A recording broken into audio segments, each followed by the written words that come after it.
Hello, hello, hello. How's everybody doing? Oh god, my voice just cracked there. Sorry, everybody. Bear with me. This is not the best start I wanted to this.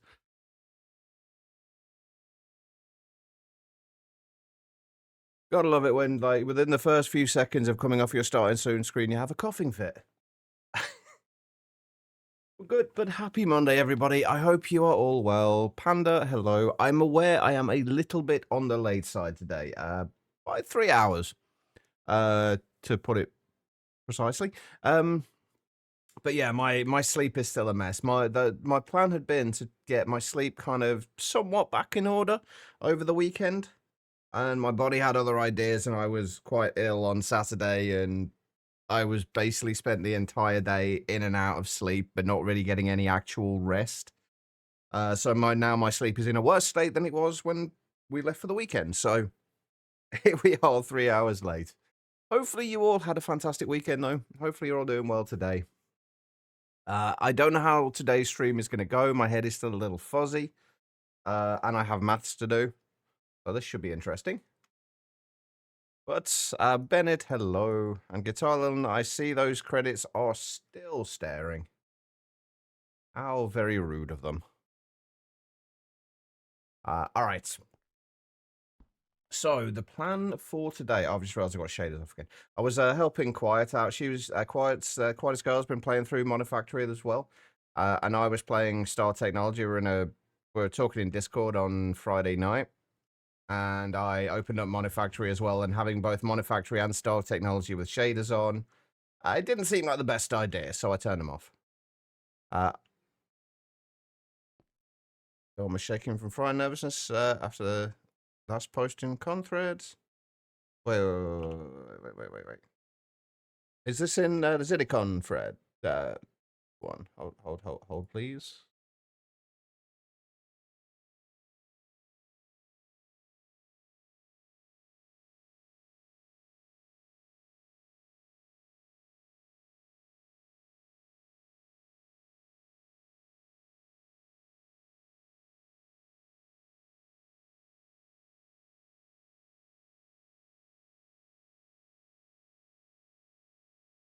Yeah, I'm a little confused by that as well.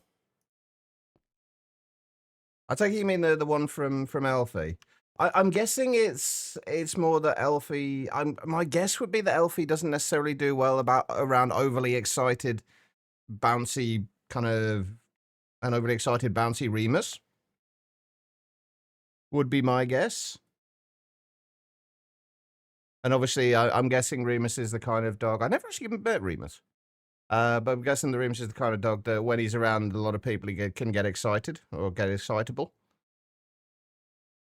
And Elfie kind of maybe prefers to avoid that. That's the only thing I can think of from that. But hopefully Elfie can give some clarity. I wouldn't worry too much about it, though, Guitarland. It doesn't sound like it's anything that you need to be overly concerned about. Anyway, right, we left off on Friday. We got the ore processing set up pretty early. I'm still not happy with this. I wish I'd put it one block further back. And eventually I might move this, but I also realize that we're going to be switching to multi-block machines at some point in the future. So it's not going to make that much of a difference. So, but we've got this set up, and now we can have it set up so that any stuff that we are wanting to store will get pushed back into the ME system and stored in the storage drives that we have now finally started getting set up. So as we process more stuff, we can sort that out. Ah, okay. Honestly, I think it's just I think it's probably just going to be the case of like when people initially meet Remus, Remus is probably going to get overly excited, and Elfie kind of wants to move away at that point. I don't think it's a problem with being around Remus, as far as I can tell. I might be very wrong about this. Hopefully, like I say, Elfie will give you some clarification for it. But I genuinely wouldn't worry too much about it.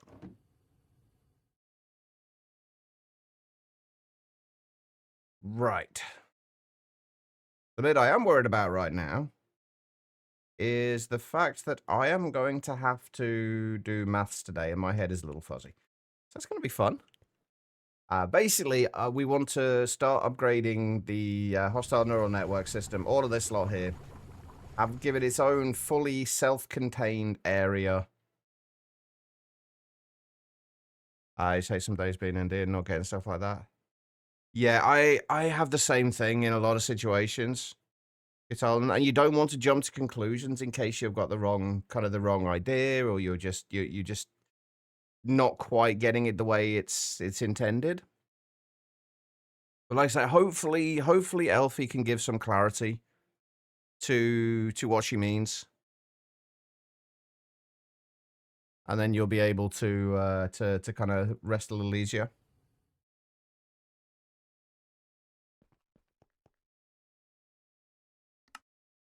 It does suck though. Right. Okay. So anyway, I'm distracting myself here. Right, so basically what we want to do is we want to upgrade this. We want to turn we want to look at what we can turn into multi-blocks later. So as we need to or want to expand it, it's a lot easier to do that with multi-blocks, because 9 times out of 10 it's just changing out coils or just changing out an energy hatch rather than switching out, like crafting an entirely new machine for it and upgrading kind of everything else. So it's probably easier just to get to look at things that we can set up as multi-blocks. Even if we can't set the multi-blocks up now, we can set it up so we're ready for them when they come in, and other things that are going to be there in the future. Because we're going to have to obviously make clay dust here for this. We're making kind of dust and water here. Like, what we're going to need to be able to craft this like in place as well, like the dust, the clay dust in place as well. So we want like everything to be self-contained for it. One thing we're going to have to do with that is using the forge hammers in order to make the dust. The forge hammers, I don't know if we can multi-block that at any point. I don't know if we can use a multi-block for that at any point. Chris, how you doing? But yeah, we're gonna have to use forge hammers, obviously, for getting the dust, and then turn the dust into clay. That will probably all be done in single block machines. Do we have any better methods of getting dust later? No, it's literally just forge hammers. I believe there is a multi-block, but honestly, for this, it's probably not worth it. Yeah, large material press can do forge hammer recipes, but there's no point in making a large material press because it's just excessive for this. But as far as the cobble goes, at the minute, we're going to have to stick with just igneous extruders, I think. I don't really want to stick with igneous extruders, but it's the best option we have right now until... I was looking at this just before the stream as well. We do have infinity cobblestone discs, which the only thing we're missing from this is mithril plates. Now, unfortunately, we can't get to mithril till EV. Which is a bit of a shame. We can make it... Oh, no, we can't make it at LV. We need titanium dust, don't we? And primal mana. Which we make with... What do we make primal mana with? Primal mana dust. Primal mana dust is made with all the aerothium, pyrotheum, cryotheum, petrotheum, and diamond dust. And then that is used to make the primal mana. All that stuff we can get from hostile neural networks anyway. But once we get that, we need to we can set this up basically with the jankiest setup for making cobblestone that we can possibly do, because we don't need to worry about it. And we'll just keep it out, put it out of the way somewhere, and we'll generate the cobblestone elsewhere, and then we'll just use the infinite cobble cell later to do that. But maths-wise, before I get too far into this, we need to look at how much... Like, what we need in order to in order to make these work. So we're going to do them. What I want to do for the time being is, again, alloy smelters we're going to have to do as a single block machine. In fact, unfortunately, I think most of this is going to have to be single block machines. The more I look at this, we could do a large chemical reactor. I don't think it's worthwhile, though. I think, honestly, we might be better off just doing single block machines. I hadn't even looked through this full recipe, see if what we could change. Yeah, anyway, right. I'm getting ahead of myself here. So basically, the alloy smelters are what's going to be what we want to kind of base this on for the time being. So basically, an HV, if we want to do 2 of these, I think each one of these will produce 4 pulsating prediction matrices every 3 seconds. That works out at 4 divided by 3, which is 1.33333333. So basically, we'll be doing 1 1/3 predictions per second at HV. And then obviously we can, as we upgrade that, we can go, we will double that. But yeah, 1.3 at HV, and each of the simulation chambers uses 1 prediction matrix every 15 seconds. So 1 divided by 15 is 0.0666666. Basically like 0.067 per second. So all we need to do is divide 1.3 divided by 0.067. That means that we can get roughly 19.4 simulation chambers per alloy smelter. That seems a little less than I thought. Hang on. Let me try that a little bit more accurately. 1.3 divided by 0.0666666. 90, but roughly, basically like 20 simulation chambers, 19.9999999. Yeah, basically roughly 20 prediction chambers, which is a little weird because according to, because the maths is already done for this, by the way. I just like to do it myself anyway because it keeps my brain working. According to this, at an MV one, it would be 10.03, and it should double that to 20.06, but it doesn't quite work out that way. I'm guessing it probably will with the accuracy things, but general gist of it, 20 simulation chambers per HV alloy smelter. That's what we're aiming for. So we'll be able to run 40 simulation chambers. Now, for every 7.2 of those, we just say every 7, you need to have 1 Enderman data model. So you're going to need like 6 Enderman data models. That leaves you with 34.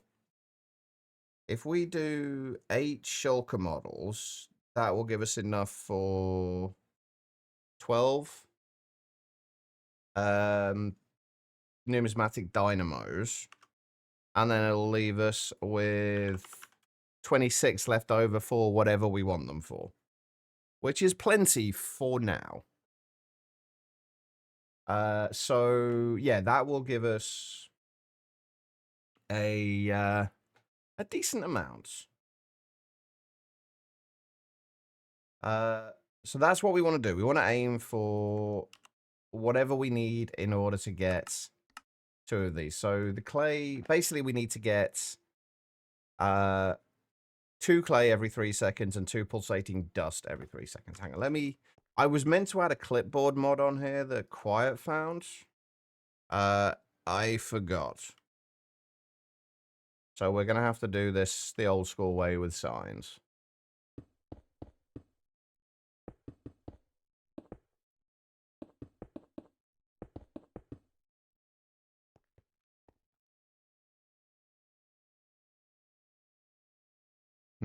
I need more spruce, don't I? I keep saying this. I keep saying I need to get more spruce. I could do a notepad, but I like to have it in game so like you guys can see it as well. So it's not just kind of me looking at stuff on a calculator or a notepad. At least that way, if we have it in game, it's there for kind of you guys to see as well. I don't know if anyone's actually interested in seeing the maths of this, but Okay, right. I've got to do this. Hold on. I've got to do this. I need to make sure I have a drawer for this. But I'm going to switch one of my greenhouses out for spruce.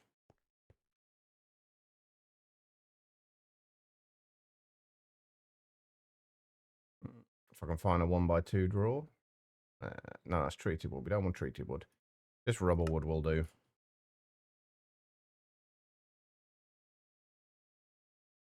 Grab one of those. And we also want a void upgrade.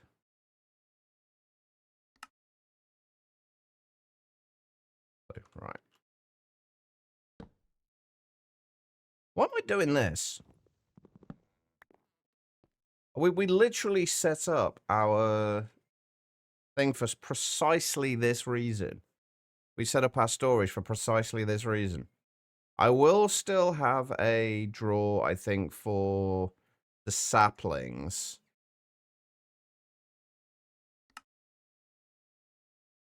Just because we don't really need to store those. Hey, Rose. So nice down there with your neck massager on. I bet.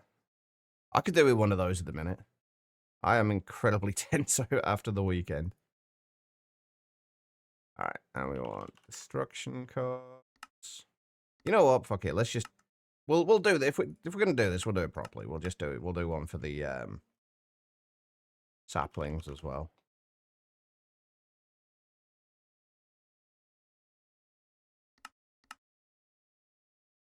How's it? It's going. I had a bit of a rough weekend as I wasn't overly well, but I'm doing all right. How are things with you? How was your weekend? Right, so sapling, spruce log. I don't know why I'm doing it with spruce anyway, honestly, but just because like all my other drawers have been done with spruce.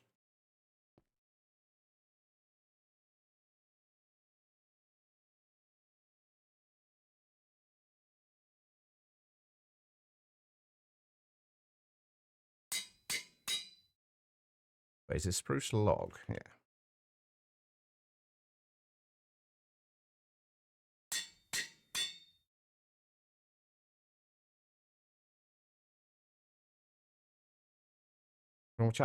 I honestly don't know what it was. It was just like one of those kind of like really short term bug things. But like Saturday was just a very surreal day. I felt like kind of out of it, like lightheaded and out of it the entire day. I had a really sore throat. I felt sick. It was just like a minor flu or something, but it just kind of knocked me out. And I spent the entirety of Saturday just like in and out of sleep, and it just kind of messed my sleep up even more than it normally is. So it's been fun. So spruce. And this needs to be what? Circuit 1. Okay.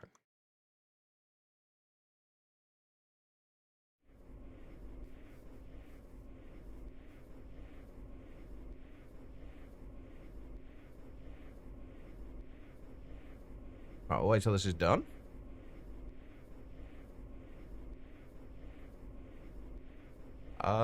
Depends what you need help with, Lancer.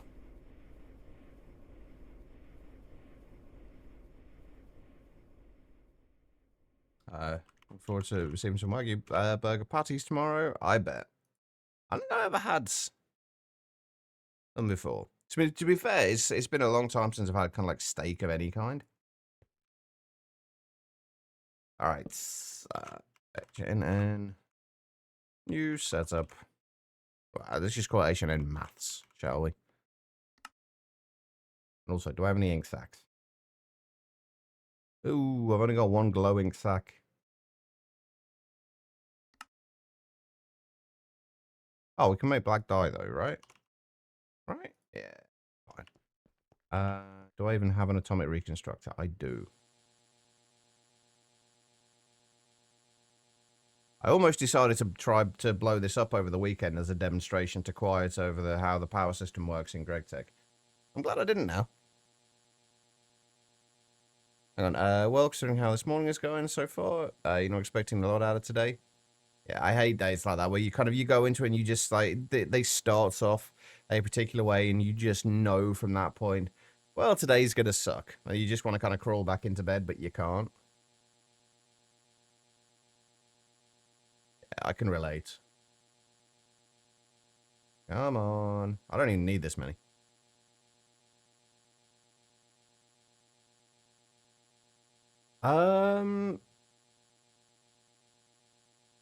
Sort of. It doesn't always work overly well, though. Basically, what you've got is this. Substitutions, it's usually disabled. But say you wanted to make, like a chest recipe, for example. Basically, if you allow substitution, if you do substitutions enabled on there, that should basically try and use anything, I believe, that has Minecraft planks or anything that can be substituted for this particular item. It can do weird things, though. I personally don't like to use that mode because it can use things that I don't intend it to and things that might be tagged in the same way that you don't expect to be tagged in the same way. But that should be able to do what you want. So anything that's tagged in a similar way or that can be kind of exchanged for an item, so long as that substitutions is enabled, it should work. And obviously, assuming you have things in your ME system that can be substituted.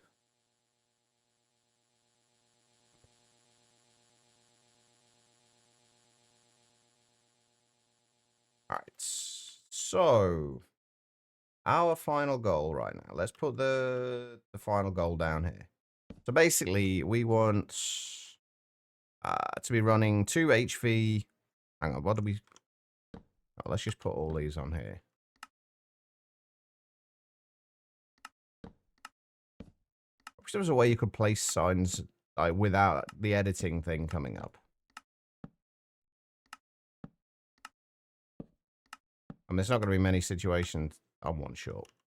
Fuck's sake. It's not going to be many situations where that's going to be needed, but... Oh, hang on, there we go. Perfect. So you're trying to make an item called Frankenzombie. This item requires something called Zombie Soul. Oh, the Ender IO one.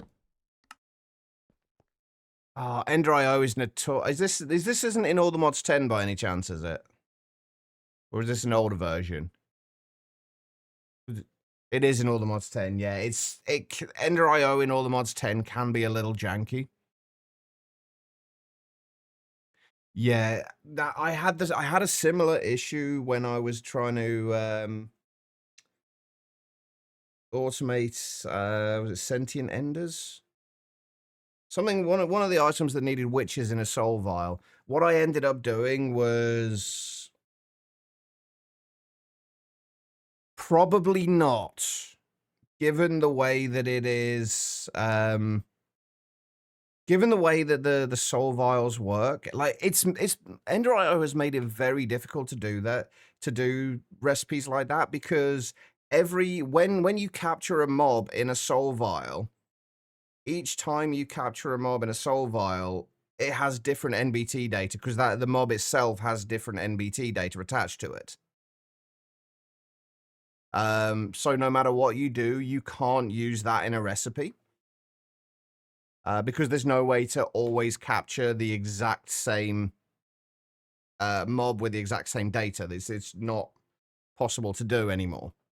The way I ended up doing it was, for the sentient enders, was I would literally just have a spawner set up to spawn a witch in my case, or it'd be a zombie in your case, and then right-click a soul vial onto it there, and then feed the item, that soul vial that was kind of captured at that moment, into whatever was used, kind of using it recipe-wise. That way you wouldn't need to have a specific one.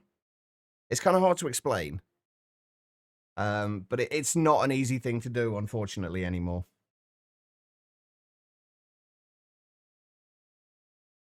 Although if you do manage to find a way that works, please let me know, because I would love to be able to figure that out as well. Right, okay, pulsating prediction matrices. We want 2 HV1s of these running. Hey, Tyler. How's it going? I've had better days. I'm still feeling a little under the weather. I didn't have the best of weekends because I was a little ill on Saturday and Sunday. But I'm doing good. I'm doing pretty good, actually, all things considered. Not possible to make this in processing patterns? Not directly, no. There's ways around it, but they are kind of convoluted and hard to explain. There are ways of doing it, just not easy ways of doing it.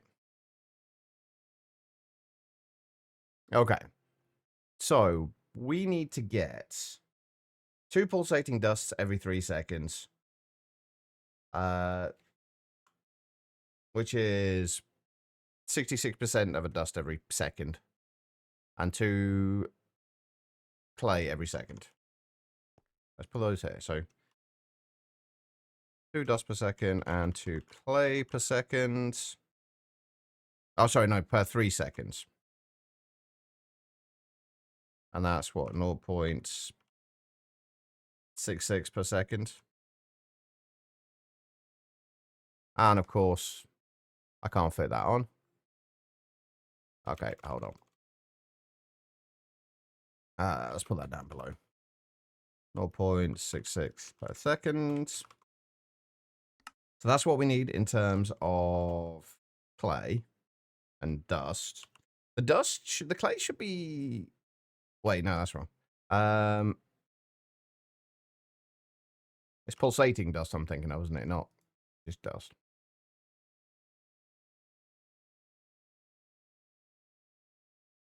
So 2 pulsating dust every 3 seconds and 2 clay every 3 seconds. Okay, the pulsating dust is probably going to be the more difficult one. And what makes this even more difficult is the fact that we don't get oh, wait, never mind. It does tell us how long it takes. 10 seconds. And I'm assuming that gets doubled by tier. It will be in one of my VODs, Lancer, but I couldn't tell you which one. They are up on YouTube.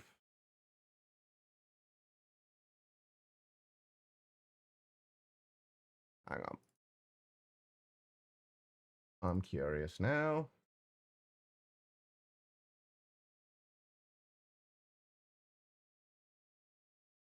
Let me see if I can find it.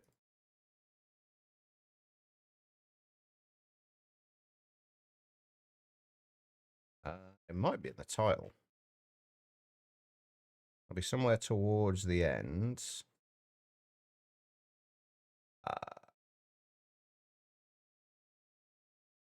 Right, potentially in that one.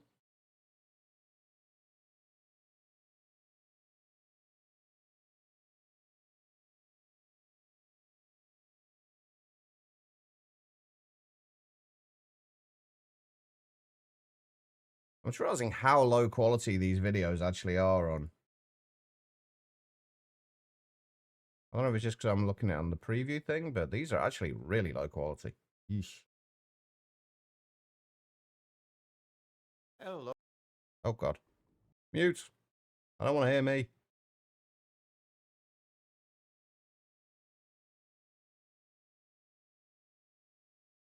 I'm also realizing just how much time I spend in a crafting table. Jesus.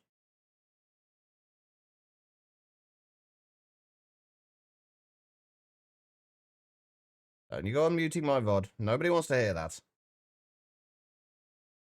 You have to listen to me enough in the middle of the stream. I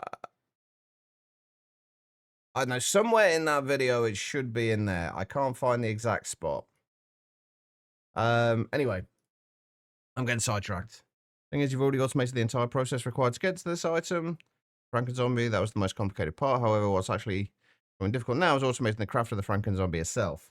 Are you going to need lots of these? Like, what do you need the Frankenzombie for? Because when I went through the ATM star, I know we didn't need it for anything in that. But I also know the star things have changed a little bit since I last played it, so I'm not sure where it's used.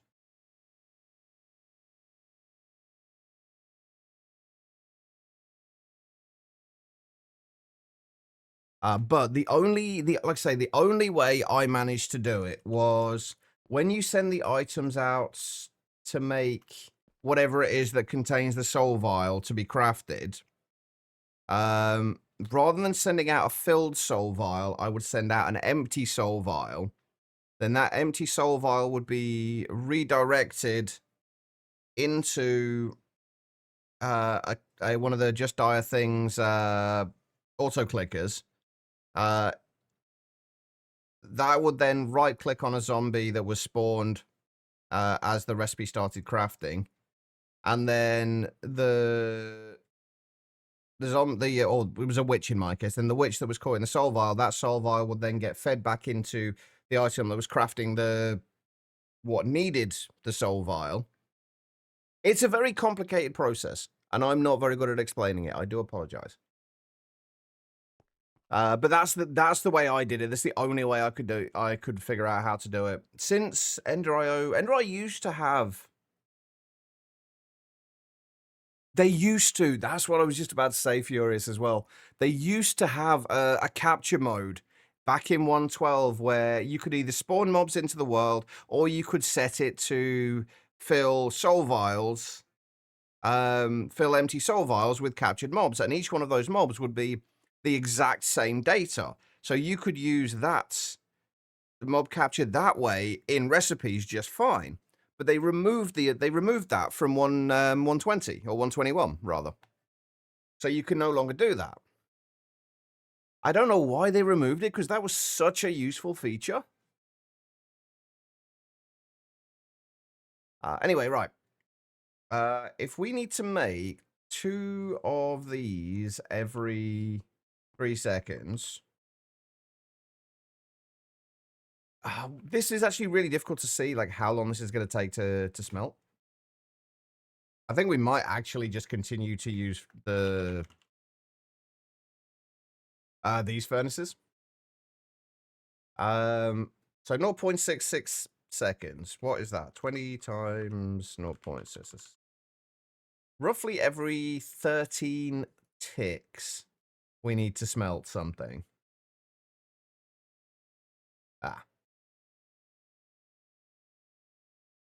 Wait, no. That's not right. Hold on.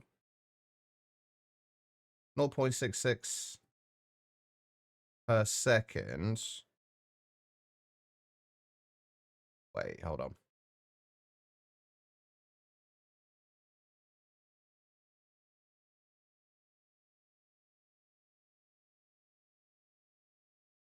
Why is my brain not working now?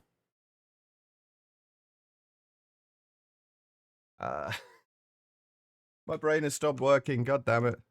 It's gonna be a hard day today. Right. One thing every 0.6. No, we need 0.66 per second. You unplugged it. That would explain it, Tribble. Honestly, it could do with the break at the minute. But basically, we need 2 in 60 ticks, so we need 1 every 30 ticks. That would have been a much easier way to think about that. So we need 1 every 30 ticks. So we could easily do that with a diamond furnace. Like 1 diamond furnace. I don't like the idea of using these, though.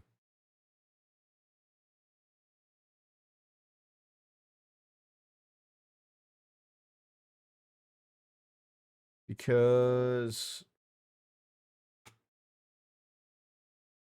then we have to feed them fuel, and we have to deal with that. Not that that's difficult. We do like we're doing over here. We can just do that with sugarcane. Like, sugarcane is not exactly difficult to come by. But if we can do 1 diamond furnace, that should be enough for now. And if we need to, we can upgrade that to an obsidian furnace.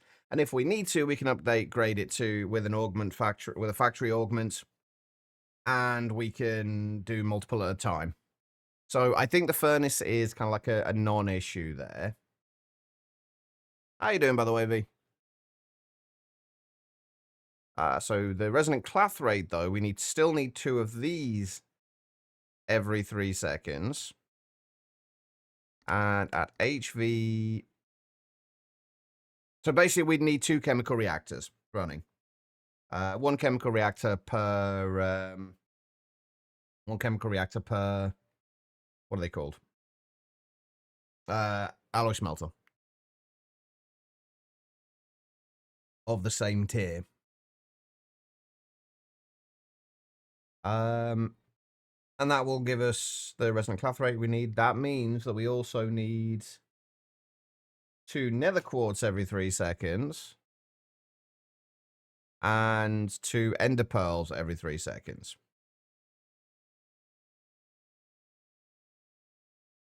You're doing, you hopped on RimWorld, need to get focused and go run upstairs in the city over near you. I slept like shit last night. Yeah, I didn't sleep last night. I fell asleep at some time. It was gone 10 o'clock this morning. That's all I know. How long past 10 o'clock, I'm not sure. All right, okay, so the ender pearls are actually...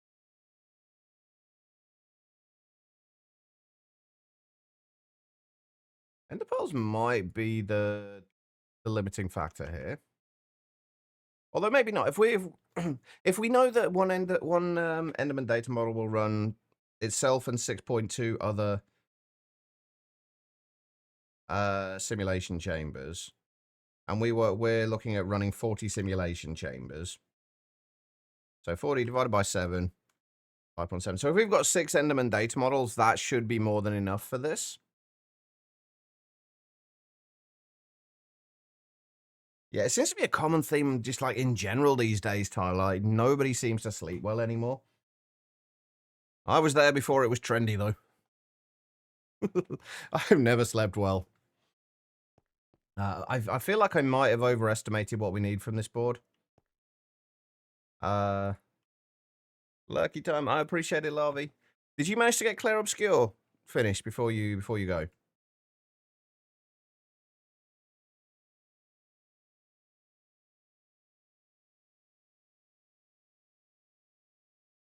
Right. I think what we want to worry about then is nether quartz. Nether quartz, we're going to need 2 of these every 3 seconds again. If we look at MV, HV should be fine. If we have 1 electrolyzer at HV, one electrolyzer at HV should be able to supply 2, what are we looking at? 2 alloy smelters, is it? Chemical reactors. Should be able to supply 2 chemical reactors with a little bit left over.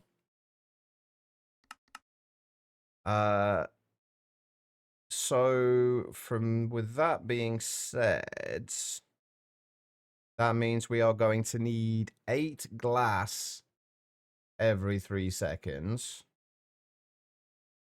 which means we're going to need to run these.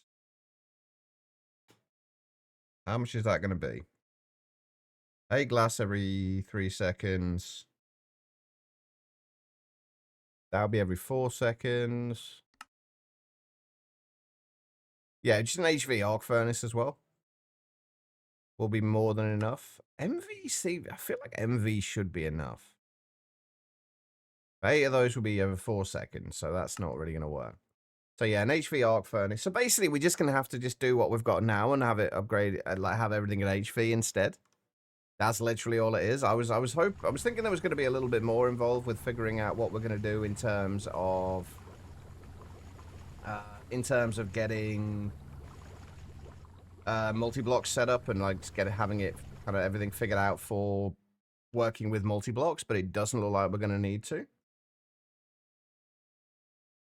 At least not yet. Once we get later on, there is a good chance we will need to use multi-blocks. Just because, like, once we get to a certain point, it's going to be easier just to have a multi-block.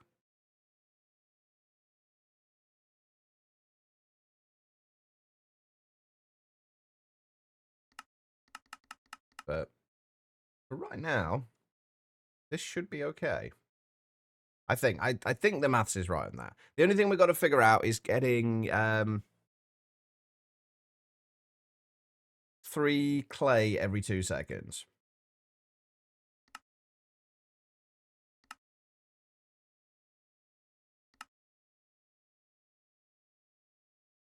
No, 2 clay every 3 seconds. Wait. My brain is not working. I think I've been doing the maths wrong again. I think I've been doing it every, like, 3... needing... to...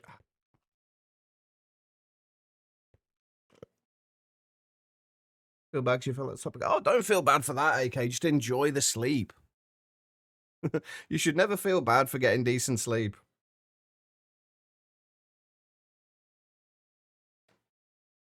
Right. Let's try to figure this out again. So we want 2 of these running every 3 seconds. So we need 2 of these every 3 seconds. 2 clay every 3 seconds will mean we need 2 dust every 3 seconds. So just an LV chemical reactor should be fine for this, because we could do 1 every second. So an LV chemical reactor should be fine, although I'll probably put it in an HV1 and underclock it. That way at least we've got room for kind of improving it later without having to switch out the machine. And we can just put everything on the same kind of power setup. But yeah, 1 HP chemical reactor. So how are we going to... So if we need... Oh, but we're also going to need sand as well, aren't we? I think that's where I'm getting thrown off. So getting the dust should be fine. If we just use an HV chemical reactor, and then for the dust, we need 2 every 3 seconds. It's 0.8 seconds per 0.8 seconds per recipe. That's fine. We just need 1 of these will be enough to supply that one. The LV ones will be enough to supply the whole thing. Or again, if we make them HV, we can then just overclock them or underclock them and then kind of slowly bring them back up to HV as needed. But that shouldn't be an issue. As long as we can feed the cobblestone in quickly enough. That's the problem. Because we need to be able to make... so I guess in that case, we're going to need to be able to make 2 cobblestone every 8 seconds for those. I actually have no idea how long these take. So 2 cobblestone every 3 seconds. Which one of these will be more than enough for that. Okay. By the way, for anybody wondering, like, I like to plan all this stuff out to as much of a degree as possible before I start building. There's generally less surprises that way. And then for these, we need 2 of the... wait, 1.25 seconds. So we need 2 quartz every 3 seconds. So we only need 4 glass every 3 seconds, which means 4 sand every 3 seconds. Which means I think just 2 igneous extruders should be plenty. And the igneous extruders are going to be kind of superfluous anyway as soon as we get the infinity cobble cell. So yeah, I think we've literally just got to change all of this stuff out for HV, upgrade the furnace to diamond, and that's pretty much it. And obviously do the setup for the sand and the dust. So I think we are going to make, given that we now have access to passive HV circuits, we may as well do everything at HV and then underclock. So with that being said, what the fuck do we actually need? We are going to need a... Hold on, let's go through this in order. So in order to make a pulsating prediction matrix, we are going to need 2 HV alloy smelters. We are going to need HV chemical reactors. We're going to need at least 1 of those. an HV chemical reactor. And then for making the dust, we are going to need 3 forge hammers for that. Anything we need to worry about with these? No. We do probably need to start making some more stainless steel, though. Just to be on the safe side. And we need 3 forge hammers for making the dust. We need 2 for making the sand. So we're going to need... I wish we could, like, mark, like, how many of these we need. Like we say, we don't just need, like, 1 forge hammer. We're going to need 5, but I'm not going to remember that I need 5. And then we're going to need to make 2 igneous extruders as well. We'll worry about that in a minute. And then we also need the furnace, which we said we were going to do a diamond furnace.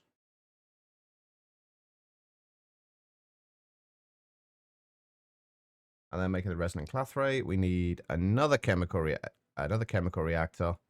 We're also the extractor as well. We need 2 of these every 3 seconds, right? As well. Which again, if we just do an HV extractor, then underclock it. The nether quartz, we need another HV electrolyzer. Or we need an HV electrolyzer, rather.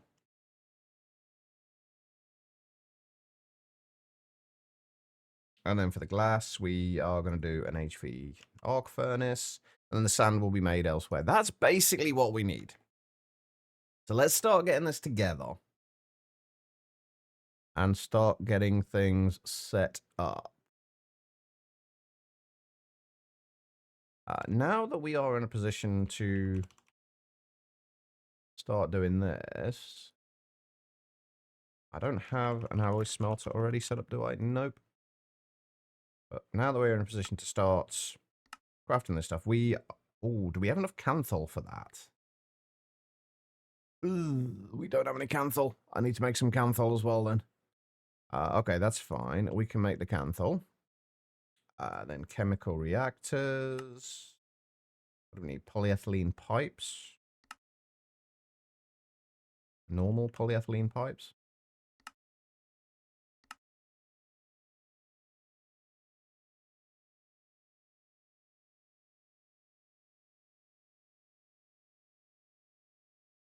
Oh, wait, what else do we need to put in there? Okay, both of those. Go into there. Forge hammers. Oh, is this going to be a pain in the ass for the anvils? Oh, no, the anvils are fine as well. Okay, cool. Okay, so that's the forge hammers. The diamond furnace we won't bother putting a thing for. We can do the extractor. Do the electrolyzer. And we should be able to do the arc furnace, because I'm pretty sure we've got graphite dust in there. If not, we can make some more anyway. So that's fine. We just need to make a little bit more canthal, and we need to make a little bit more stainless steel, just to make sure we've got something going. Never mind, we don't need to make any more canthal. Oh, we definitely don't need to make any more canthal. Never mind. So let that go. And we should have enough stainless steel for now anyway, but I would like to get some more going, because once we start getting into the petrochem stuff, we are going to need a ton of it for making distillation towers.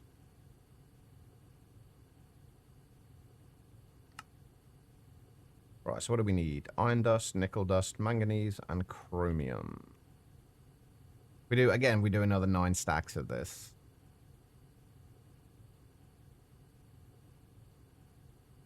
Iron dust, manganese,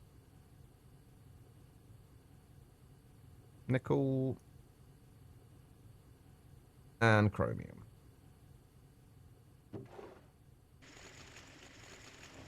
Actually, we're not at a point yet where doing it in the HV macerator is going to be quicker, are we? These run 8 recipes in 4 seconds. I'm pretty sure that's...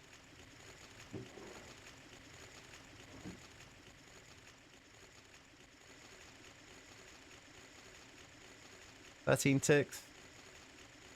Yeah, that's a little slower. Hey, Quiet. How are you doing?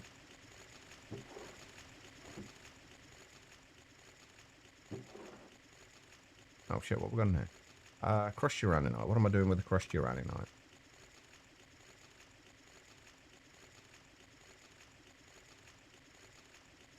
Actually, you know what? We can go and put this through our ore processing. If I can remember where the crushed stuff goes. Crushed should be in there, right? Yeah. Go. Right, how am I? I'm doing alright, Quiet. I'm still feeling pretty out of it, though. Unfortunately. Which is, as today was not the best day to be trying to do maths. My brain is not liking me for it.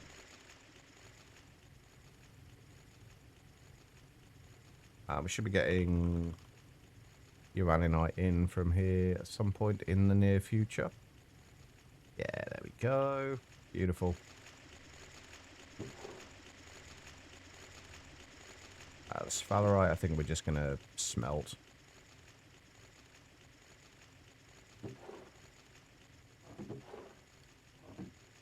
Get the zinc from it.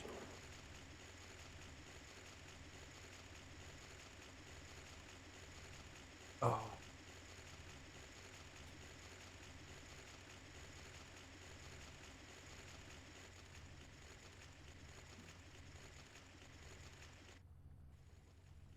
There we go, right. What do we need circuit-wise? Circuit 3. I never made a mixer, did I? HV, no. Probably should do, honestly. But whatever, that's fine. Okay, so let's see. Advanced. So the alloy smelters, we want 2. This is going to take a little while getting all this set up. Actually, let's start with the forge hammers. Because those are kind of like the starting point of this. So we know we need 5 of those. Because we're going to have like dedicated setups for these specifically for making the sand and the dust. Because I do want this whole setup to be kind of self-contained.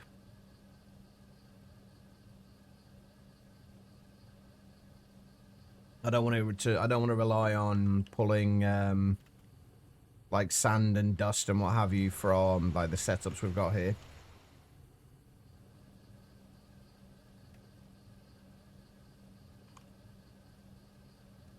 I think we said that we could do it with 2 igneous extruders.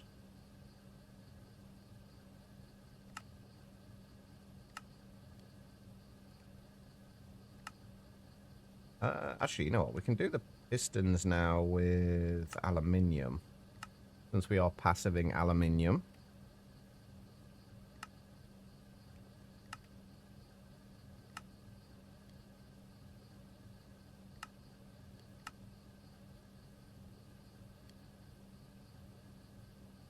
And if I remember rightly... no circuit for that. Okay.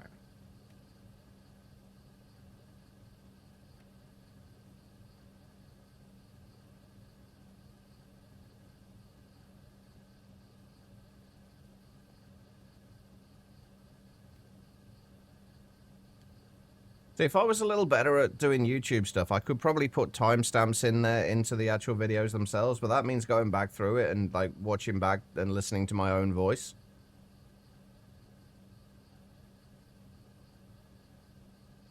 And I am not the biggest fan of that. Right, we are going to need 2 igneous extruders. We're also going to need components. When can we make the next tier of components? I think it's not till we get mithril, right? Oh, no, okay. Wait, no, hold up. Restonia signalum. How do I make signalum? Yes.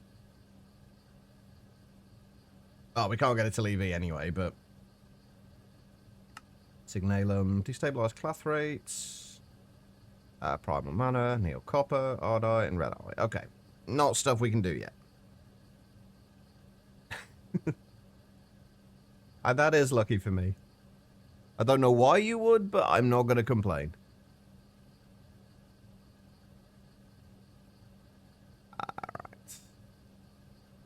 on. Just give me one more igneous extruder. Oh, we should probably do the recipes for the components as well. There it is.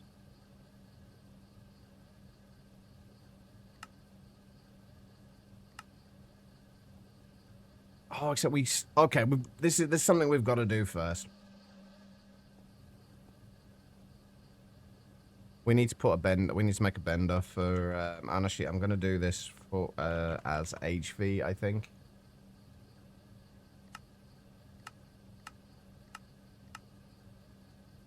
I ran out of crafting CPUs. So many things to get sorted out at the minute. Yeah, we need to make a bender just specifically for making double plates, because we seem to be finding more and more things that need double plates at the minute. So it's about time we set up a machine for actually making them.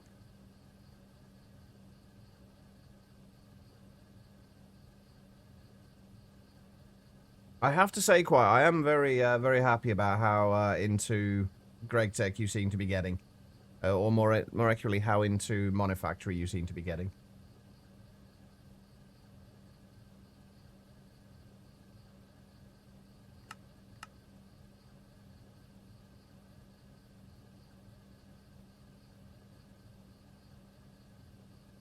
Yeah, I'm on. Oh, I probably just ended up using a bunch of the stuff that I was waiting for, didn't I? Whoops. There we go. There's 1 amp converter. What am I not going to believe? Quiet. There we go. You like the early game grind? Honestly, I mean, strangely enough, that doesn't surprise me. It's funny that. Right, we're going to put these... Yeah.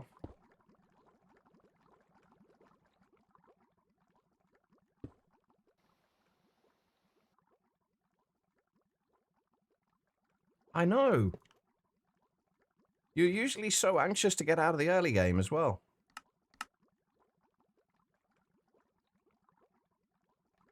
We have power. Alright, we also need an interface. Oh, yeah. I keep pressing 5 to open up my terminal, and I don't have a wireless terminal yet. And I'm still very sad about that. Right, okay. We need... What do we need? Pattern provider.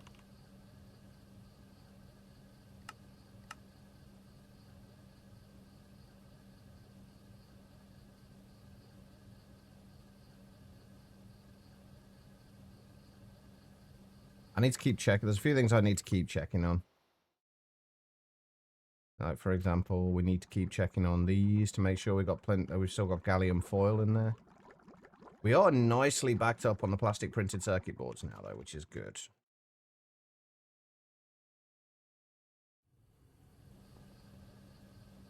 We started almost 6 times because you enjoyed the early game of collecting stuff and automating more than actually progressing.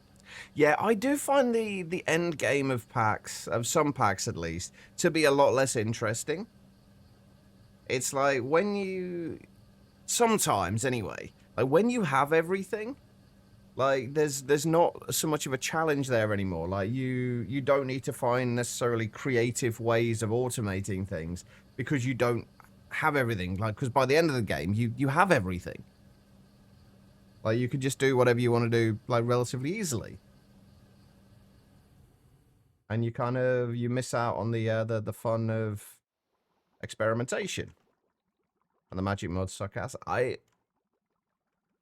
Yeah, in all the mods 10, they weren't the best, I agree. I was trying to think of a way to defend them there, but they weren't the best. All the mods 9 was a lot better for magic mods. I think that's because like a lot of it was just I knew the magic mods better. In all the mods 9.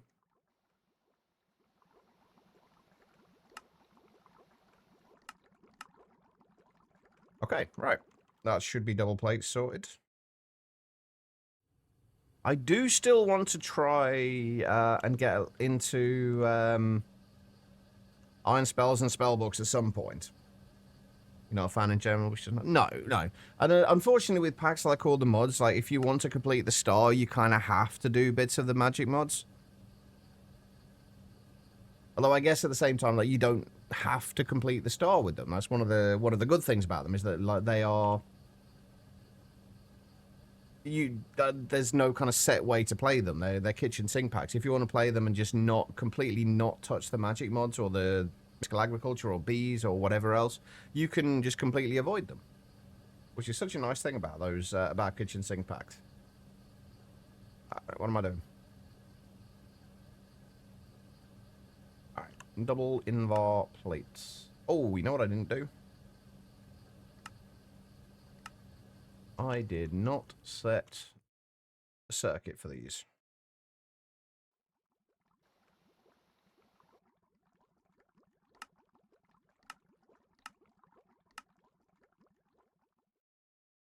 Apply for a job on Indeed during your lunch break. Why am I getting an email now from the company saying click this link to begin the application process?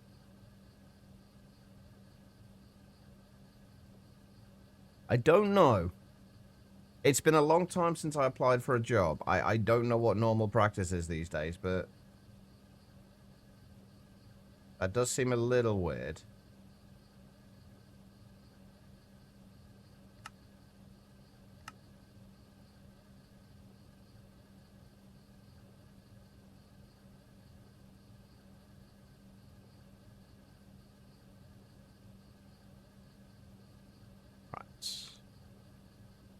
That should be everything for the components.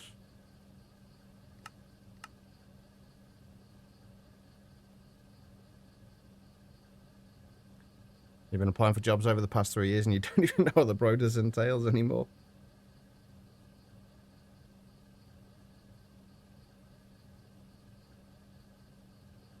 Okay, right, so... we're getting into the stage of this, which oh, fuck, you know what I've forgotten? We need cobalt. Okay, we got cobalt brass. We don't need a... We are going to need to worry about making more cobalt brass at some point, but... we have cobalt brass for now. That's double plates. You've been unemployed since 2015. For that, you were just hourly temp for like 3 months. I've been unemployed since... actually, not around about the same time. Maybe a little before that. I can't remember when I got made redundant from the last place I was at. I've not been able to work since. And it sucks. Because I actually really want to. Well, actually, I don't want to work. I want to be able to earn money to earn a living. I don't think anybody wants to work. Depending on your job, I guess. I do want to be able to earn a living. Lead dust and obsidian dust. Obsidian dust we have. We might have problems with the lead dust. So we haven't got a macerator set up yet, I don't think. We do not have a macerator set up.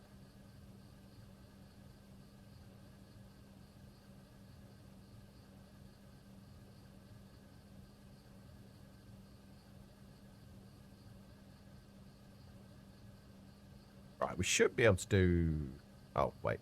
We should be able to make the component if I actually put the recipe in there. That usually helps.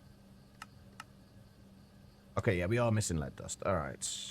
Well, I guess for the time being... oh, we haven't got a ton of lead at the minute either, have we? Let's just put a bunch of this through here for now. Allow you to apply through Indeed like it did take you off-site like they normally do if they want you to apply on their own sites.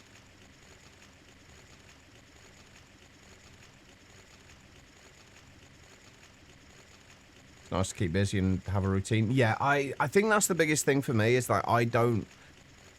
I have streams, but I don't really have a routine as such. It's difficult to keep that routine because of the way my sleep is. But...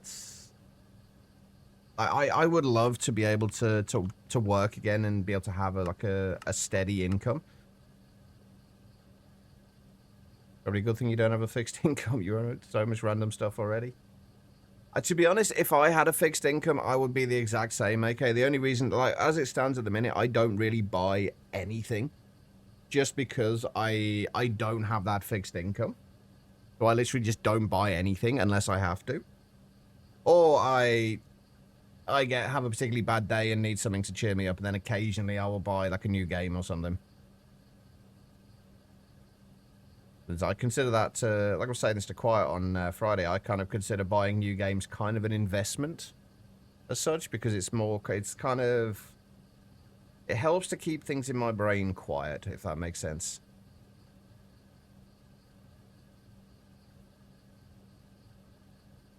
Most recently bought DJI Mavic drone. I have no idea about drones. I'm going to assume that's quite a good one, though. That's why we made the HV in Bender for those, because they take so goddamn long. Okay, right, we can start setting things up now. So, how do we want to do this? I think what we want to do is be able to have kind of, I think one side down here is going to be where we have all of, if we have, say, like this line down, like everything inside here can be where we'll do all of our production of the pulsating polymer stuff. That will all go in here. And then inside here and across this side will be where we'll have all of our actual hostile neural networks, simulation chambers, and loop fabricators and what have you.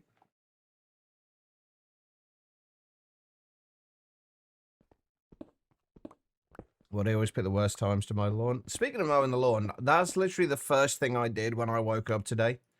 My dad had been mowing the lawn, and he'd been taking a break from it because I think his hips were hurting.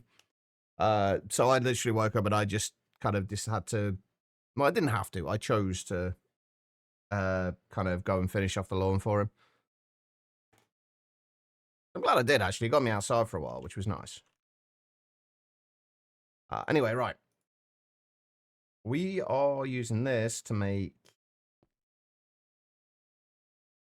How do I want to set this up?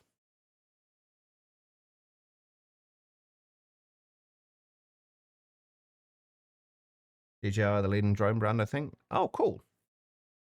Nice.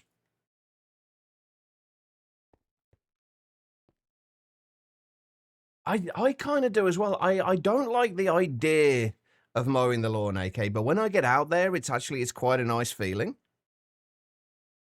It's weird. Like the thought of mowing the lawn kind of makes me think, I really don't want to do that. But then the actual practice of it is really nice.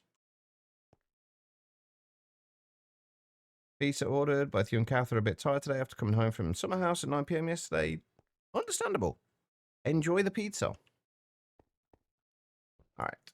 So what are we making from each of these things? We may as well do this all in one particular line with the forge hammers. So the dust is getting turned into clay. The sand is getting turned into quartz. Right? So the dust will get turned into clay. We'll do that. We'll just do like one line of this going into... Oh, do I want to do it that way, though? If I do it that way, we can't expand later. So basically what I was thinking of doing was basically doing an entire line of these. So kind of like forge hammer, forge hammer, forge hammer to make the dust, and then straight into a chemical reactor. And then store the output clay there. But the problem is if we do that... we can't expand on it later easily. So what I think I'm going to do is we're going to have a setup here with a barrel underneath for sand, and we'll have one next to it for dust. Even that's not going to work, is it?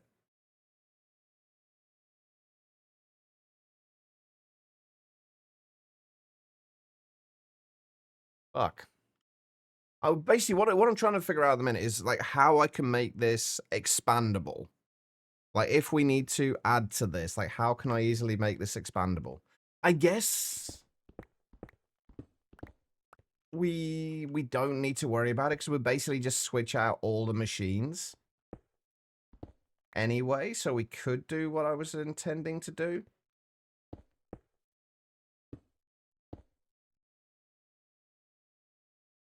what would we need for the sand? So we'd need cobble to gravel, gravel to sand, sand into the arc furnace to turn into glass. Glass. How do we get to the quartz again? Glass into the electrolyzer to get quartz. And then that's the final step of that, right? So gravel to cobble to gravel, gravel to sand, sand to glass, glass to quartz. That should work, right? So glass to quartz, and then the quartz storage will be there. And then if we had, say, the clay storage there, it would be clay, electrolyzer. Oh, that'll work out quite nicely, actually. But obviously you have to do these with all the same tier of cable. Yeah, okay, right, that works. That works.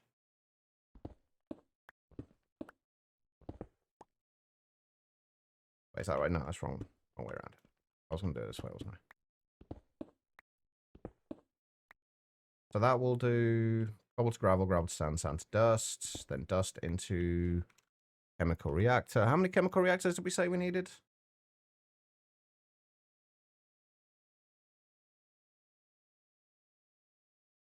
We need one for that, and then just one for the glass.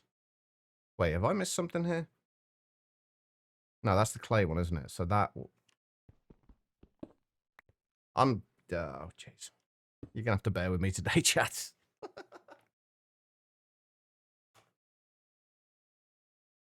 Well, your parents, as of late, their mower keeps running out of battery, and it keeps raining before they can finish the backyard, so every time we've gone over, the lawn's half done.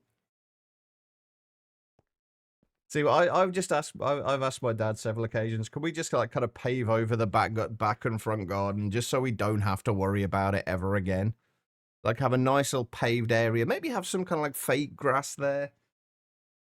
But Dad likes the idea of having like actual grass there, and like doesn't like the idea of kind of getting rid of all of the like natural grass. So that's fair. All right. Right, so that needs to be a chemical reactor we need for that as well. Doing the dust. Yeah, so we need 3 chemical reactors, I think.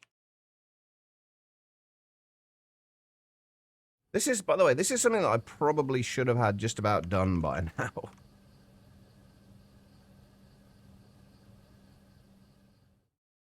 We need to work out how much power draw these are going to have as well.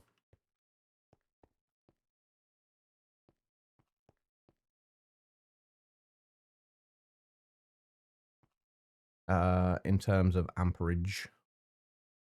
Let's figure that out now. Let's figure it out for the clay first. So the clay... The HV, so... Actually, we'll just figure it out at LV, and then we can basically, however many amps of LV we need, we'll just go... Say we need a 4 amp LV converter, we work out we need a 4 amp LV converter, we'll just do a 4 amp HV converter and do it that way. Because it's basically the same thing.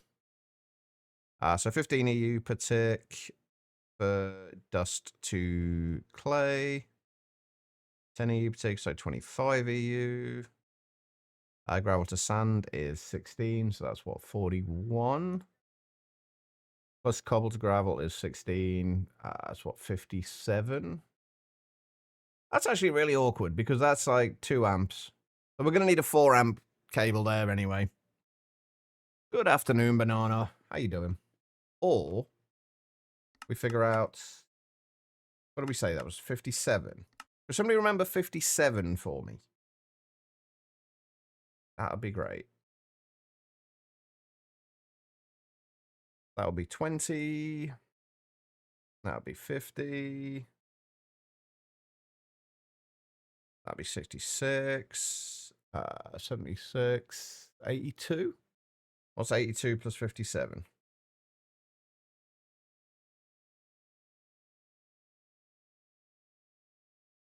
139. Oh, god damn it. That's so frustrating. Heinz.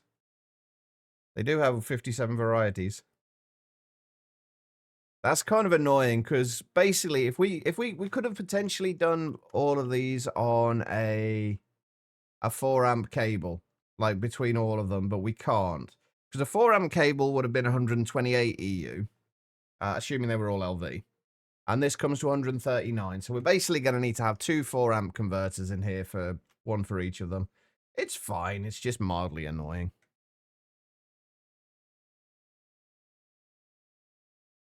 How are you doing, Madonna? How was your weekend? Hope it was better than mine. Alright, we need... chemical reactors are done. Right, okay. Hey, and there's another quest as well. Perfect. Right, so... Gravel, cobble to gravel, gravel to sand, sand to dust, dust to... clay. Then we do clay storage there. Right, we need to get some frame storage drawers for these. Could have done with more weekend, to be honest. Yeah, me too. I felt fine on Friday night. And then Saturday and Sunday, I did not feel well at all. So, like, my weekend when I was supposed to be fixing my sleep ended up with me just being in and out of sleep literally the entire time. Like, the only time I ever spend a long period of time in bed is when I'm ill. And then I just don't get any rest when I do. It sucks. Anyway, right, there's the chemical reactor. We needed framed drawers. Oh, you know, I can't remember what I was using for this. What were we framing these with? For the ones that we are bothering to frame. I think it was concrete and quartz, wasn't it?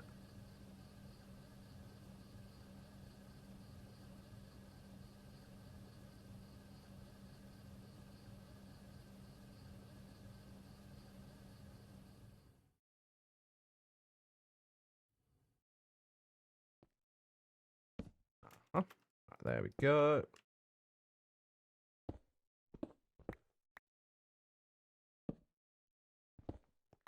All right, so bottom one will be clay. That'll be quartz. Okay.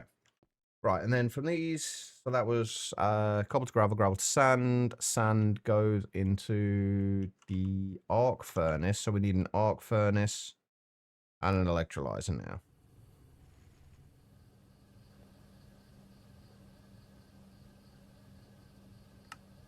We're going to have to keep an eye on our oxygen production as well.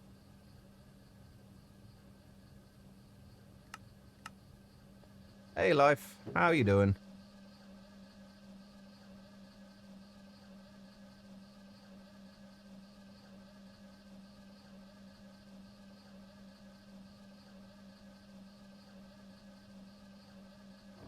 All right. Stick those in there. Your calorie counting app's telling you do a good job fitting cheese into your plan. That's kind of a weird thing for it to say, but okay. Hey, you've always got to try and fit cheese in there somewhere.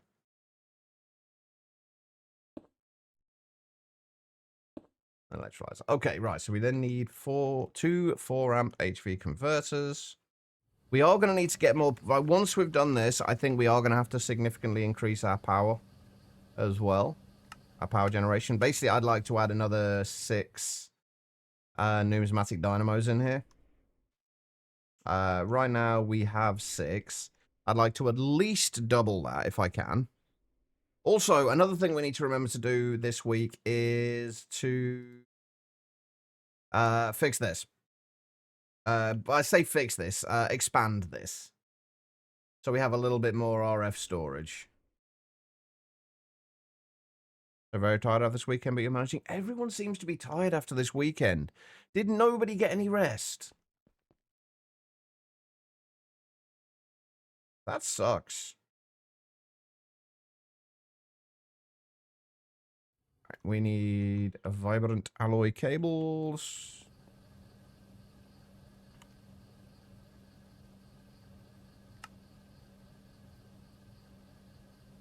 How many of these we need, but we need a few. You were apparently miserable before you ate breakfast this morning. I was actually, like I was saying, I was mowing the lawn before I even had breakfast. I've still only had like a bowl of cereal, but I honestly haven't felt like much more.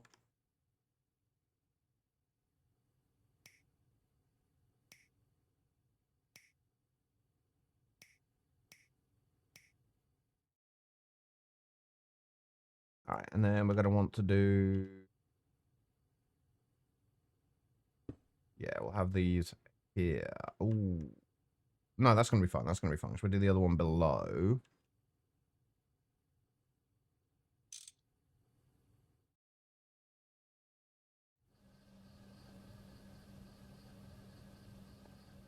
Had a particularly bad weekend, but you can't really say much about it because of content. But yeah, I'm glad the weekend's over. Well, I'm glad it is the weekend's over for you as well. If it was that bad, hopefully this week will be better. Right, so we're only gonna need to insert into here. We're gonna need to insert into the arc furnace with oxygen. And we're going to need to insert into the chemical reactor. Actually, we won't need to insert into the chemical reactor with water, will we? We just make an infinite water cell. An infinite water cover.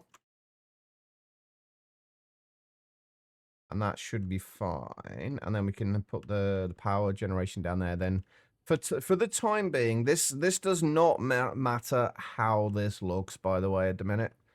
Because this will not be staying. As soon as we can get to an infinite cobble cell, we will be getting rid of this. But until that point,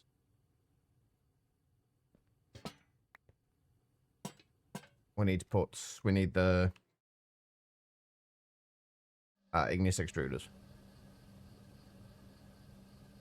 Oh, hang on. What do I need? I need sleep, mostly. No, what I need right now is not the framed panes. Framed wall boards, which we don't have enough of. Is there a magical tree cutting box in GregTech? It's called an axe. Not quite box shaped, but no, there is the greenhouse later on. There's a few options you have. There's the greenhouse a little bit later on. This is currently producing spruce logs for us, and that one's producing rubber. The other option is phytogenic insulators. They are considerably slower, but they are automated.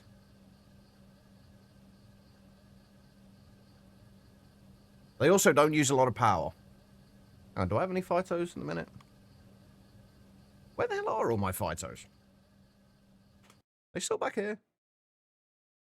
Oh, yeah. Yeah, you've got phytogenic insulators as well. These can basically do any kind of trees, anything like that. And by default, they only use 10 RF per tick. Yeah, those are thermal ones, yeah. They're about one of the few thermal machine, few RF-based machines that you will use. But they're definitely worth doing. I would say set up a few of them, though, if you can. Just because of how slow they are. Because bear in mind, like 10 RF per tick by default. If we look at the spruce in there, each recipe takes 30,000 RF. 30,000 RF divided by 10. 3,000 ticks, or 150 seconds. For 6 logs. So, slow, but automated. And they're also very good for putting, in at least early game, putting in rubber trees as well, rubber saplings as well.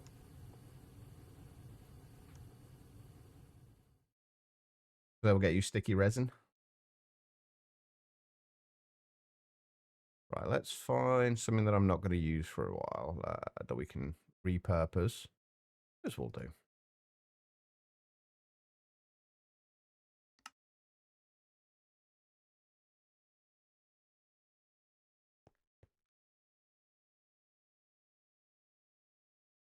One thing I did notice that you... Oh, God. One thing I did notice that you weren't doing quite. You can automate the iron furnaces to automatically push and pull fuel and kind of smeltable items and the outputs.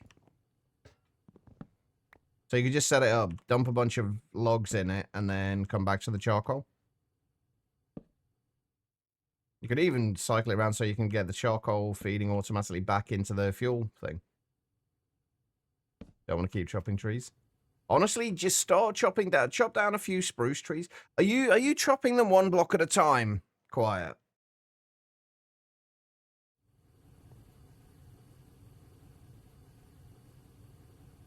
Good. You are using the axes. Okay, good. Just making sure.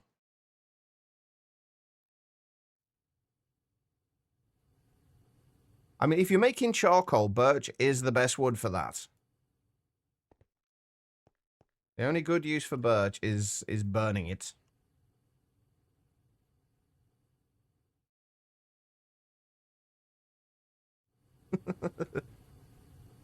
All right, let's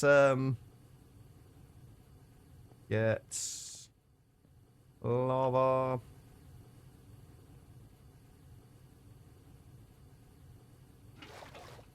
And water.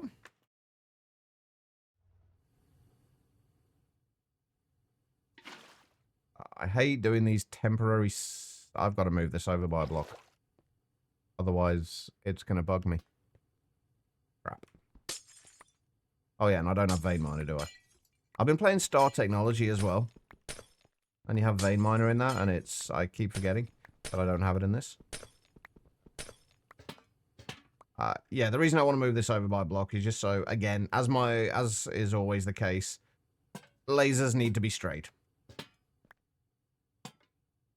That's too far forward. Yeah, the lasers need to be straight.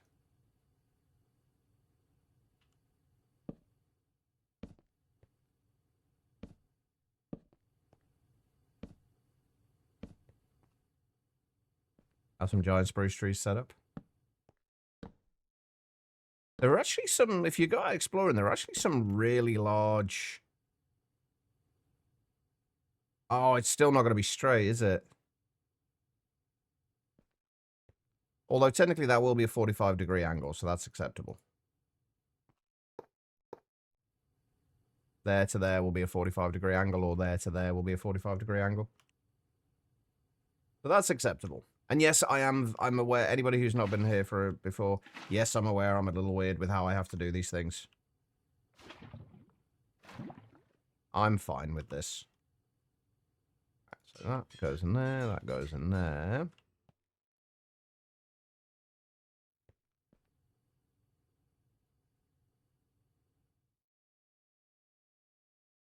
Do I want to... I would like to have a little bit of a backlog for this. I would like to have a drawer. Wait, hang on. Do I have spruce coming in now? Holy shit, we're already up to 4,096 spruce. We're actually already almost kind of...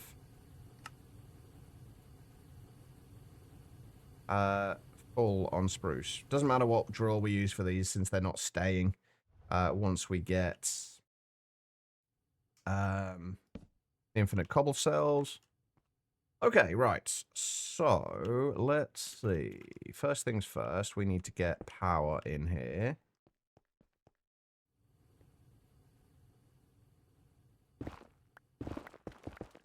I need to get rid of all this netherrack as well.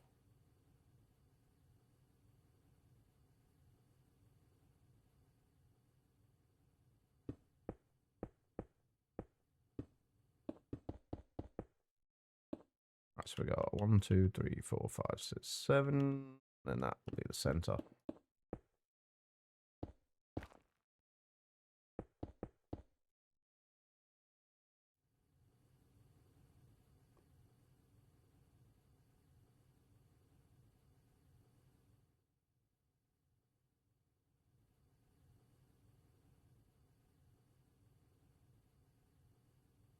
Wait, where are my laser connectors?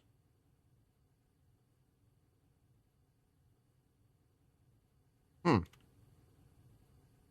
should have some of those left, right? And by not, they're not even worth using for boats, Bennett.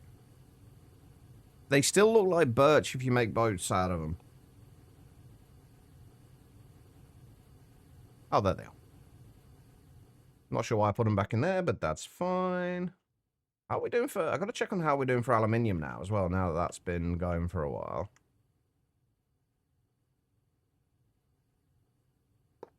There? Yeah, that's right.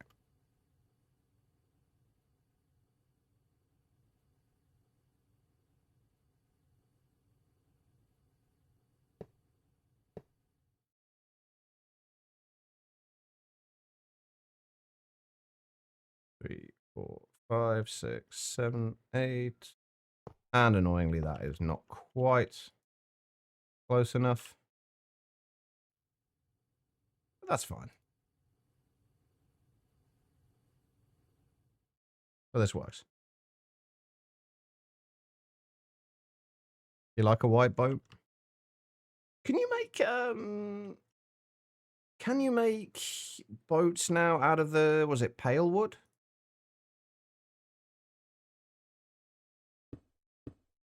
The new white colored wood.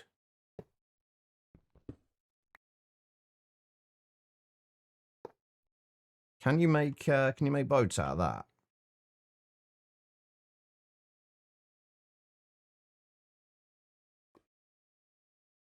Ruby is very close to your keyboards. She just wants to come and say hello to everybody. Hi, Ruby.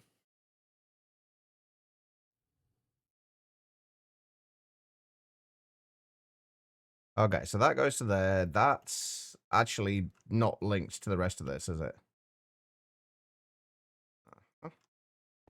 This is a separate network. Oh, by the way, Banana, this is the reason why this is, you know, so I was saying about coloring laser networks.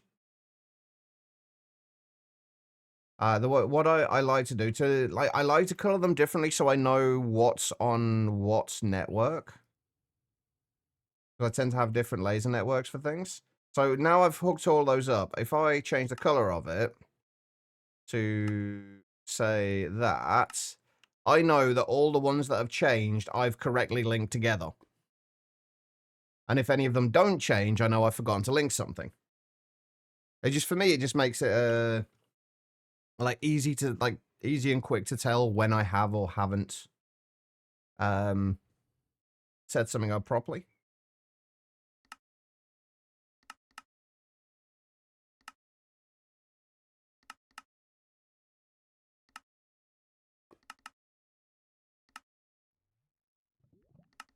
Right, we do... I think we said we could underclock some of these, didn't we? That's Ruby saying, put me back. Aw. Right, okay. What did we say we could... Was there anything we said we could underclock with these? Because we don't want everything running at HV if it doesn't need to be. Alright, no worries, Banana. Enjoy the foods. So we needed 2 of these every 3 seconds, right? We're making 1 per second with the chemical reactor. So that can be at LV. So the chemical reactor here, we can underclock to LV. As far as these are concerned, 0.8 seconds per, 0.5 seconds per. So yeah, all of these can be underclocked to LV. The main reason I've put these as, I've done these as HV machines to begin with is just so that as we expand, we don't need to change the machines over. We won't be using any more power at this point. We will just be, but if we want to increase the speed of it, all we need to do is switch these over from LV up to MV and then MV up to HV. Right, okay, but all of that lot is fine. Okay, so for the quartz, I think the last 2 do need to be HV, because we need 2 every 3 seconds. So these we need 4 glass every 1.25 seconds. I might have screwed up the maths on this. I think I might have screwed up the maths on this. No, none of it matters. Yeah, the arc furnace and this need to, I believe, be on stay on HV. And those need to be dropped down to LV. Okay, right. So what we're going to do now is extract from there on orange. So in there on orange, we might need to overclock these a little bit. And probably put the cards in the right place. That would be a good idea. Wait, I don't have any overclocker cards. Did I? I set the overclocker cards up to craft, didn't I? Be craftable. I'm pretty sure I did. We don't need to use too many of them or make too many of them. Okay, we're missing double electrical steel plates. That's fine. We just need to set up the recipe for that.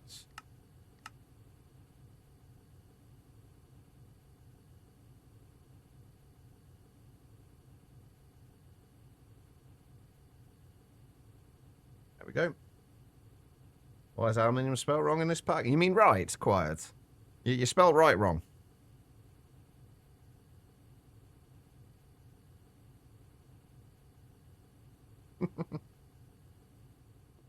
It's because the people who made Greg Take know what they're talking about. That's all it is.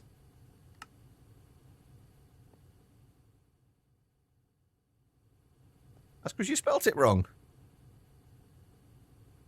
It's spelled very right in Swedish. The Swedish people know how to spell things. See, exactly. Aluminium.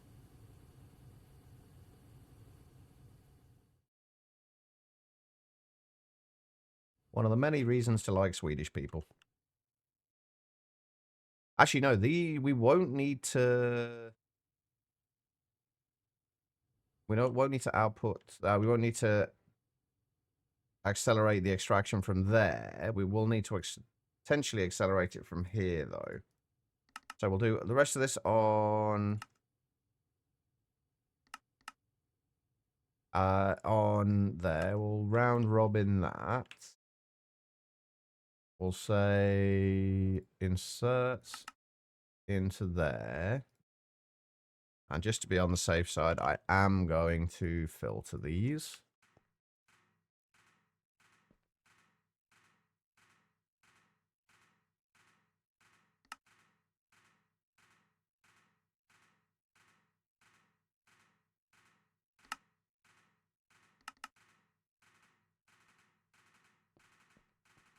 Okay, then that'll be feeding through into there.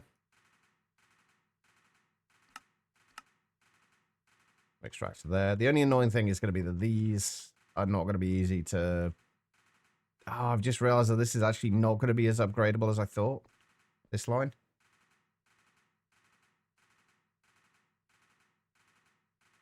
There's one extra one. Well, no, there's the right amount of there. You just take one out, Rallius. That's all it is. Hey, me Weasel, I appreciate the lurk, man. Hope you're good.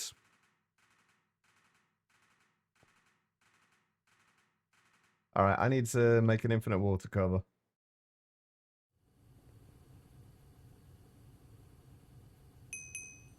Alright.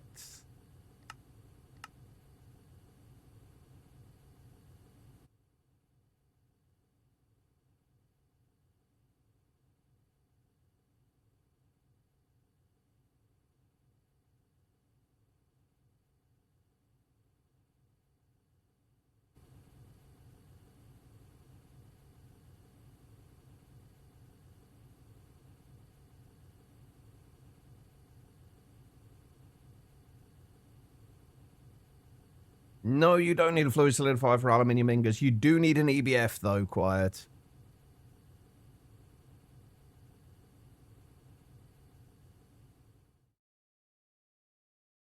One of these things. This is my one. This is my one making aluminium.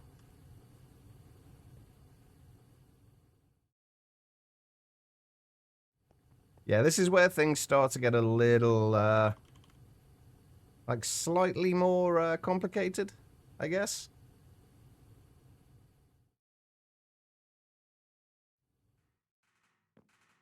I need to put a cover on that, otherwise I am going to walk straight into it. Right, let's put infinite water cover on there. There we go.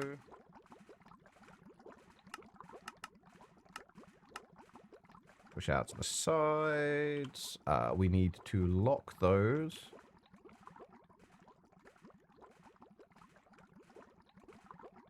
We are going to need to put a laser on there so we can extract from both of them. There we go. That is clay and quartz sorted. Well, sort of. We haven't quite finished yet. Because I do still need to feed oxygen into there. So if we have... It's kind of awkward. We might end up having to move this bit later. Since that's not going to be there later, but... We need an interface.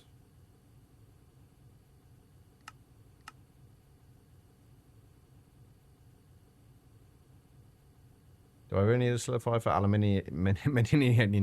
Yeah, exactly.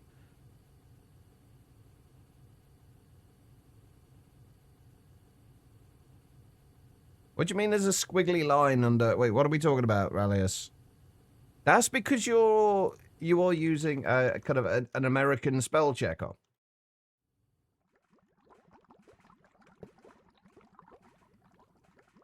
I am just going to say this now, that both ways are technically correct. Not one way or the other is the right answer. So if whenever I talk about this, I am just messing around. Like, there is no one right answer of those two.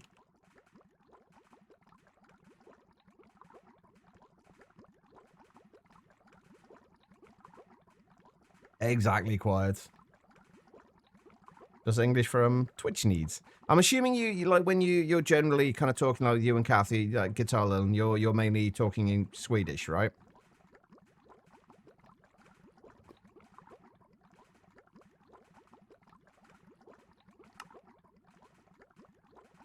And we need to... I haven't got any fluid cards. God damn it.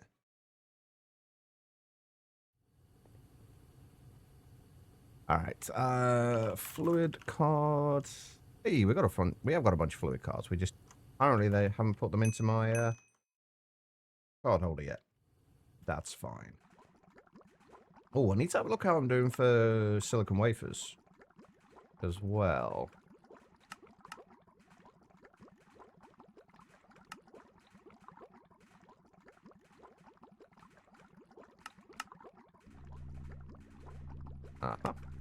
There we go. Glass and quartz.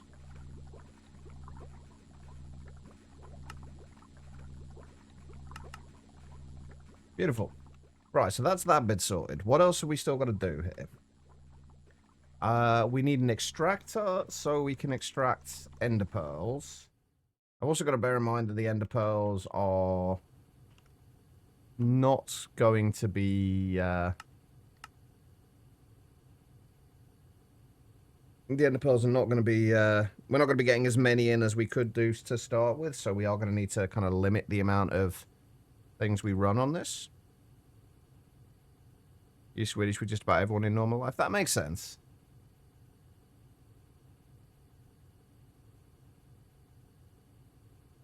Alright, so we're making the extractor. What else do we still need to make that we haven't made yet? We've got the 2 chemical reactors. We still need the alloy smelter.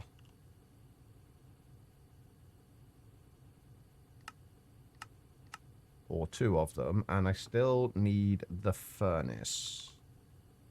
You know what? I'm going to make a few recipes here. Mostly for all of the various furnaces.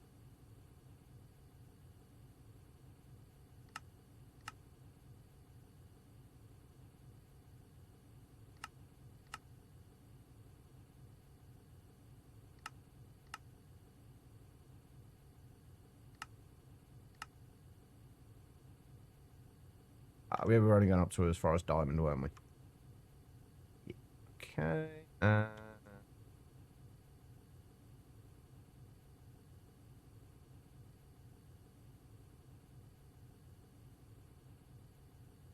We're just going to go with a single diamond furnace. Pizza. What pizza did you go for, Guitar Lewin? Most of the population do know at least a tiny bit of English. And even in modded, the Warden is rough. Like, your armor is better than netherite. You can fly and have an apotheosis axe. Still almost died. How do people do this in vanilla? With great difficulty, I think.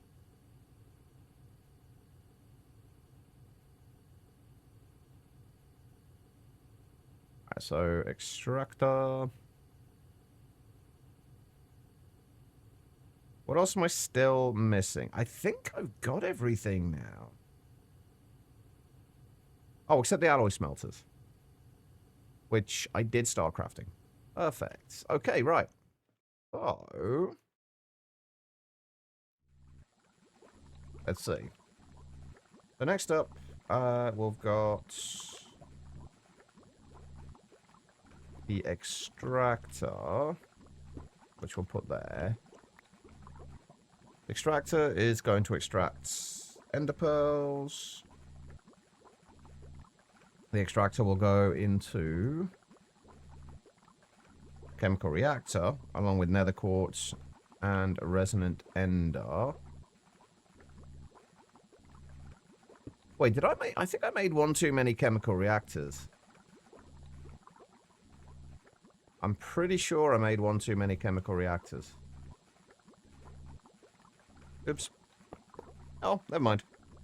Chicken, pizza special, kebab chicken, cheese, lettuce, tomato, cucumber sauce. That sounds pretty nice.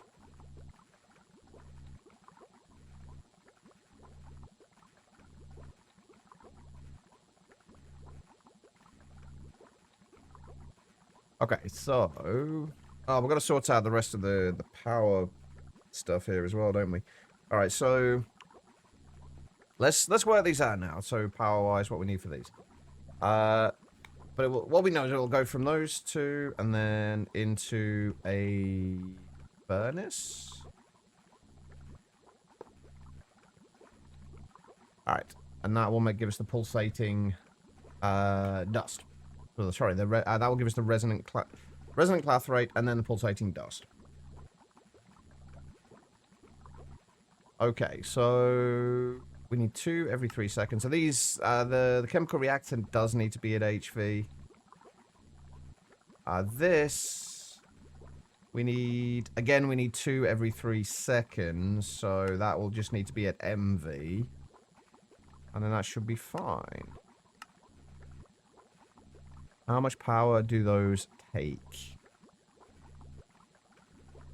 Where are we? Okay. So, if that's going to HV, so that's... We'll do them both at MV. So 75 EU per tick. Plus 30 EU, so 105 EU per tick, which is just under 4 amps. Wait, no, hold on. 120 and 70, so 190. This is awkward, isn't it? We can't do it on a 1 amp cable. We're gonna have to do another 4 amp one for that. But I want to keep them all like power generate, like all the power to all these parts of it going separately. Makes it a little more awkward, but not too bad. So we said that was going at 75 plus 120, so 195. Yeah, it's like 2 amps of MV, isn't it? So it's going to have to be for another 4 amp HV converter. Which is fine.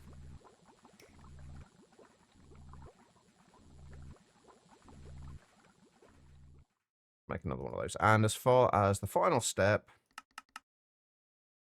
112 EU per tick. So these should be able to be done on a 1 amp, right?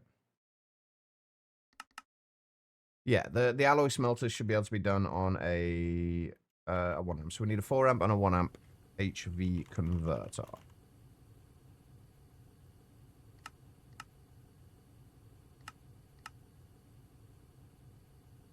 And we're already back up to the 2 stacks of HV processors. What drawer is that? It's just a frame drawer.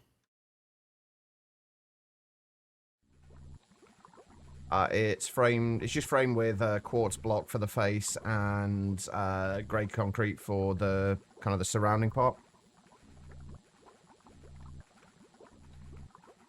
I'm tending not to bother with the frame drawers unless they're going to be in places where they're going to be permanent. Like all the storage stuff in here will eventually be going into storage cells, so I'm not bothered like what they look like. But the ones that are going to be there more permanently.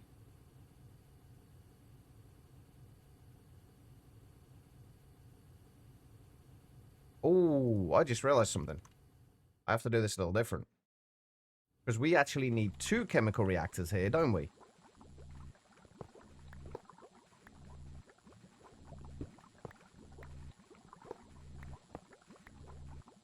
We need 2 chemical reactors making the resonant clathrate. So we need 2 every 3 seconds. So, okay, right, that makes that a little... slightly different thing to set up. And it does mean that the 4 amp is slightly more worthwhile. I think we're going to do it... I would still like to have these, like, directly next to each other.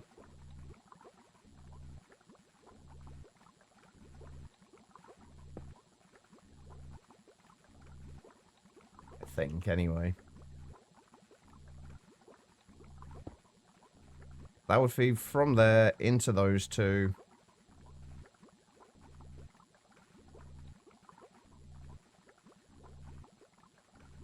Can I get that to...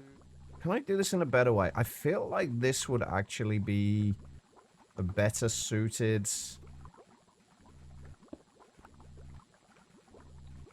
Or would look better, at least, if we did that. Not that. That's an alloy smelter.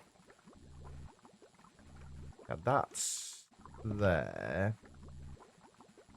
Extractor there. Then we could put regulators on the top and on the 2 chemical reactors. So we've only ever got enough for like 2 recipes worth in there.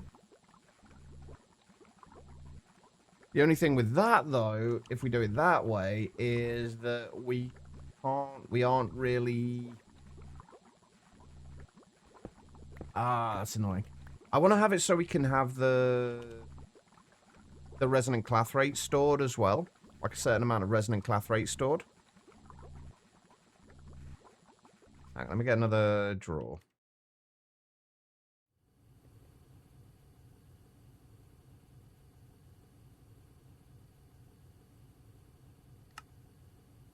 Oh, I have no chests.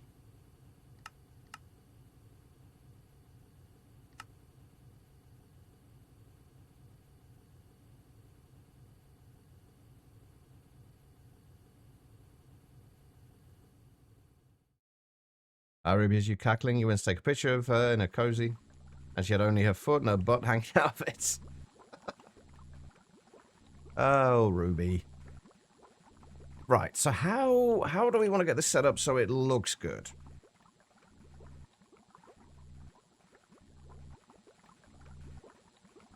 I feel like we can probably just have the extractor there.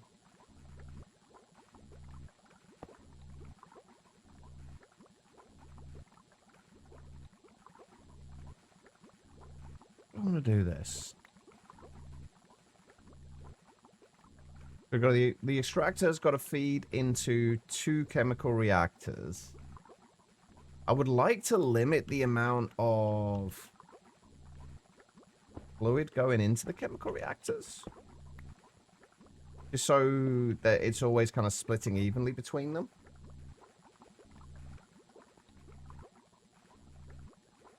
Trying to make this work, and then also having the storage below here for this.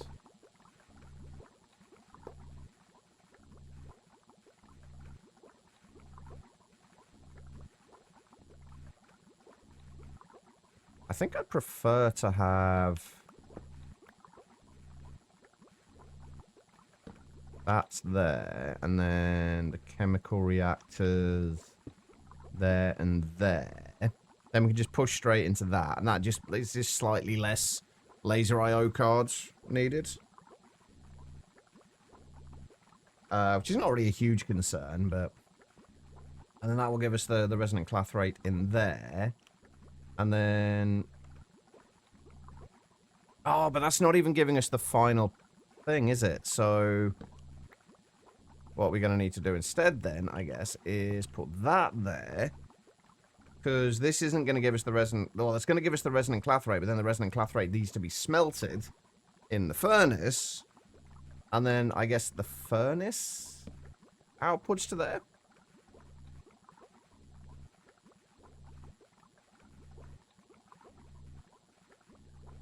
And then we just have, from there, we'll have...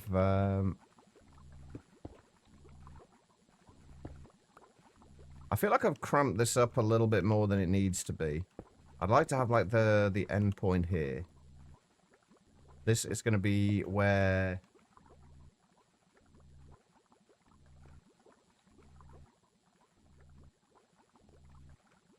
Yeah, that'll work. That'll work. And then we just need to move this slot, so...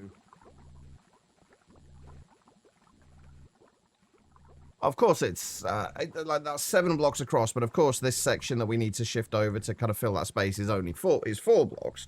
So there's not actually a middle point of it. Heaven forbid we should actually be able to have a middle point.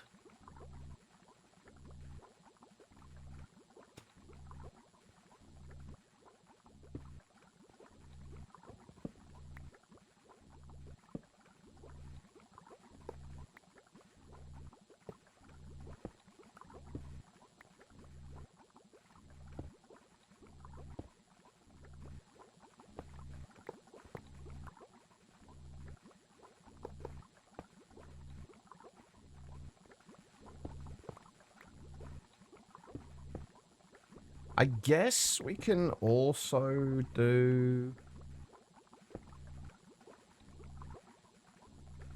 We have the extractor here. That's not an extractor. If we have the extractor here, I'm kind of wondering if it's worth storing up some of the ender pearl, the melted ender pearl or resonant ender. I don't want to store much, though, because we haven't got, like, a huge amount of ender pearls at the moment. But it would be nice to have, like, a bit of a backlog there. Yeah, let's make another fluid drawer. I might put a downgrade in it for now until we have, a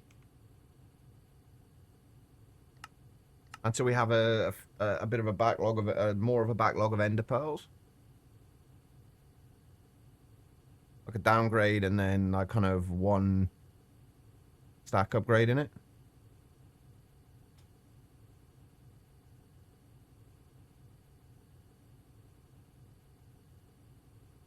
Or 1 bronze upgrade, rather. Just so we can store a little bit, but not a huge amount. And this way, this all fits nicely into here.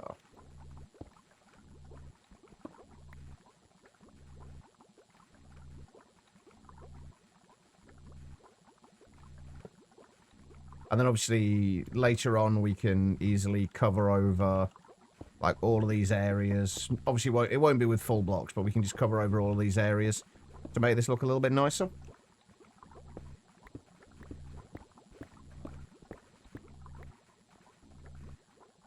Okay. So yeah, I think that should work. The only thing is we've still got to... We need some more vibrant alloy cables, because we are powering all of that lot separately.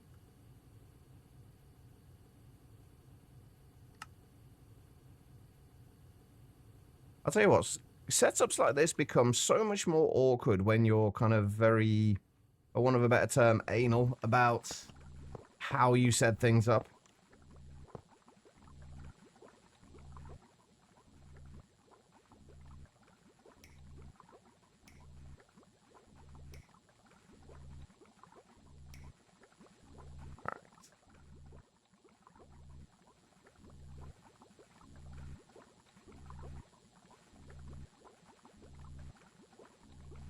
And then the 1 amp converter was going to go here. Although we're going to move that down.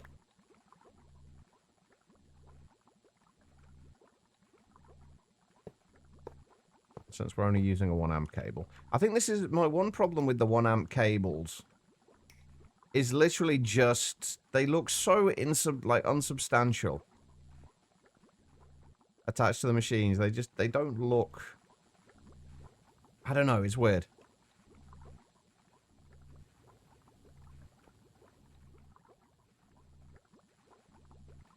Where are we? There we go. Alright, so that will go there. Wrong wrench.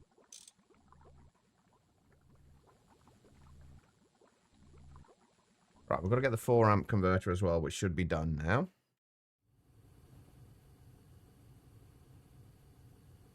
It is. It's actually going a lot better than I thought it would, you know. We may as well put that there. Oh, no, we can't, because this is a different network, isn't it? No, never mind. Never mind.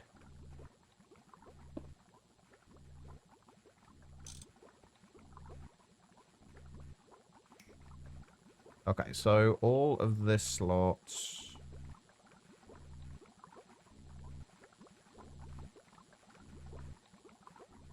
needs to be connected.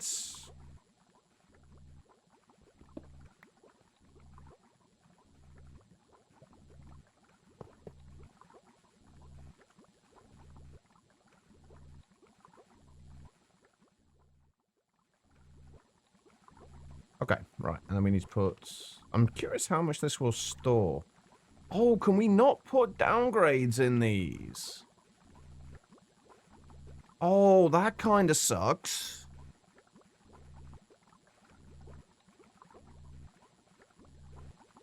Oh, I don't know how I feel about that. Because I don't want to store 32 buckets worth of resin ender at the moment. I guess what we can do is we can just put a sensor on here to sense when there's over, like, however much we want in there and then turn it off. Or at least stop outputting ender pearls to it.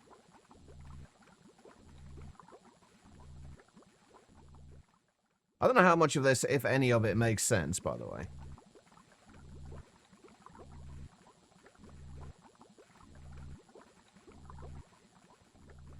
Hopefully all of it.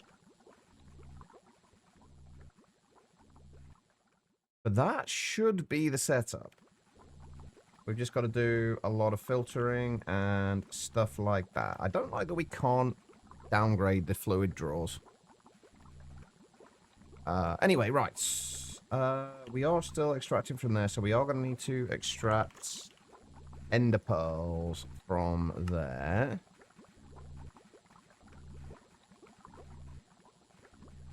And then I think what we want to do is...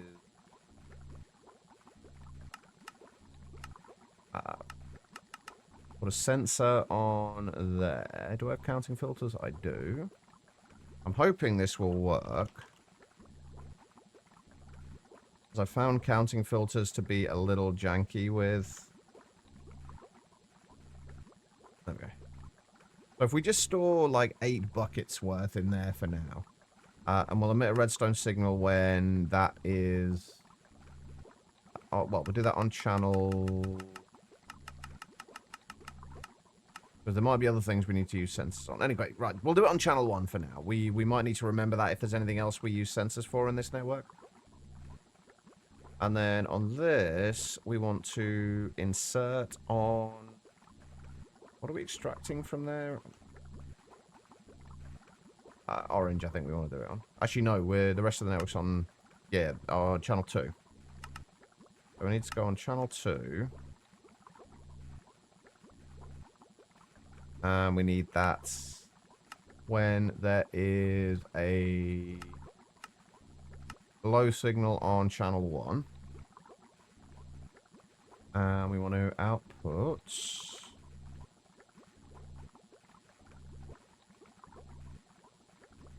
We just keep, say, 4 ender pearls in there.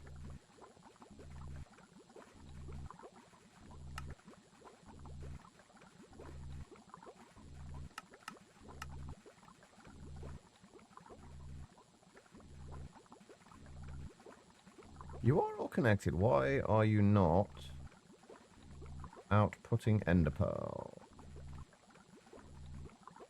Oh, you should be checking when there is 8 buckets of resident ender in there and only emitting a signal when that has that.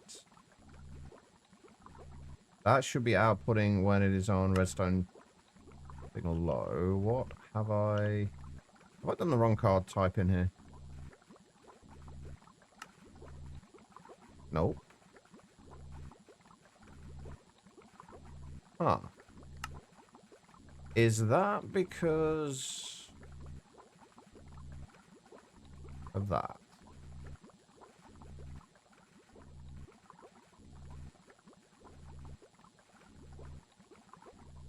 I've clearly done something here. What have I done? Well, it hasn't got any power, but that shouldn't make a difference. Hang on, what to do next in this part? I think you just do some more mining. I mean, it's always a good idea to do more mining anyway. Like, if you're not sure what to do, it's generally a good solution. Why are you not extracting ender pearls?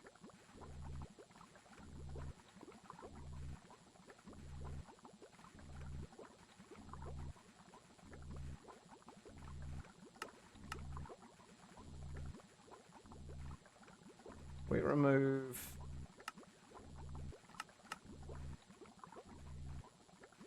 Why are you not extracting ender pearl?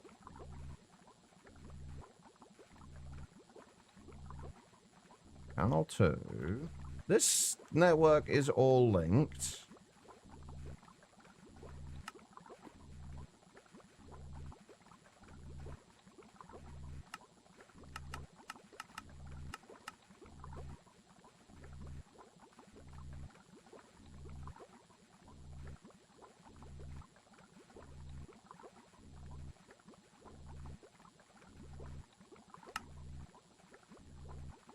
Why is my brain not braining?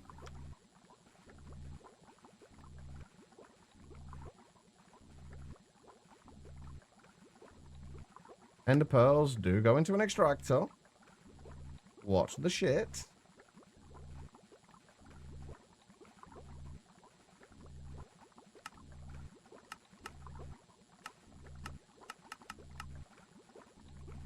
What stupid thing am I missing here?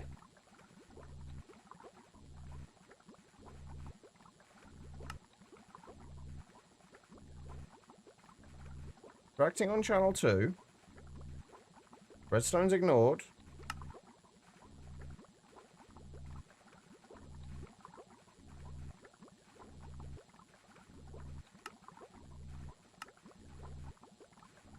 And see, this is why I like coloring the networks.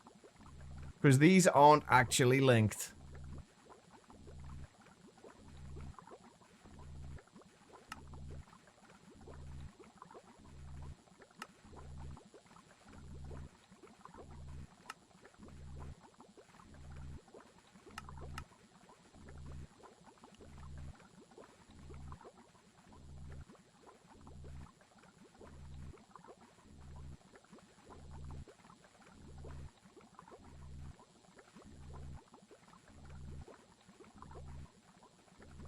There we go. Right, okay.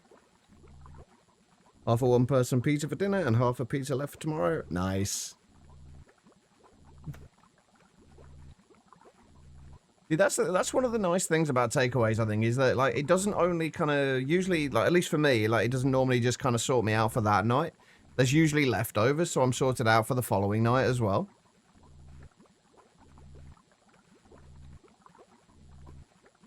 Alright, and we only need to insert into there when that is on a redstone signal of low.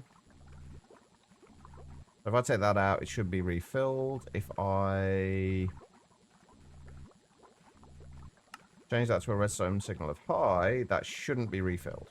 No, okay, good.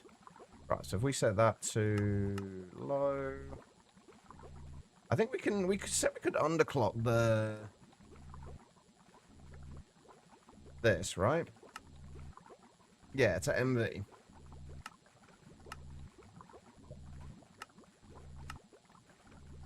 Alright, now we just got to give power to these, which we will do via that.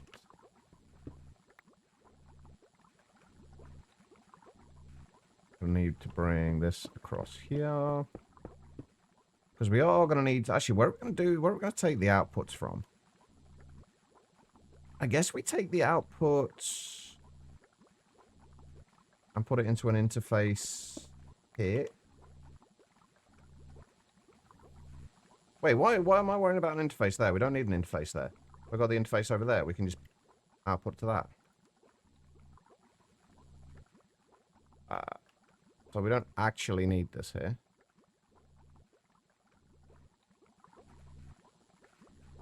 So 1, 2, 3, 4, 5, 6, 7, 8, and then there, and then we need one going there, and then where's the other one go? Below that.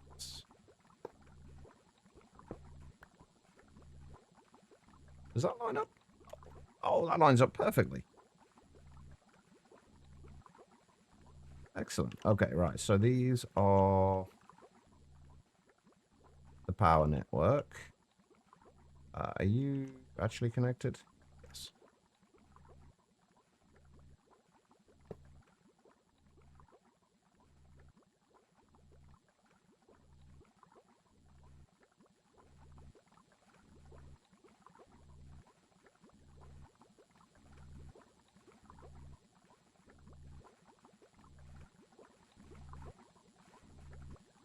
There we go. Right, that is all connected to the power network. We need to give that an energy card. And we need to give that an energy card. And there we go. We need to push that down into there. And when that gets over 8 buckets, that should stop extracting. We'll end up with a little bit more than 8 buckets in there. Provided this works correctly.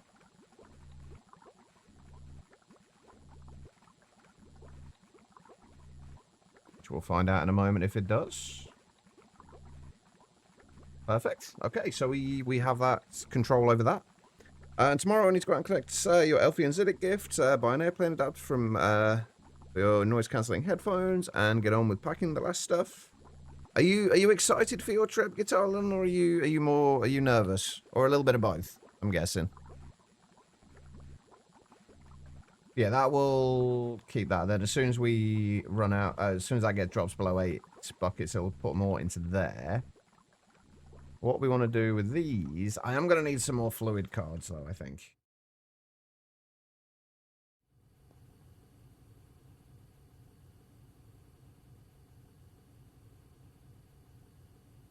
We just do another 16. That is nervous, terrified, butterfly tummy. I'm sure it will go amazingly. And just think of all the amazing people you get to meet. And make sure you say hello to Elfie and Ziddick and everyone else from me as well.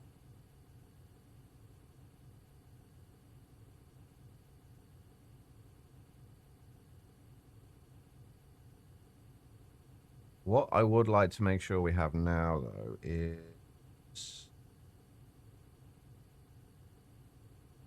I would like to upgrade our storage. Actually, you know what I want to do? I want to make... do I want to do... I want to make a 1K drive.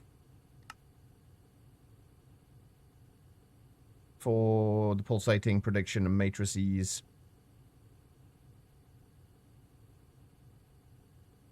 From what I've been able to tell from like kind of your posts and things like that, Guitar, you have prepared incredibly well for this. So you aren't going to run it. You shouldn't run into any issues. Oh my god, why did plates take so long? I need to upgrade stuff. I really need to upgrade stuff. Anyway, we'll come back for these in a moment. like to get this set up before the first break, if possible. All right, we're also going to need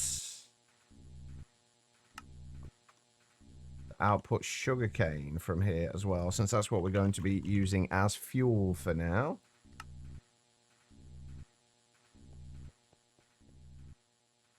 Right, this needs to input fuel from the left, input from the right, output to, sorry, input from the top and bottom, output to the right.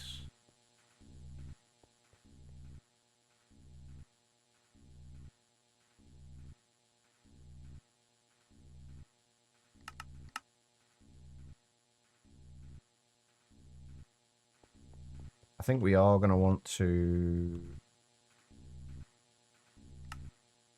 overclock that, though, as much as we can, just to make sure this does stay stocked.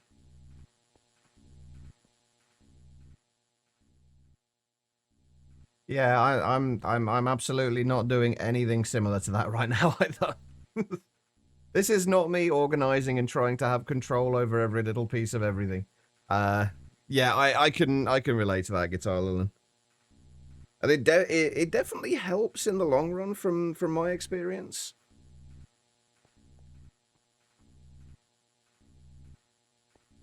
All right, so we need a sensor on there. So we want to emit that when we want to have enough for like maybe 2 recipes worth in here.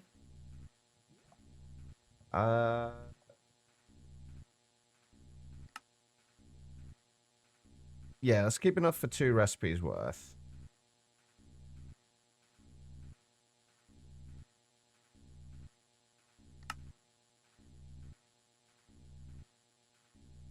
And then we'll sense. Oh, wait. No, this is fine. This is fine. That needs to be on. We'll have that on channel 2. And then we need to insert into there. We'll be extracting from here on. Oops, a daisy. On channel 2, I think. I'm losing track of what the fuck I'm doing here. Again. We will extract on there, but we'll set these to insert resonant ender. When that will be when, actually we'll do that on channel 3. We'll do the above one. When that is below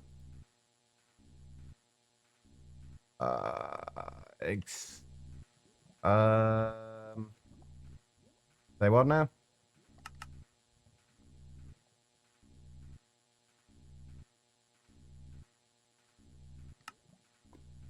Okay, well, that's now got 16 buckets in there. We don't want 16 buckets in there. Oh, please.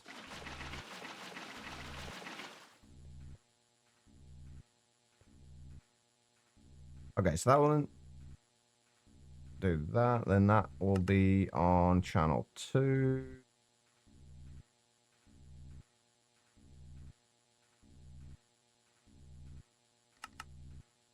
Actually, that doesn't matter, does it? We want this on sensor. We could do it on stocking mode as well, I guess. Stocking mode would probably also work. Actually, let's try stocking mode with this. Rather than messing around with the sensors.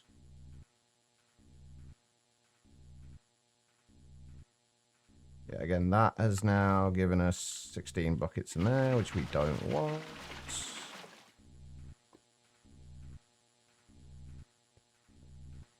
So what we want then, I think...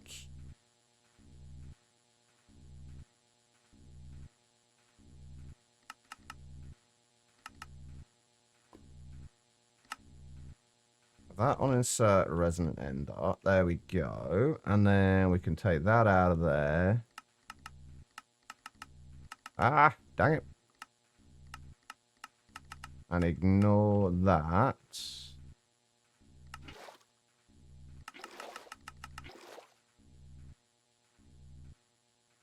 No, why are you fucking doing... Oh, God, because it's... Oh, shit. Hold on. This is what happens when your brain is not fucking working properly. Okay, there we go. Right. Holy shit, that was an ordeal. Right, we are going to have to refill... We are going to have to kind of fill all these up for now, though, because I have a whole bunch of excess resonant ender cells now.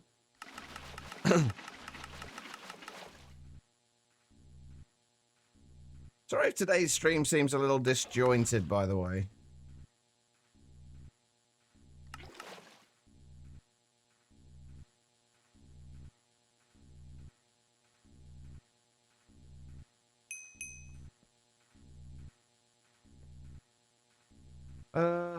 Right. Brain is not braining today. Okay, so on top of those, we also need to insert into here quartz. Let's put that in the right place.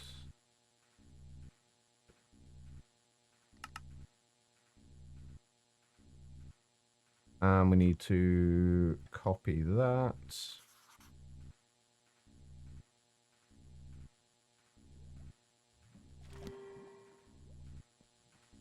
And then we need to extract from there.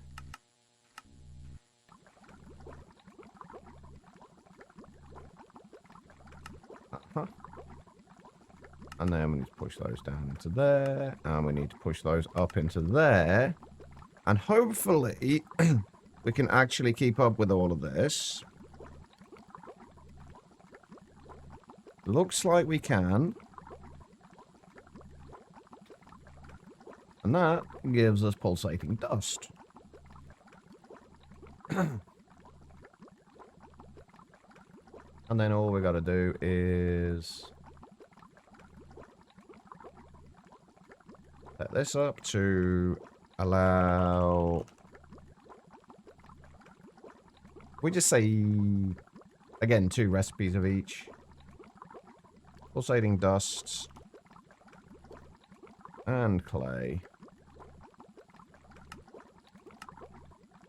Set that on channel 2.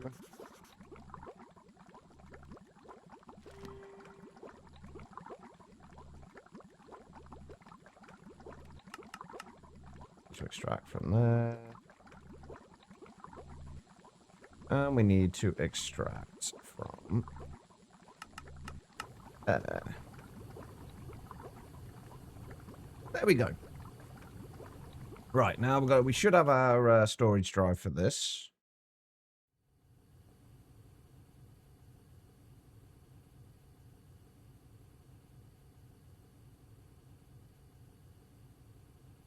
As well as a whole bunch of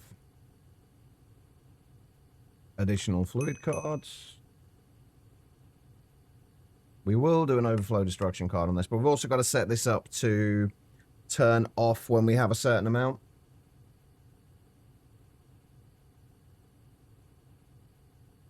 If Shash was there, she'll be a little gift for him too.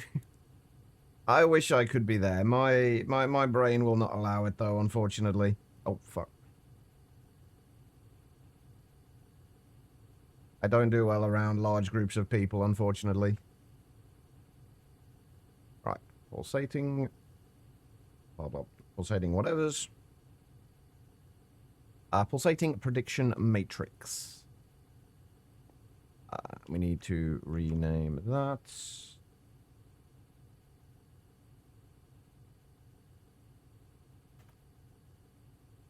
And that is technically a hostile neural networks thing. Okay. And then we put that into there. We should be able to pull everything out of here.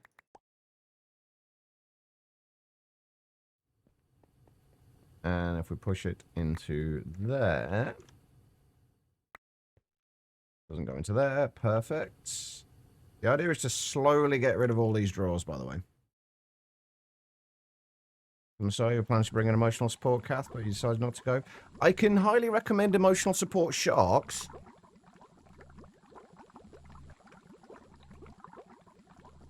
I don't know how they would compare to an emotional support Kath, but I can highly recommend emotional support sharks.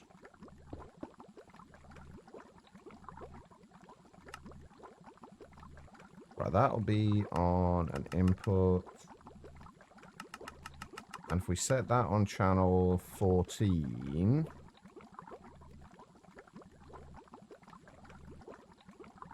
And then this will only work... Hang on, we'll figure this out in a minute.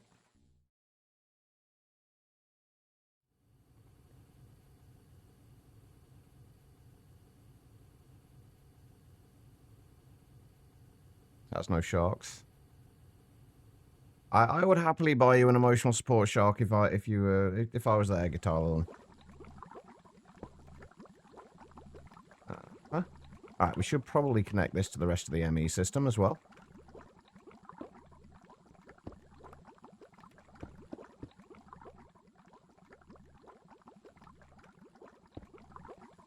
Okay, right, so... If we set this to... Emit what levels are below 4096. They should be right now. And that will be getting picked up on the red channel. So basically we want this to only emit when channel 14 has a high signal, I think.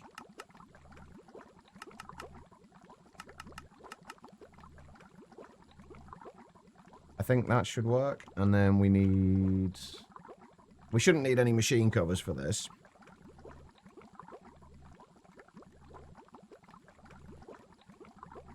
Alright, and then we should be able to just extract on black. I feel like my voice is starting to go a little bit. I can feel it going a little bit kind of gravelly.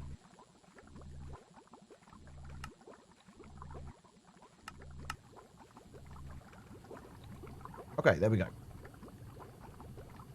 So, these should only extract when this has a redstone signal. So if we set this down to 2048, those shouldn't insert anything more. Oh, nice. Perfect. Okay, that works. So if we keep 4096 of these in stock at any given time, that's going up. Perfect. That will probably be it. And no doubt the pollution and the smog, which we can't see, but is definitely there.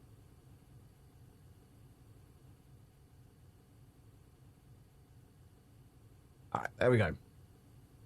Okay, that, I think, is basically set up now. This should, in theory, provide us... Provided I've done the maths correctly, which, given my current state, is highly unlikely, should give us enough to run 40 simulation chambers. We're obviously going to need to get more... we're going to need at least, I think, 7, we said, Enderman data models to be able to keep up with that. But I think that should work.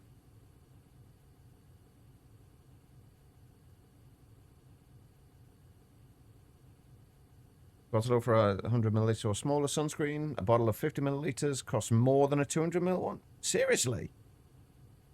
Is the 200 ml one on, like, on offer or something?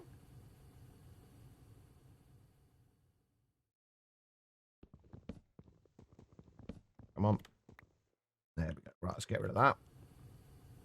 Perfect. That is hostile neural network sorted out. Well, it's not sorted out. Pulsating prediction matrices are sorted out.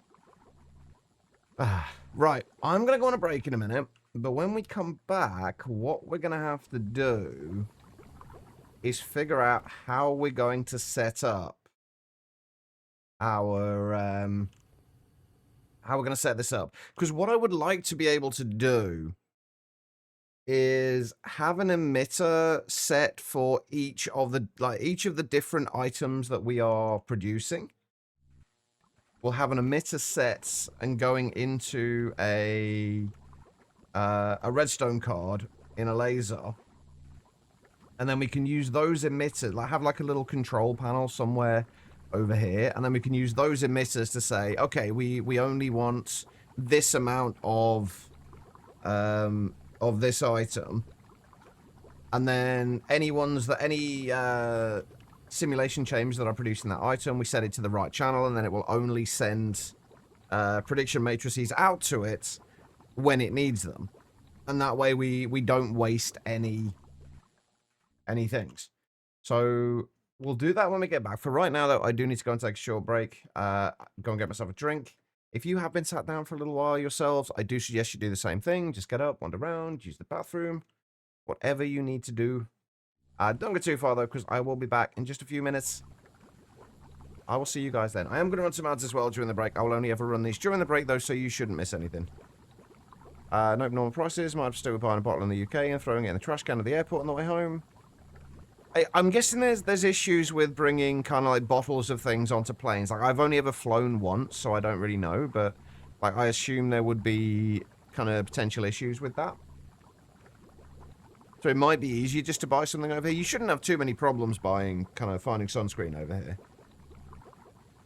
I wouldn't have thought.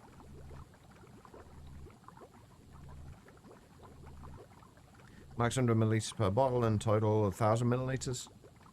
Okay, so there definitely are restrictions then. Okay, right. I will be back in just a moment.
Alright, everybody, I am back.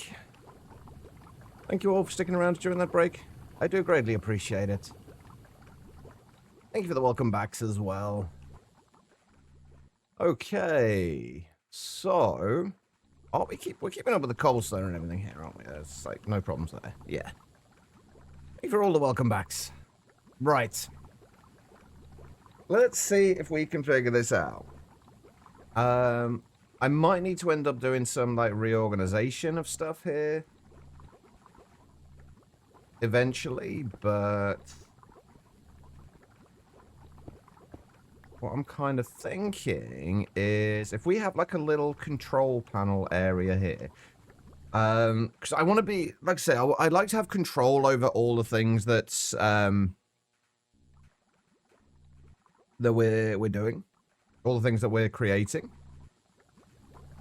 I'm not quite sure how I want to do this though, because basically I want to have a little area over here where we can have a display monitor showing what the item is, and then behind that display monitor, actually we might be able to do this a little smaller.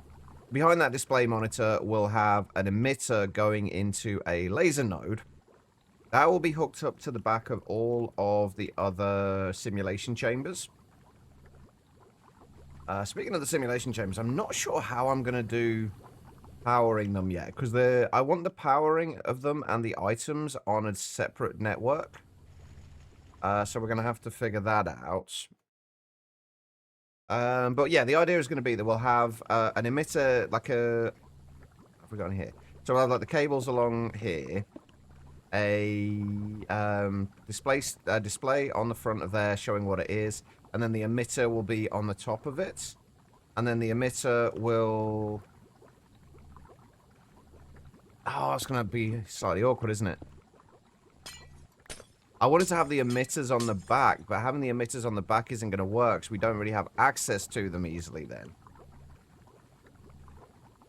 Right, okay, I'm getting ahead of myself, and I'm kind of talking about stuff that we haven't mentioned yet. So basically, we'll have an emitter pointing down with the display on there, and then a bunch of laser nodes that it goes into. Each one will have a redstone card, and my only concern is if there's more than like 16 different items that we're going to be getting from the hostile neural network stuff, because then we'll run out of channels. But basically, the emitter will go in down to there. Then each channel will be the kind of for a different item, and then we'll just say only send out prediction matrices to this simulator when there's fewer than this amount of item.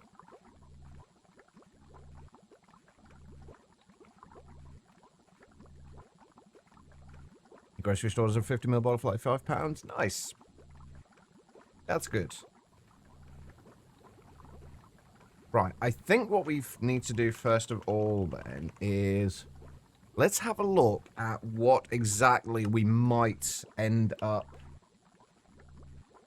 getting out of this. We might needing out of this. What might be needing out of this. We'll get the ones that we know we're definitely going to need to start with. So like copper, gold, probably aluminium. Although that's only a maybe, really. Because we can get aluminium in other ways. I'm pretty sure we are going to need, like, saltpeter. Yeah, we're going to need it for aerothium dust. So we are definitely going to need all 4 of these things. Snowball, I think we need for cryothium dust. We're not going to set all of these up necessarily straight away, by the way. There's something I'm missing here as well from those.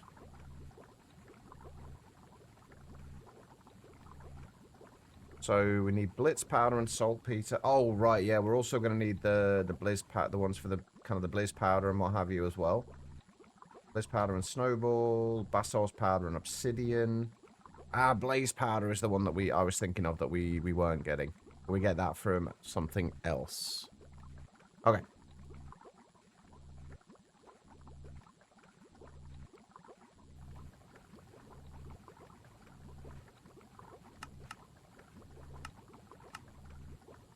So yeah, we only need saltpeter. We're going to need the obsidian dust. We're going to need the snowballs. We're also going to need the Blitz Smokes, the Basalt Shards, and the Blizz Cubes. Probably Slime Balls. We'll put that as a maybe, though, for now. Nickel Ingots, Platinum Ingots. I completely forgot about the Platinum. Holy shit. I forgot we could get Platinum. Platinum Nuggets we definitely want. We will definitely be needing. Tin Ingots we definitely want. Ender Pearls we absolutely want. Not bothered about Emeralds at the moment. Lead we'll definitely want. There's a lot more things here than I was thinking. Like a lot more things here than I was thinking. Diamonds, redstone, coal, glowstone. Okay, we're going to have to set this up slightly differently then.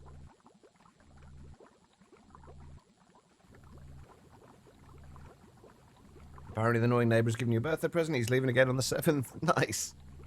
Wait, when's your birthday, Quiet? You told me the other night, I'm pretty sure, and I can't remember. Because I'm a terrible friend.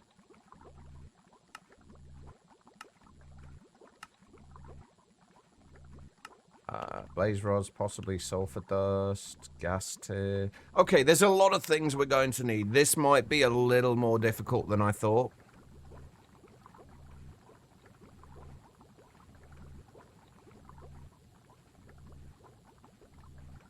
That's your birthday? Oh, so it is actually your birthday on the 7th. Ah. Well, happy birthday for then, because I will no doubt forget to say it. Silver ingots. Okay, I'm gonna have to rethink this. I didn't think there was quite so many different items we were likely to need.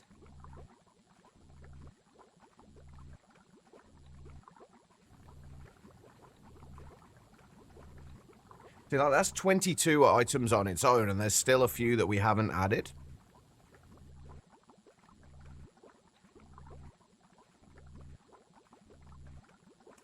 How are we gonna do that then?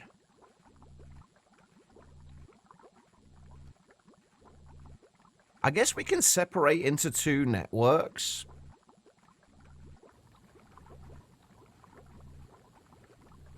Or we just, for each of the different items, we have a loot fabricator and then just like rows of, say, kind of loot fabricator, and then do I have anything else here? Like loot fabricator.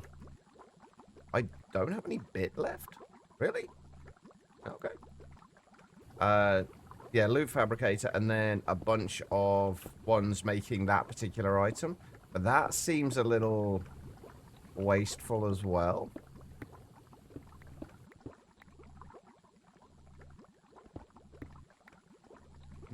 How do we do this?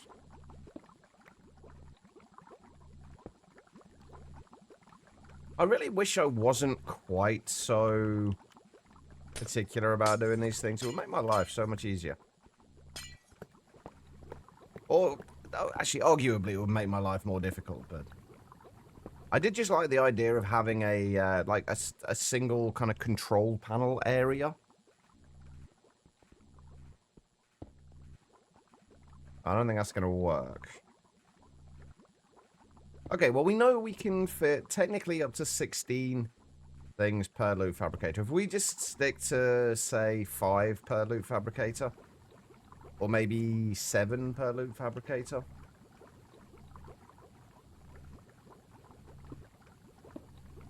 Actually, yeah, if we stick with 7, that kind of works out, because there'll be 1 Enderman data model per row, and then 7 other data models. Or 6 other data models, rather. Keep thinking I'm ending soon. I don't think I'm going to be massively much longer. I'm probably not going to be going for like full 6 hours today, Quiet. But we're not finishing just yet. Right, okay, how did we say this was going to work? We could go up to roughly like 40 simulation chambers at the moment. We divide that by 7, so yeah, if we do 6 rows of these, then each one of those will have an Enderman data model. And then 6 other data models on top of it. But how do we organize this in such a way that we can turn things off. I think if we have them separated like this, we can have laser nodes coming through the middle in order to give these things power. So those will be part of the power network. Let's just get rid of a few of them just so we can keep some. Those will be the power network, and then we'll insert into all of this from the back. But each one of these will be their own separate network. With its own interface. And then we'll have the interface there, and then we can bring up a...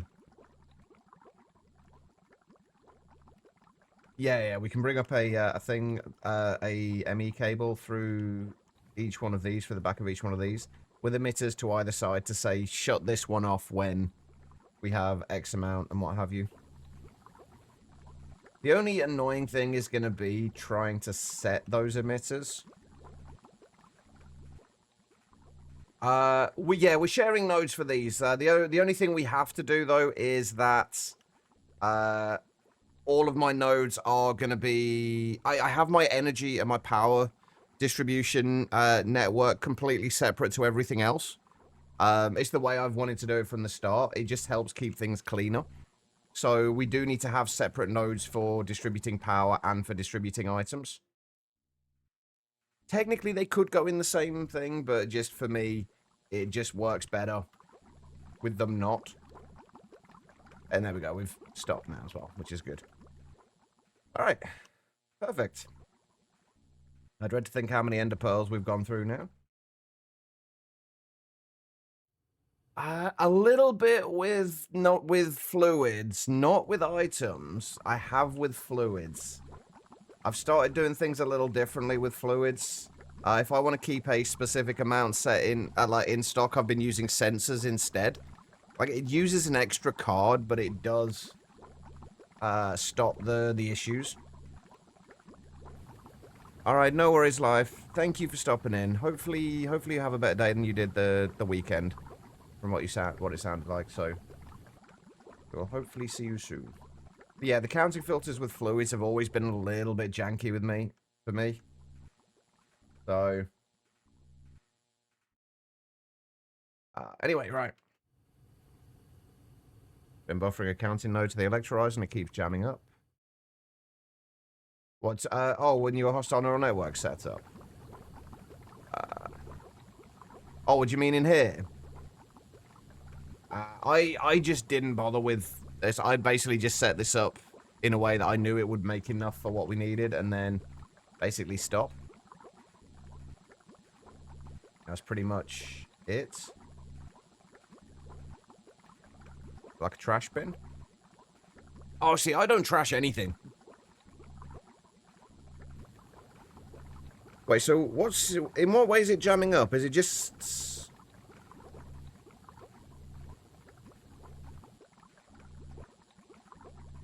Oh, right.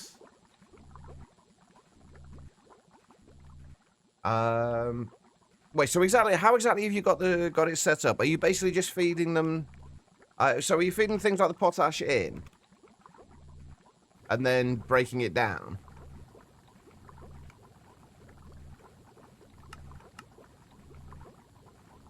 Yeah, this is kind of awkward. Yeah, this is one thing that I've still not figured out a good way to work it. The only thing I can think, the only way I've kind of been doing it with I can show you with the centrifuges I had set up here. Basically, I've had that as an input, and then if you need a specific amount of an item, it does mean a little setup each time. You basically set it, if you have a counting filter in there, then set it to... Oh, shit, that doesn't even work, though, does it?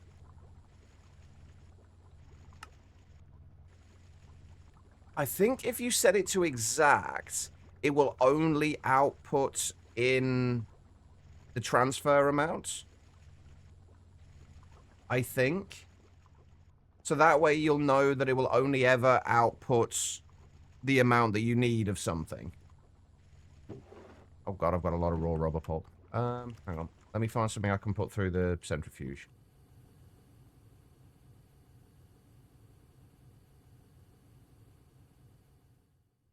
So if we set this to say extract 2 at a time on round robin, that should hopefully only extract 2 at a time.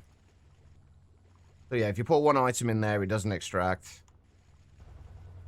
Put 2 in and it will. That way, it will only ever extract that amount of items. Easiest way is to put, if it's going to multiple machines, easiest way is to put it on the extract filter, then you only have to set it once. So if you set it on exact mode, and then just set the transfer amount there. So say we set that to 8, that wouldn't then extract until we had 8 items. And that way, if you've got it on round robin, it will only ever extract to, like, that amount to each one. So if it needs 22 items, you set it to, say you need 22 biotype, you set it to 22. And then that will only ever extract 22. Anything less than that will just stay in there. That way it won't get clogged up with anything else. It's a very awkward system, and honestly, I've not found a way around it yet. At least not a way that I'm especially happy with.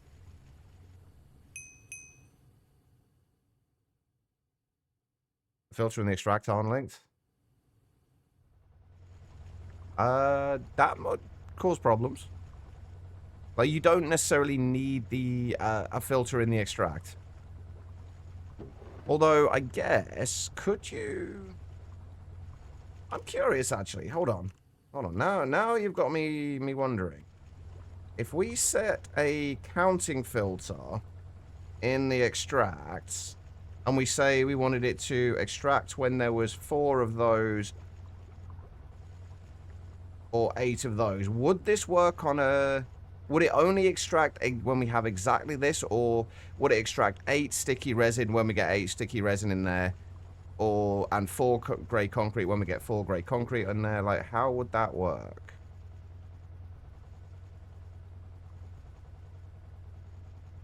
Wait, did I have no idea where that went now. Oh, I just picked it up, didn't I? Oops. So if we were to do that... Oh, wait, no, that's not going to go in anyway, is it? That's not going to work. Hold on. Let me find something else that can go in the centrifuge. Can we centrifuge redstone? You've sidetracked me now, Hideyoshi. Right. We can centrifuge redstone. Okay, so if we put redstone in there... I don't really want to do this, because I don't want to deal with getting, like, mercury and shit, but...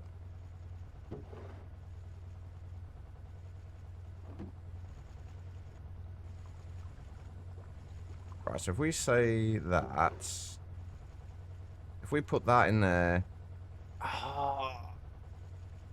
yeah, it looks like it might. I was hoping you could do it in a single card.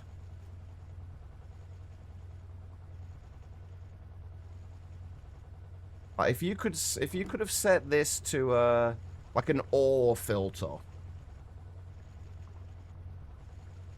like when you have this or this.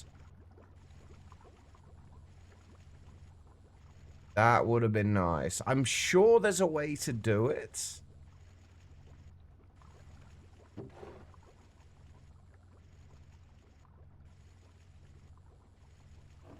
Oh, wait a minute. I've just realized something as well. It won't extract those because it can't. Maybe it is going to work. It can't extract those because we've only got it set to extract 8 at most.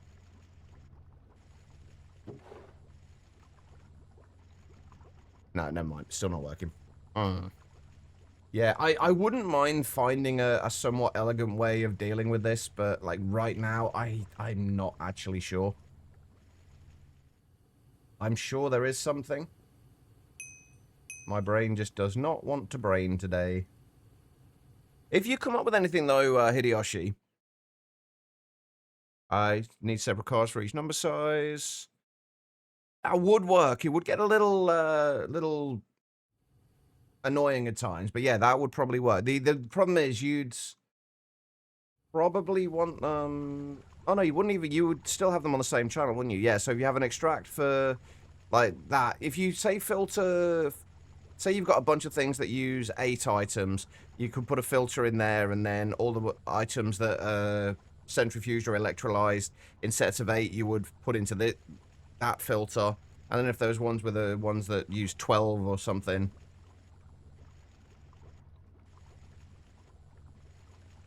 It's kind of confusing.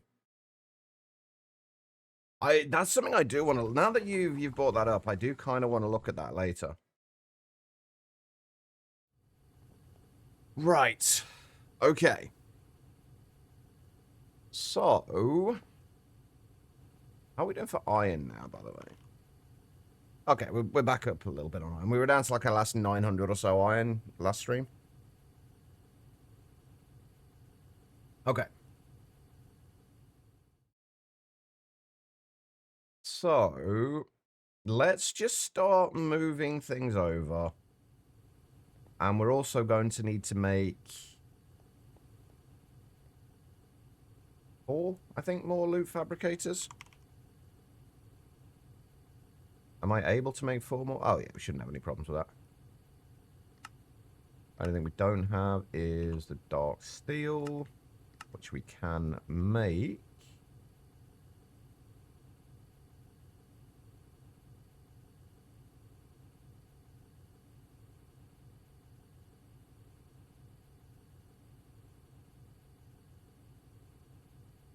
My only concern with this setup, if I can find it. My only concern with this setup is being able to see what's being produced in each of these. That's my only concern with this setup.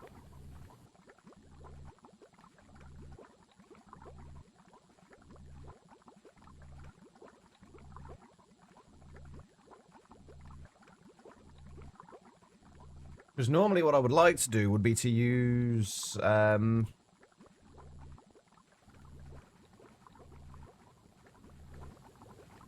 they called? Display monitors. To the sides of them, but when they've got 2 like this, we can't really do that.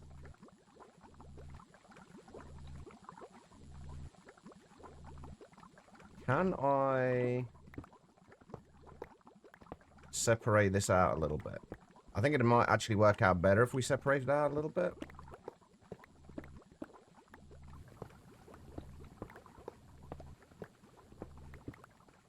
So we got 1, 2, 3, 4, 5, 6, 7. So that's the center point. We have the loot fabricators there.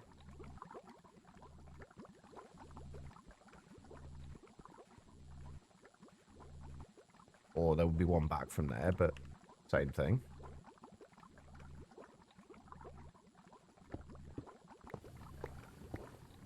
Tony's played during your first Money stream, you were telling me to play it, and I was thinking about it. Now here we are. You've made the right decision, Quiet.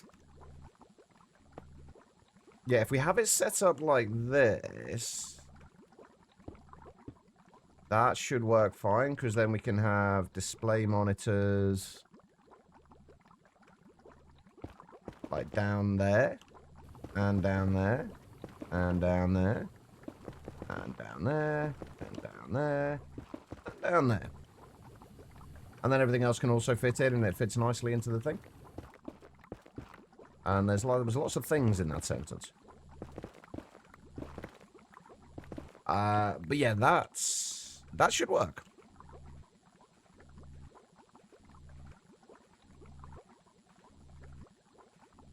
Definitely not as spooked as you thought you'd be. It's really not that bad. Like, so long as if you approach it in the way that you have been Quiet, it's genuinely not that bad at all. Like like you said, like you've been approaching it as if it's basically a completely different game. Like, not seeing it, like, not wanting it to be like every other mod pack or anything like that. You've been approaching it as its own kind of entity. And that, I think, works really well.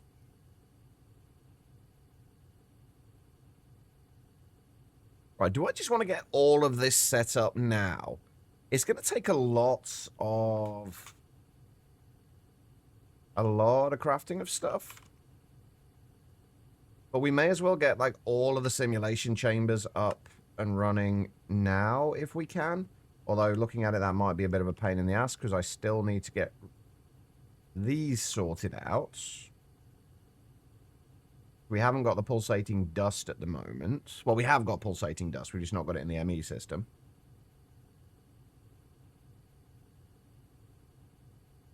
It might take a little while to get used to it, Quiet, but you'll get there.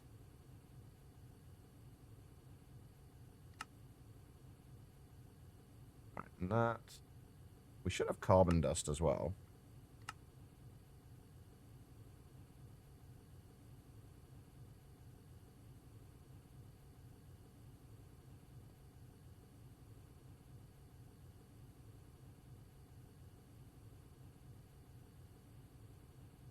Right, so we said we can do up to 40 of these, right? We've currently got 1, 2, 3, 4, 5, 6, 7. We've currently got 14. That's what, 26 more? Yeah, as expected, I'm missing string and pulsating dust. That's fine. We can switch over the spider prediction. Do we even have the spider prediction in here at the minute? We don't. Can I make one more simulation chamber for right now? And then we'll just get some spider stuff going through.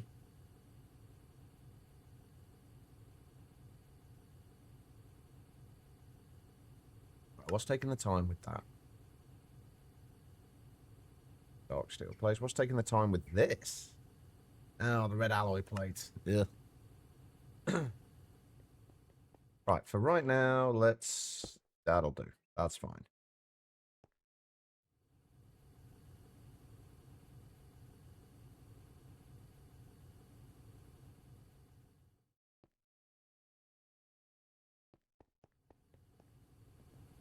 Some people might be mad at you.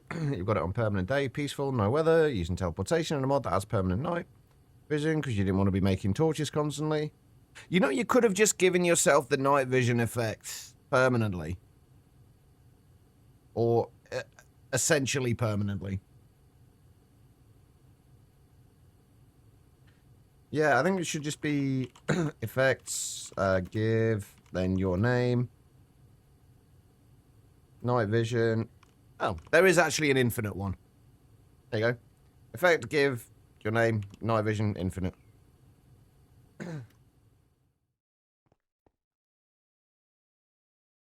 I need all of the string. But yeah, like Guitar says, play your way. Play the way that makes it most interesting and accessible to you. That is always the way you should play. It's not a competitive game. It's not a game where it's going to matter if you decide to give yourself an infinite amount of a certain resource because you can't be bothered to do it. Like your whole goal with this though, right, was to get to learn GregTech, right, and to get to understand GregTech. So why put more obstacles in your way of doing that than you need to?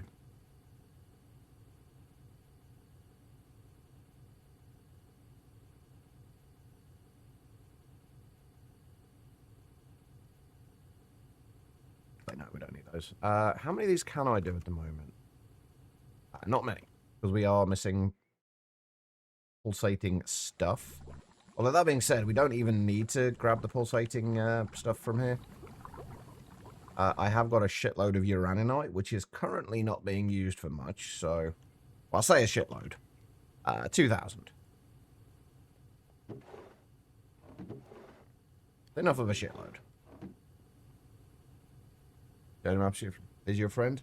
Exactly. Play the way that keeps you playing the pack. And keeps you interested and engaged in what you're doing. And screw what anybody else says.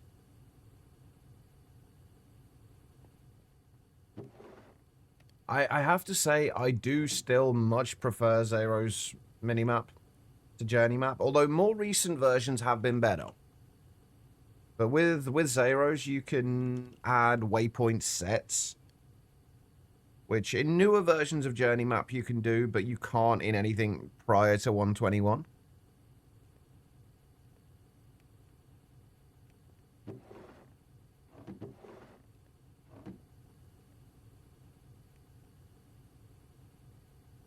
No, waypoint sets. Basically, you could have it so... Say you have a bunch of waypoints for ore nodes, and you've also got a bunch of waypoints for kind of where villages are, for example, or where like certain points of interest are. If you have them all together, you've got all of those waypoints in one place, and if they're all showing at the same time, it can get messy with like beacon beams everywhere showing waypoints, things. Whereas with waypoint sets, you can have like one set of waypoints just for ores, one set of waypoints just for the villages, one set of waypoints just for the POIs, and you can only you can have it so it only shows one of those sets at once. So you're not cluttering your screen with additional shit that you don't need. And I think that's the reason I like it, is that, and I hadn't really realized that until I've just said it out loud, but that lack of clutter. Like I don't like having like tons of clutter.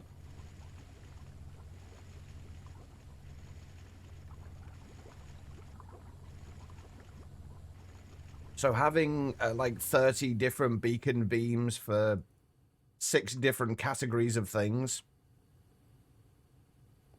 just drives me up the wall. Yeah, exactly. Exactly. You can turn the beacons off, but the good thing is, with the waypoint sets, is you can turn them off in sets. Like if you, with Journey Map as it is now, if you wanted to go through and turn off all of your ore nodes, like your ore display nodes, you would have to go through and individually turn off each one. There is other options this with like the GT ore veins and stuff like that.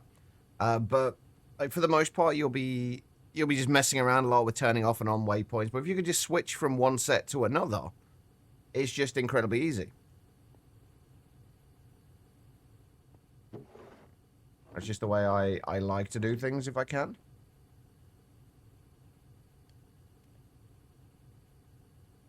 The thing is, though, it's less micromanagey than using Journey Map as it is now. Because Journey Map, like I say, if you want to turn off all your ore nodes, your ore waypoints, you have to go through and individually click each one. I'd say that's more micromanagey than just clicking a button to shift to another waypoint set. Right, does anybody remember how many simulators I said I needed? 26 more. If we've done one, I am still, hey, 69 pulsating dust short, an 84 string.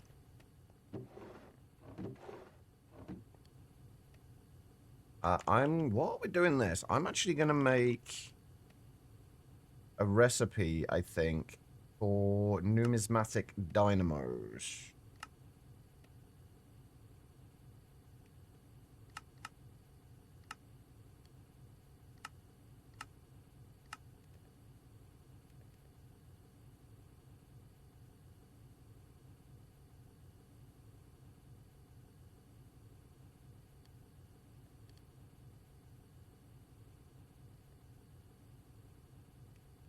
It's trust me, it's not. It's the same as setting any waypoint. All it is, you'll have a keybind to cycle waypoint sets.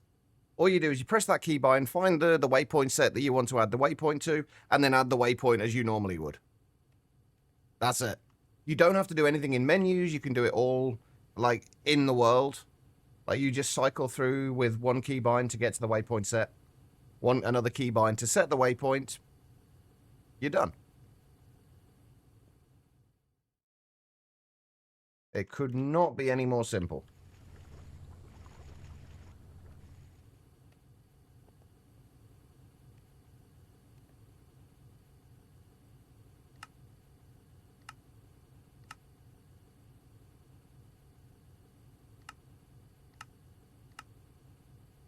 Now, this is the bit that's going to be a problem. The fact that I do not have grains of infinity, really, at the moment.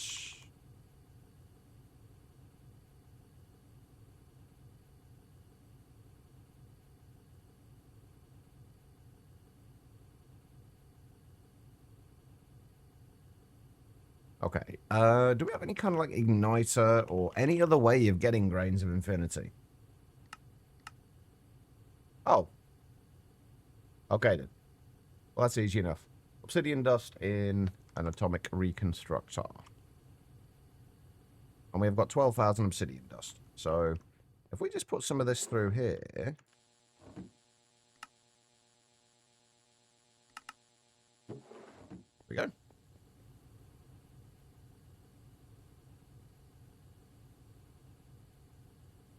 It's just, it really is just a way of better managing your waypoints. As far as I can see, there's absolutely no downside to it. But then again, this is just the way I see it. Other people's experiences may differ.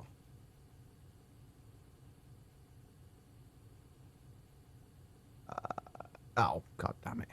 I need better crafting CPUs. Right, we'll do one lot of 13, and then we'll do one lot of 12. And this is going to use a lot of our processors, but...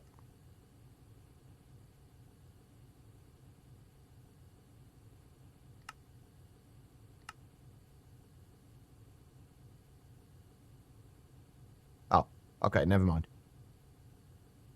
They're already restocked.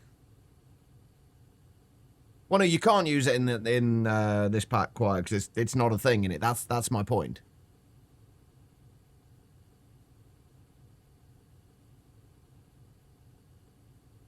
I just find it easier to... I like to have, like, separation of responsibilities, so to speak. I like separation of responsibilities. I like one thing to manage that thing and that thing alone. Hence me wanting to do...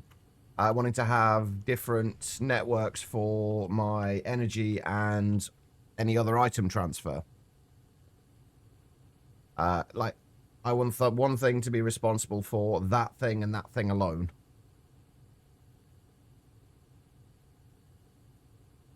Right, I am going to need energy cards.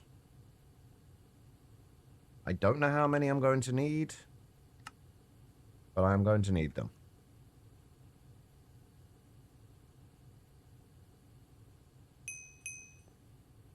Alright, I don't want to move this over yet. I think we can probably tear all of this down now, right? Yeah, let's just tear all of this down. I dread to think how much stuff I'm going to be voiding here. Probably not much, actually.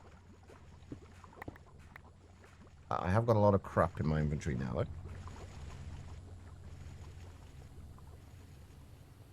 Nah, you're all good, quiet. There's no rush.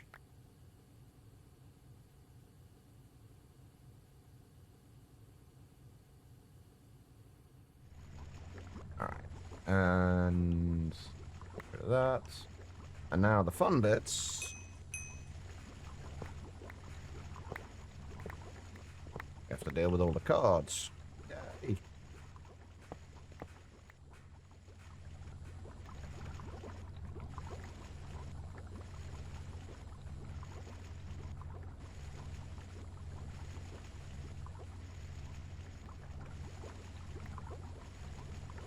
Right, this is not going to be fun. Right, let's just put a bunch of this into here for now.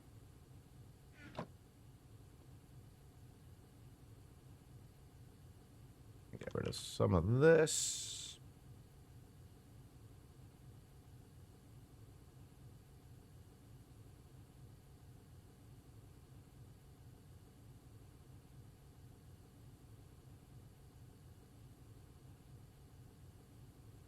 See, this is the way I feel like it should work when you're clearing out a bunch of cards.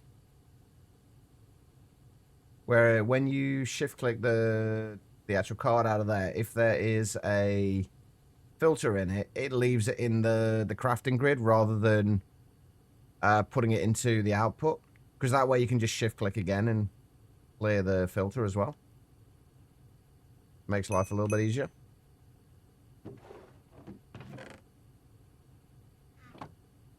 And I'm all about making my life a little bit easier. Usually.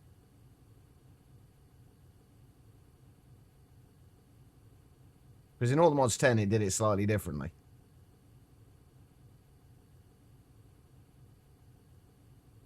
Langmeister, hello. How you doing? Welcome to the stream. I do kind of wish there was a way to clear these a little quicker.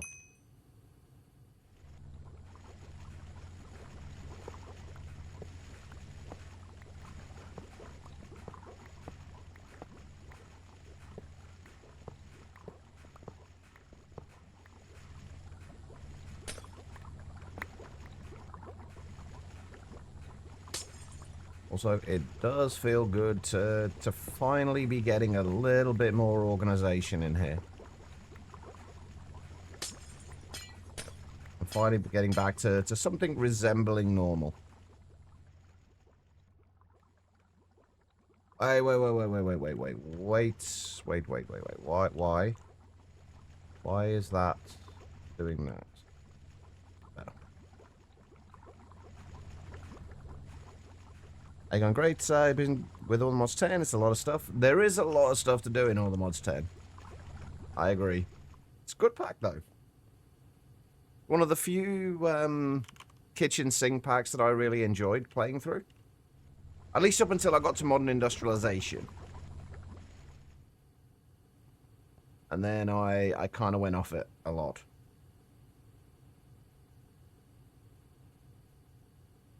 Which is laggy. Oh, you having issues? I've not dropped any strain. Oh, is this like a Twitch-wide thing? Or is anybody else having any issues? Oh no, guitar illness as well. Okay, that's got to be a Twitch end thing, though, because I've not dropped any frames. It wasn't when I started doing it, AK. When I started working on the Modern Industrialization, it was still required for the star. And then halfway, well, about 2/3 of the way through progression, they changed it when they added creating. And I was gutted. So at that point, I just continued with it anyway.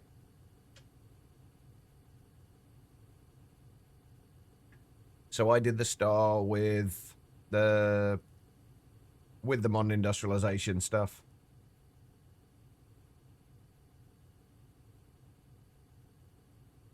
And it was painful. How many more have we got left to do? 3 more. Okay, we're almost there. Right, let's start setting these up.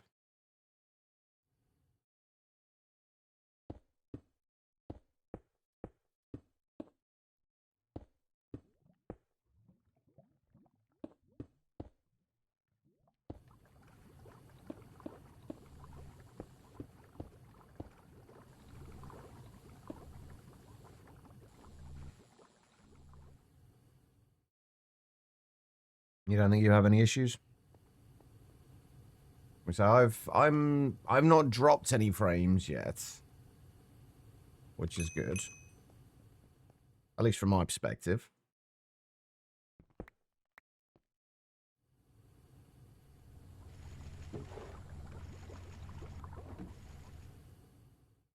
Right, we are gonna have to make how many shulker data models did I say I was gonna do?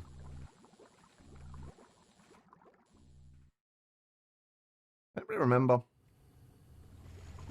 It's we need 2 shulker data model, 2 self-aware shulker data models for every 3 numismatic dynamos.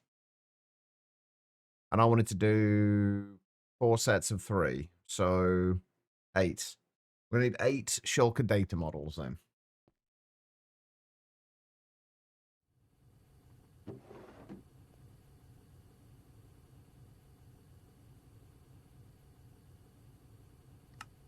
should be able to make that now as well.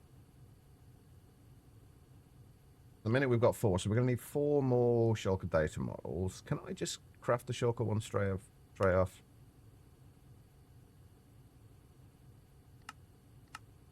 Should be able to. I'm looking forward to the point where they change these so they start off as self-aware. That's going to be nice. Oh, we also needed 6 Enderman data models. We may as well make the Enderman ones craftable as well.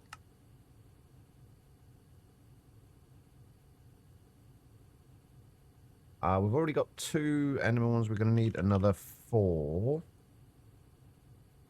Oh, I knew that was going to happen. Fuck. Wait, how am I missing... Oh. Oh. Yeah, I was worried that was going to happen. Fuck.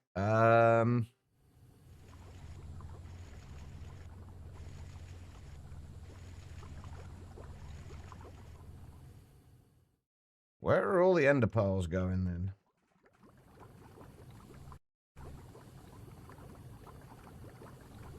Oh, right. Yeah.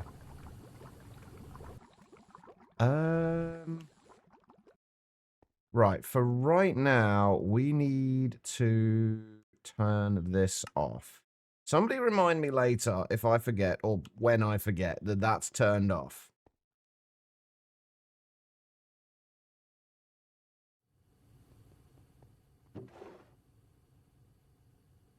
Because I really don't want it turned off.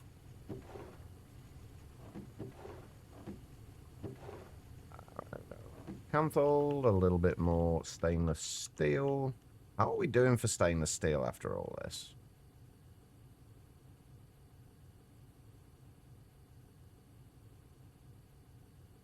Oh, we still got 1600. We're all right.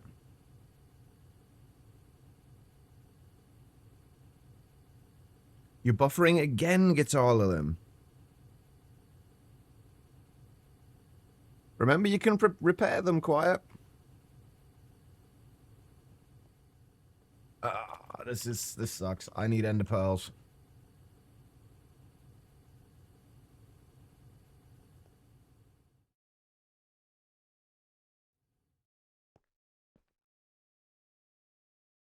Right, they should start building up again now.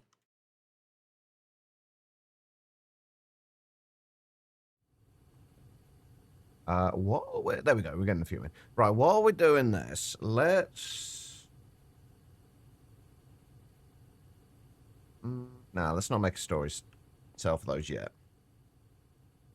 It might just be the servers that they're connecting to are having issues, potentially. Is anyone else having issues with other channels?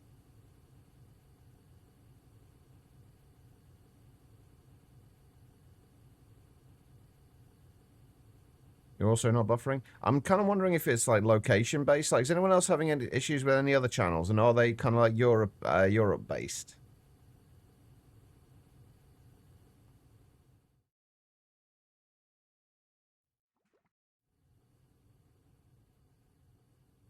This is going to be fun, isn't it?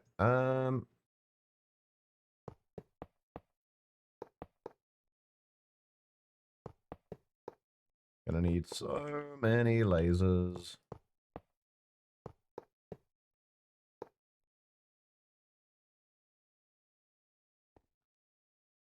You're in the US and haven't had any buffering. Quiet's in the US as well, also not having any buffering.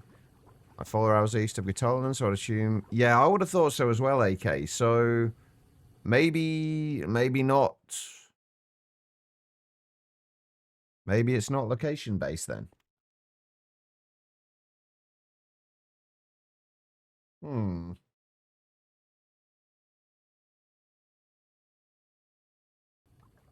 This...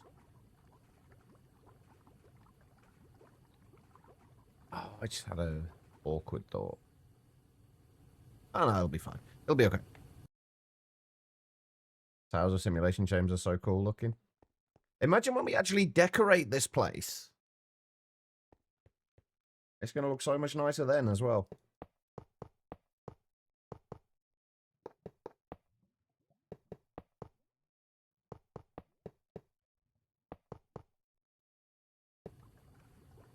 And I ran out. That's fine for you now.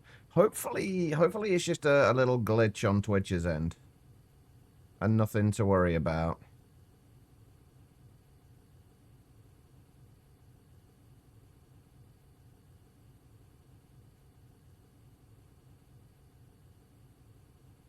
They just look like crazy server rooms or something. Wait till we get all of our storage drives set up. Those are definitely going to look like crazy server room things.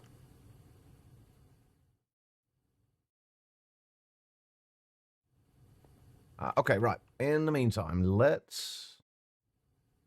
We also need another 6 interfaces as well. I don't... I'm not happy with this setup already. Ah, fuck, we're missing fluid stuff. Hold on. I'm not happy with this setup already, you know. There's things that are already gonna bug me.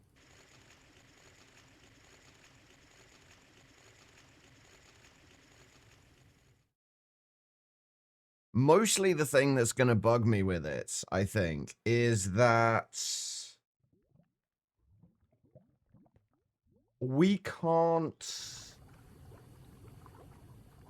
Like, I would have liked to have had, like, one central area where I dictated how much of a certain item we kept in stock. And I just don't think we're going to be able to do that. See, this is why I really want... I mentioned this last stream, and the more I think about it, the more I want this. You know how we have remote access to pattern providers via the pattern access terminal? Why can't we have this with emitters? Like, remote access to all emitters on the network would be amazing. Like, why is that not a thing?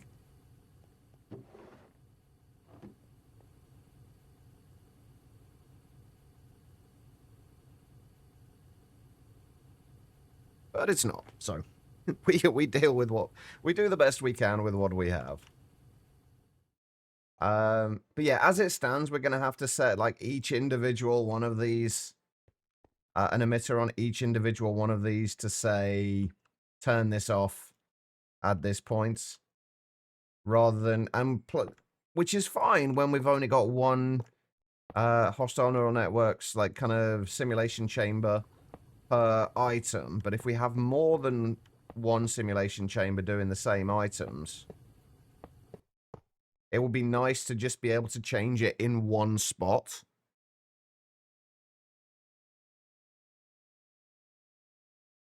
I don't know how I could do that, though.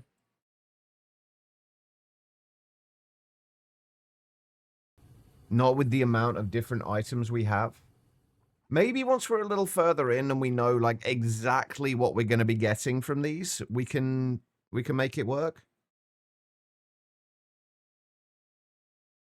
But for right now, I think it's going to be a little, just going to be a little awkward.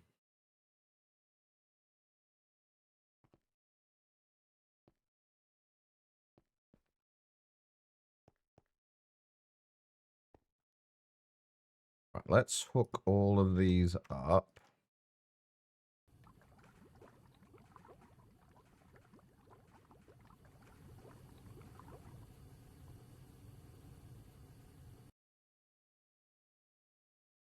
That connected? Yeah.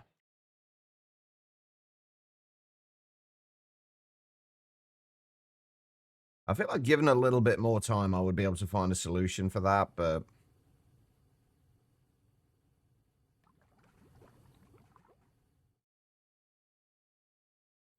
But right now, it's just going to have to be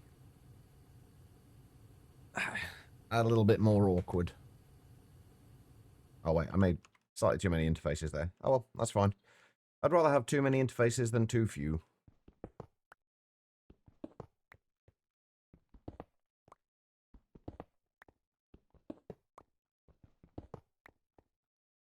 Okay.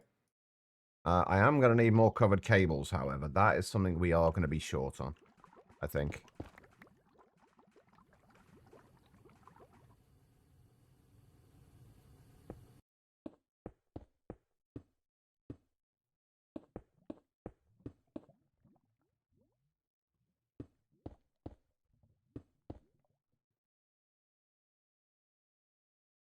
Okay, so the power is going to come up through these, right? Yeah, okay.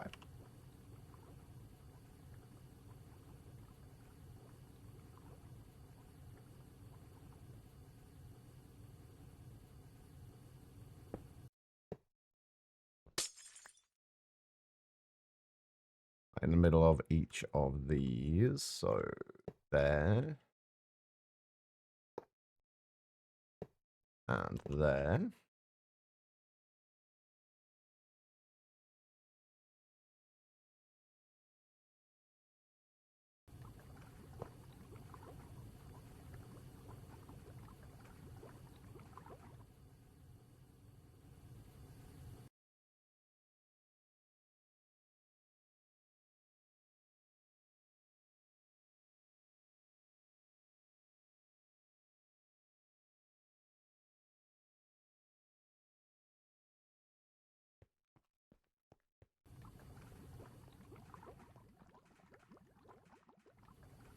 And then that.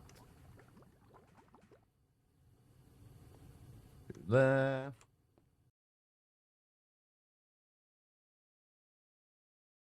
And that. To there. Beautiful. Okay.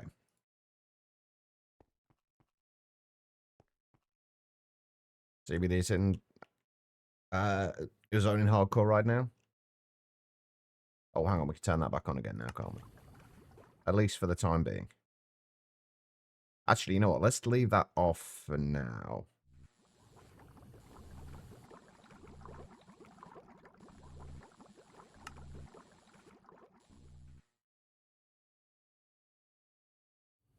Okay, right. So, what do we still need to do here? I need a shitload more covered cables. Which means I need a shitload more glass cables. Which means I need more fluids. I need to get fluids properly sorted out.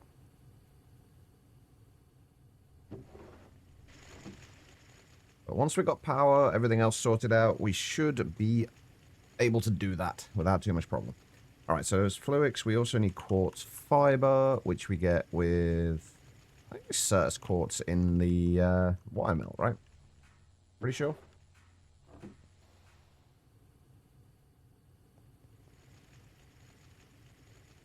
Alright. So we need that. And the fluids. And that goes in alloy smelter. Oh, which I don't need to go all the way over here for, do I, anymore? Because I forgot about that. Should just put that into there. And I think that's, yeah, it's turned on.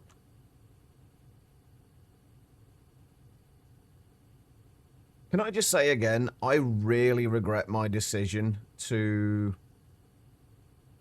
go with covered cables and not just regular cables, regular glass cables. They look so much nicer. But at the same time, they are such a pain in the ass to make.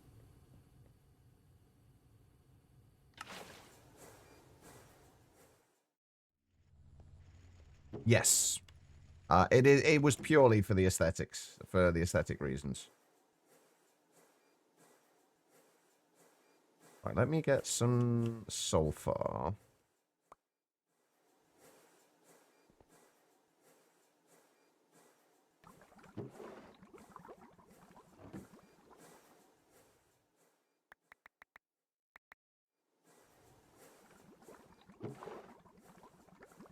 I need a bigger barrel.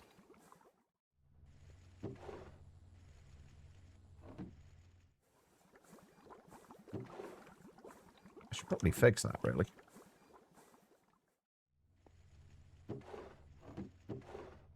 Put that back in there for now. Okay, right. So many emotes you wanted. So I'm going to need to find out how to get those golden plants that were in your children's book. They could just pull $10 out of the pocket whenever you needed one. If only. If only. I haven't got any more covered cables in here. Oh, I actually do have some more covered cables in here. Nice. Alright, so green. More covered cables. These are going to be... How are we going to do this? I'm going to have to use cable anchors, otherwise it's going to bug me.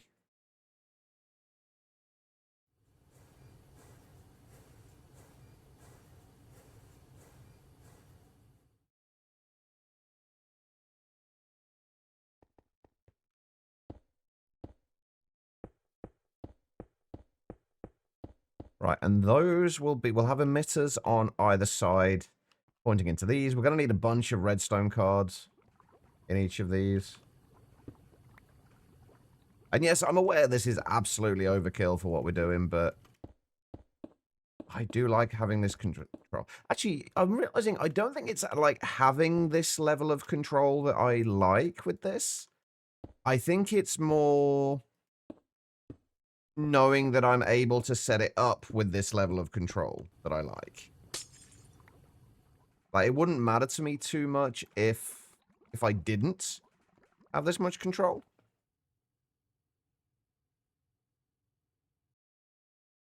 But it's just nice knowing that I do.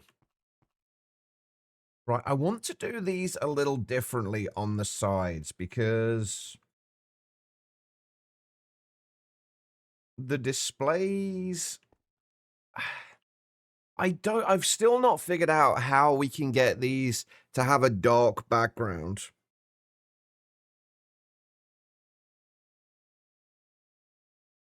Like, I don't know how we can make that have a dark background.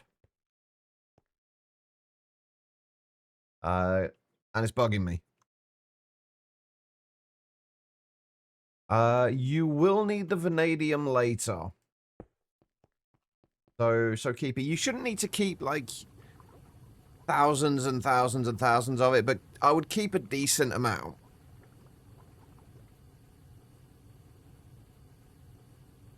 Although at the end of the day, magnetite veins are not overly rare. So you can always get more.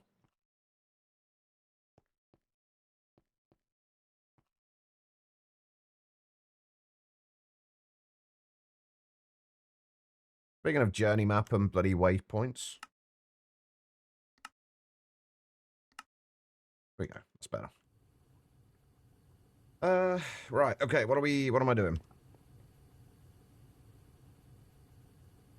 I'm just going to make a storage monitor for now.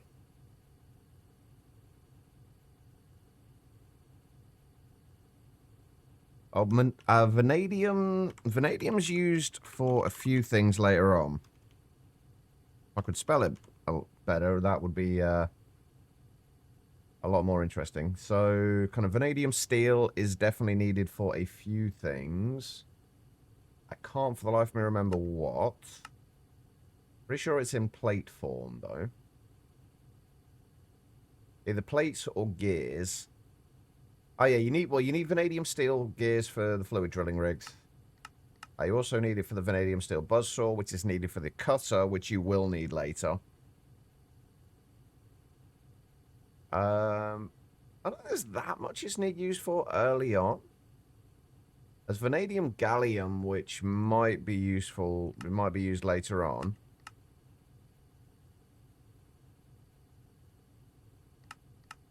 I'm not sure what for, though. Can't remember for the life of me what exactly it's used for.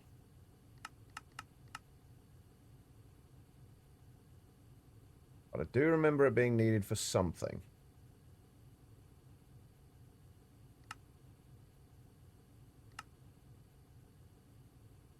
Plus you can get more magnetite out of it.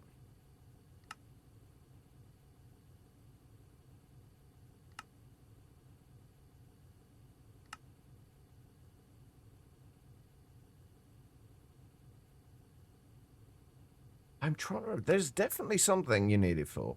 Oh, liquid chromium. But that's a long way off. Alright. Okay. Did I start making a storage monitor? No. Oh, that's what I need to make. And I haven't done yet. I need to make a color applicator. How have I not made a color applicator yet? I mentioned it last stream.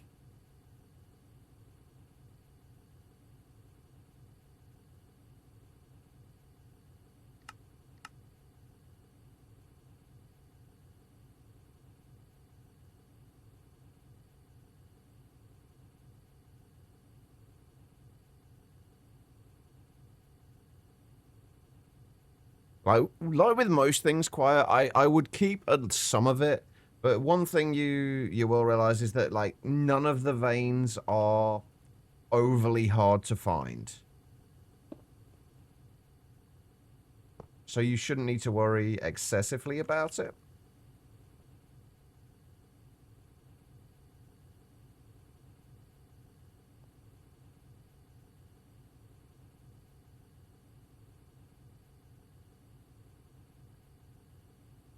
Wait, where are my wither roses?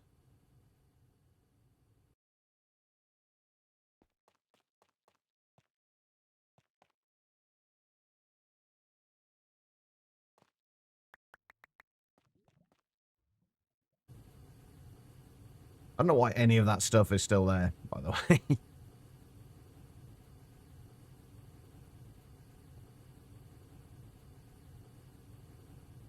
We need some red dye, because we have been using red as well.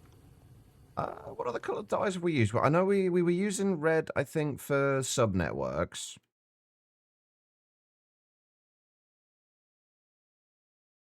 Yeah, we're using red for sub-networks, green for the main network.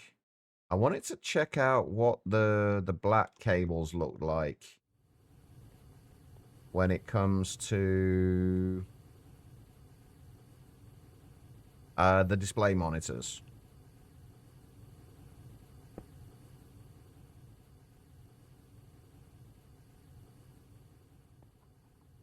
Can I charge you in there?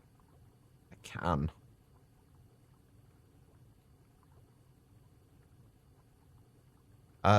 Reposting Tribble's reminder because you feel like it was important that you didn't remember it because you're a bad mod. You are not a bad mod, Quiet. Shush. Yes, I did forget, but it also doesn't need to be turned back on just yet.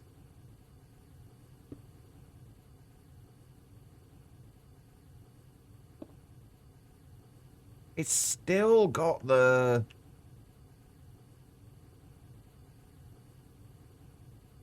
It's still got the white background. Why? That's so frustrating.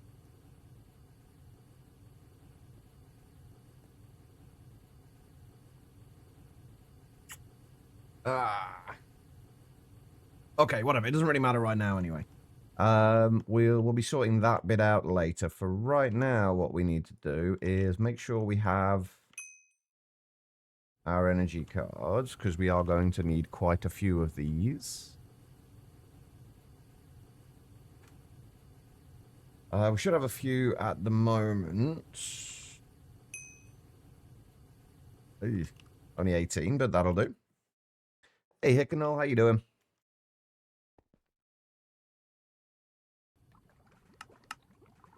I do kind of wish I could, like, feed into a...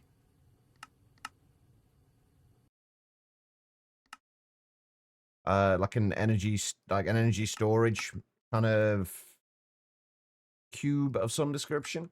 We've got vibrant capacitor banks, but I don't know how much they... I can't remember how much they output. Oh, actually, you know what? I'll probably... Oh, you know what? Fuck it. We'll just do it this way. It's fine. This is actually going to be a little nicer in the long run.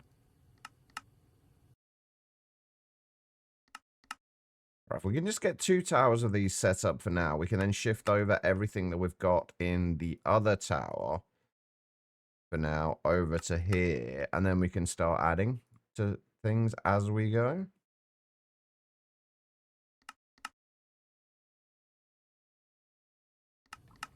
I missed one on this side, didn't I?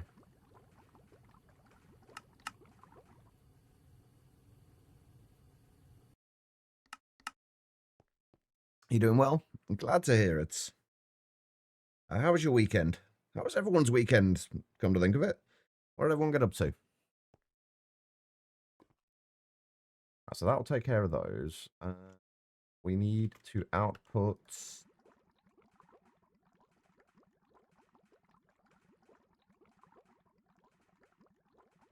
pulsating prediction matrices. Let's do it as a stack. That'll work. Do all of these.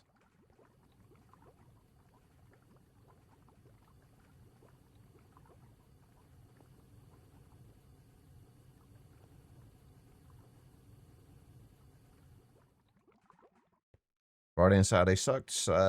You're productive yesterday. Wow. So spending time in Discord with me and V sucks. Did it quiet? Wow. I see how it is. I'm all sad now.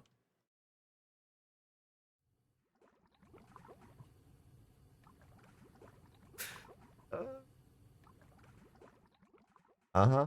Yeah, no, I believe you. I believe you.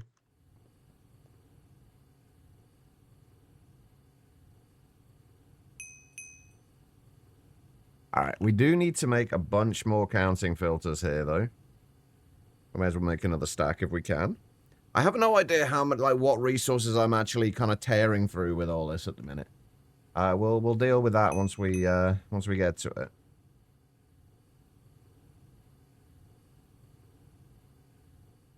Going to tell your family how cool you are after we had that conversation, okay? Okay. Were they concerned about the random guy on the internet that you spent, what, how long were we in that call for? Like, it's like 4 hours, I think. Some random British guy.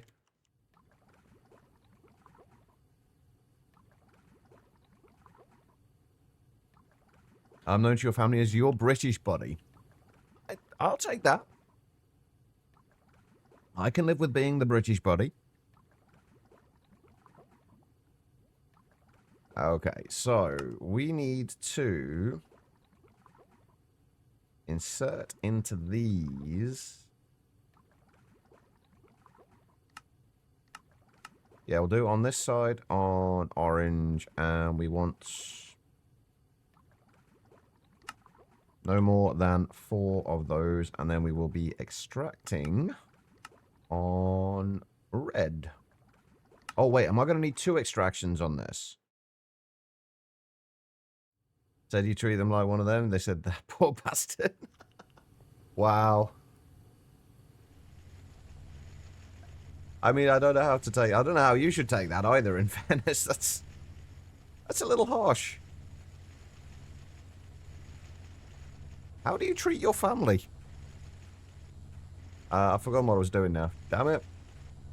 Okay, so we do need 2 output cards here. One of them will just output...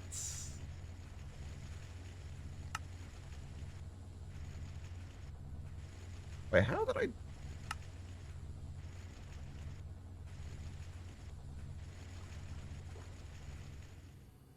Hold on. I'm a little confused. Like, how have I set this up? The fuck? What the hell was I doing? Right, so that's inserting on... Oh, right, yeah. Okay, that makes sense. They'll pick on each other. Also, at one point in your first Monty video, he said, wow, like that, and I instantly thought, that was me he's reacting to. Was it? It could well be. Although, you're not the only person I do that to, in fairness. It was. Okay. That does not surprise me. All right, so this is basically going to put in any of these predictions into there, and we'll set that on a higher priority just to be on the safe side. I don't know why I'm putting it in that one. That is just the energy ones. Needs to be in there. And then we will extract from there on black. And down. This will insert on black. I need to hook all of these up as well.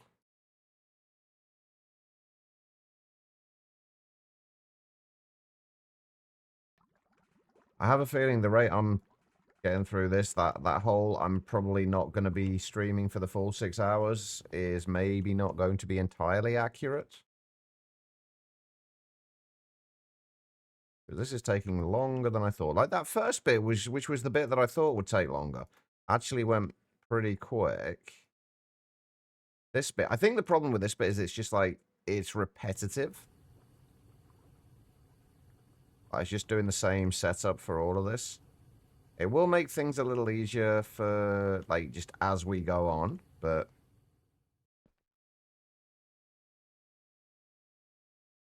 no, it doesn't. I don't believe it does. I think it literally just puts a waypoint...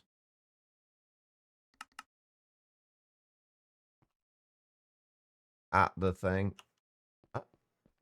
The near-right ones are... Oh, maybe it does.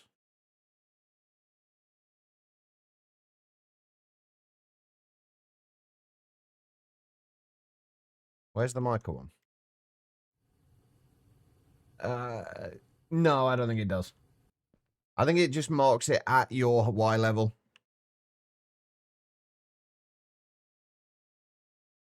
Oh, crap, I turned shaders off again. Yeah, I think it just looks like it just marks it at your current Y level. Kazmat, how are you doing? Where did I get to with this? That is all hooked up. That's... Oh, it's all done. Okay. Right, we need to mark these with different colors. So that needs to be 182.255. That needs to be 182.255. And that needs to be 182.255.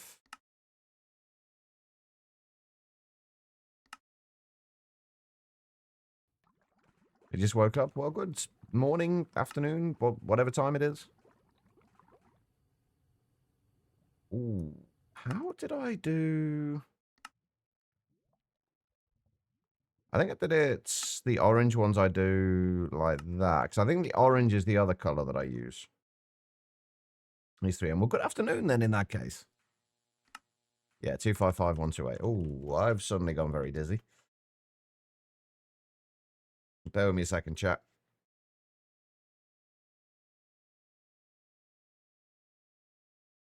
Oh. Thank you for the hydrate quiets. I'll do that in just a second. Oh, that was weird. My hat, it's kind of weird. Like I'm holding my kind of pint glass with kind of cordial in it, and it's not feeling steady. It's kind of, it almost feels like I'm about to drop it. That's not a good sign, is it? So, folks, that I forgot to breathe. Honestly, that wouldn't be the first time that happened. There have been many occasions when that's happened. All right. I think we're good now. I think we're fine. Right. Let's get the rest of this done. Yeah, I think I'm all right. I think it's just largely just because I was ill over the weekend and I'm still not entirely recovered, I guess. It's fine. All right. So... we then... oh, I'm going to need a lot more item cards as well, aren't I? All right, we insert into these. And we filter this for... prediction matrices. We only want up to 4 of those. We will have to set the redstone channel on each of these. When do I ever do that quiet? Alright, and then that needs to output on, I guess, red.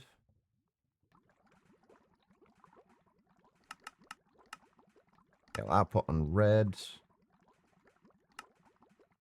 And then we also need an output on black. And how did I set that up over here? I'm guessing I just filtered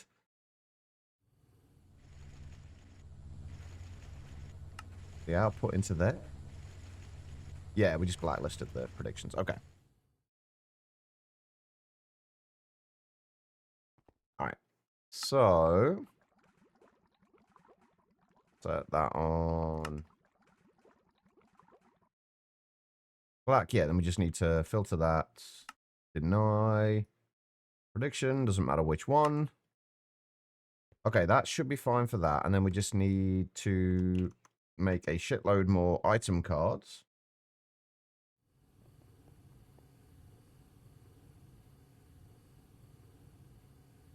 Which is going to take forever to do, but that'll be fine.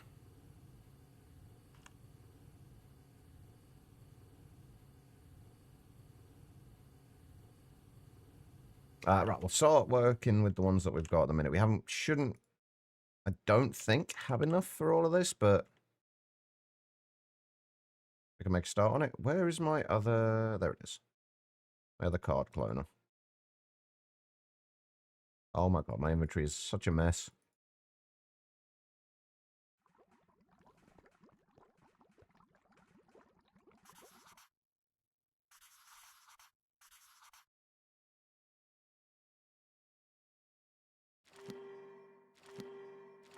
Hopefully we have enough filters and whatnot.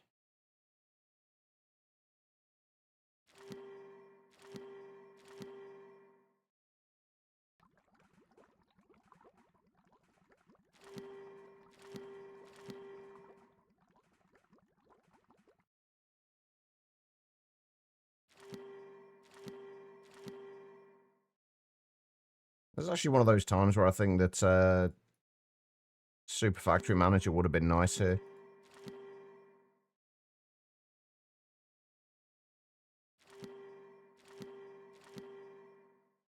Okay, why is the weather so weird? As far as Celsius when you woke up, went to work, and tomorrow is going to be 27 Celsius.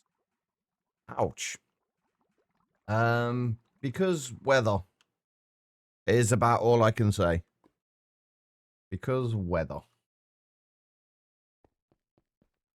Right, let's get these bits set up as well on this side.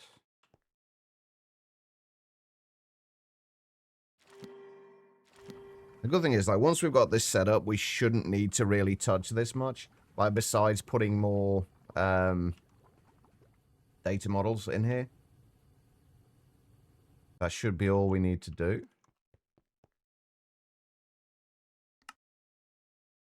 Right, we're also going to need to extract on orange.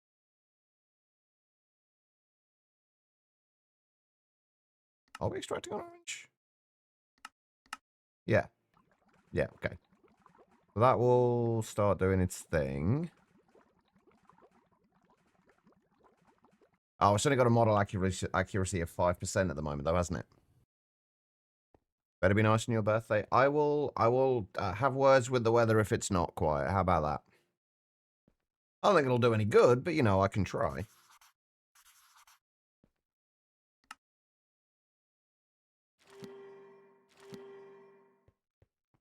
Right, then that should... Oh, no, it's not going to feed into the AX. We haven't got any actual insert cards in there. There we go. Right, we just wait on that. Have we got any of our item cards yet? We've got a few of them.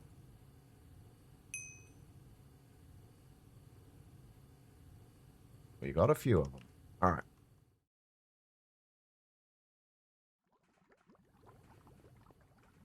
I'm guessing you haven't got kind of weather forecasts up to your birthday yet?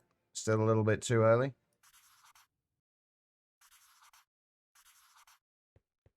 But I'm also going to reiterate this point again. Direwolf, when can we have the ability to clone an entire node? It's all I want. It's not much to ask. Well, I say it's not much to ask. I have no idea what coding goes into it, but I would absolutely love to have the ability to do that. And covers. Covers would be nice too, although not overly necessary. Either covers or an offset system. Like you have with integrated dynamics, where you can say have the node like under the floor and then use an offset to say it's gonna activate on a block like offset at a certain point. Only 50k pages of spaghetti code. Yeah, I'm sure Direwolf 20 would be up for that.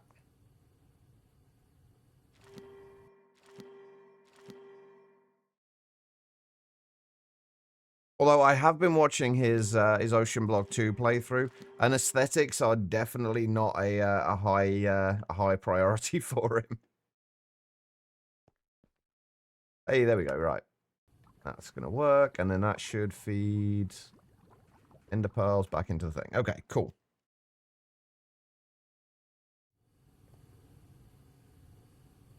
More item cards. Beautiful.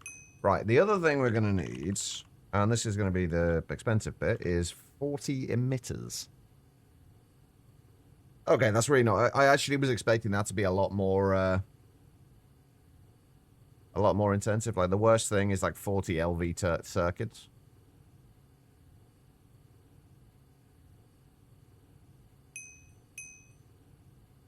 I don't mind having to open it to copy either. Just having something to copy every card over. Yeah, like just like open it and the little button say underneath, like a little button here, or like shift this around slightly and have, or a button over here that just says copy, and then one underneath that says paste.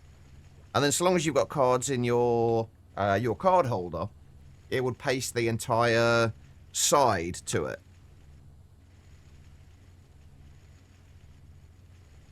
His copy-paste gadget was built purely so people could send bills for his playthroughs. What was wrong with his patented, was it 9x9s? What's wrong with those? Did he get fed up with the 9x9s?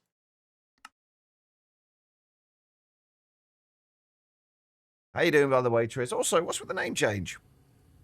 You are now Operator Triz. Ah, right, okay.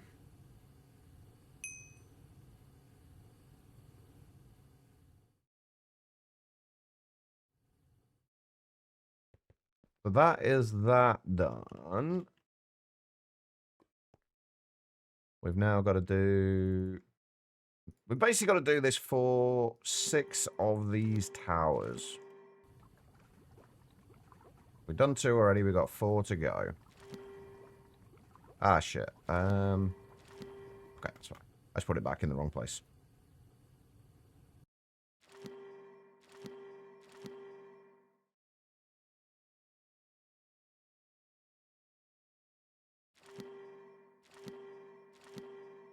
And also, for people like me, it would be a lot nicer to be able to just paste an entire node of them, just so I don't have to move the cards around. Because I like the cards to be in specific places. Like, I like the inputs to be at the top and the outputs to be at the bottom.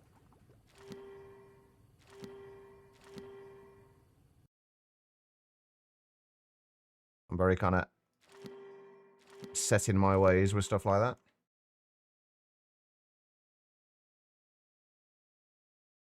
I want to get rid of it's just Triz because people kept misreading it and calling you Riz. How?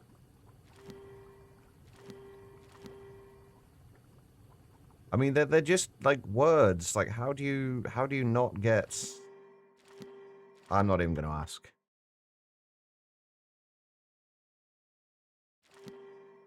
I do quite like Operator Triz though, so it works.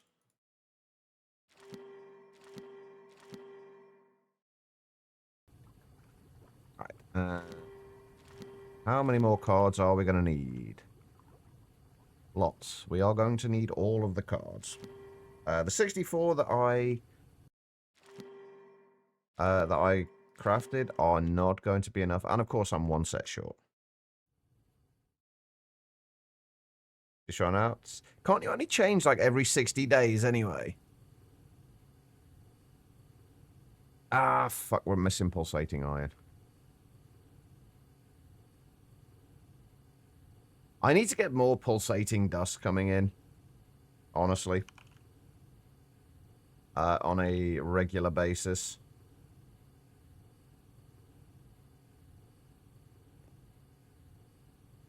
It's working.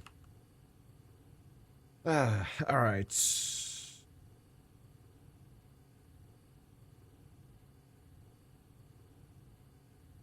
You only changed here, Discord and Twitter, but with all the good feedback you got from it, you may switch the main over, etc. I mean, it seems kind of fitting, given the amount of stuff you do with kind of like bots and stuff like that. It kind of fits. I like it.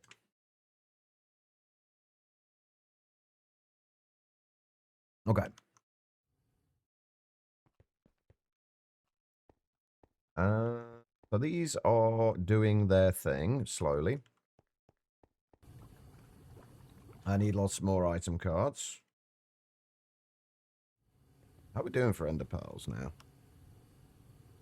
629, that's not terrible.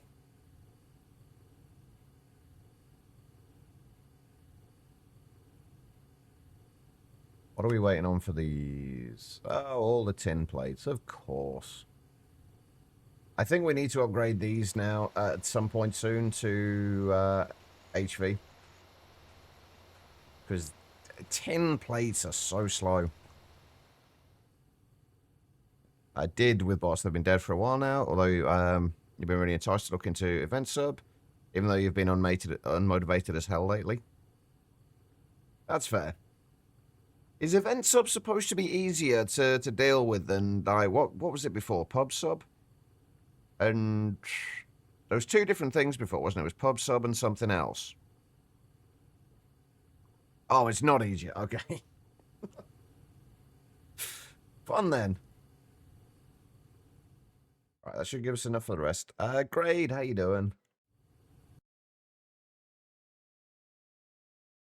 All right.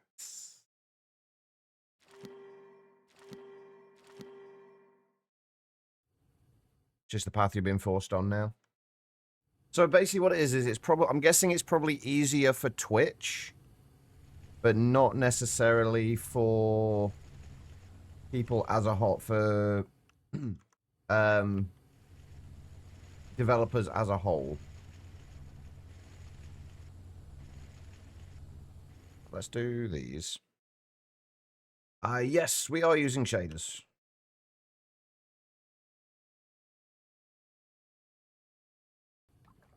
I'm going to have to move some of these around, but I just want to get them shifted over from where they are. And then we'll move, before we set up the emitters, we'll move everything around to kind of like more logical places. Yeah, all we should need to do with any of these now, though, is basically just put a data model in, and it'll be fine.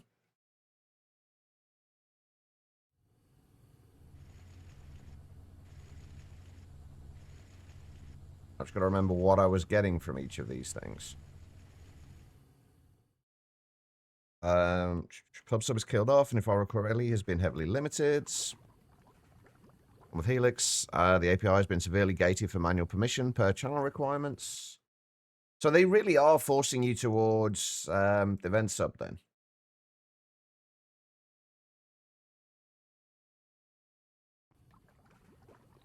That's definitely going for going as diamonds.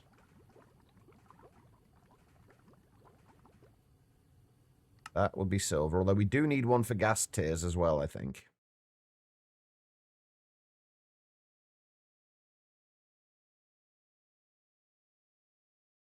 That would have been nickel, although we do need one for platinum soon.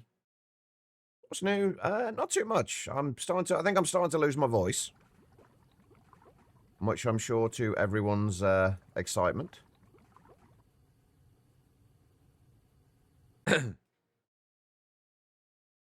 if you're doing anything more than a simple once-off data fetch, you got to run the same path your parents claimed they took to school. Nice. Right, we're gonna wait till everything has gone through here. I think we still got the Guardian ones to go.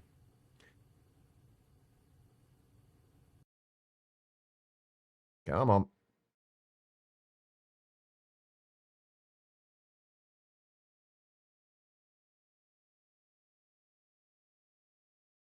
Oh, I appreciate it, Grade.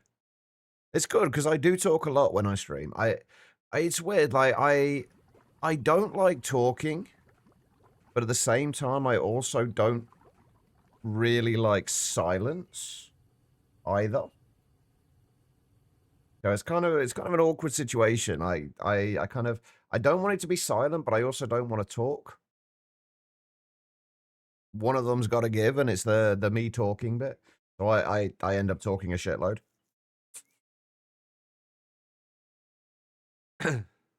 Yeah, one of the things I've been wanting to do for there's been so many things I've wanted to do over the years, Triz, with like interactive things within the stream. And things that like kind of change with kind of like overlays and the things that are kind of are interactive that change depending on what's going on in the stream, what's going on in chat, and things will change with kind of like overlays and various other things.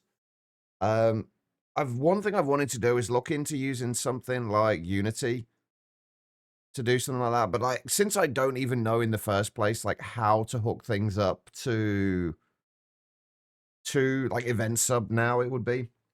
Like, I wouldn't even know the first, like, I could come up with the ideas for doing that stuff, but I'd need to do so much work to figure out how it works.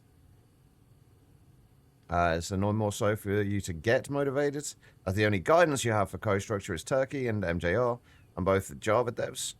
So shit just works for them without fuckery. MJR, I did recognize the name. Oh god, like extra planets. Don't talk to me about extra planets. I had to go through that recently in SevTech Ages. Oh my god, extra planets is so painful.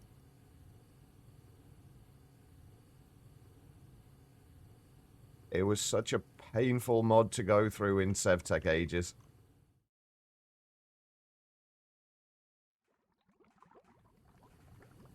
Alright. Oh, where do we get to? My voice is definitely starting to crack. I don't know if that's showing through to you guys or not, but my voice is definitely starting to crack a little bit. I still remember one time when I was streaming, I think it was Divine Journey 2, where my voice literally just completely went pretty much in the middle of a stream. That was fun.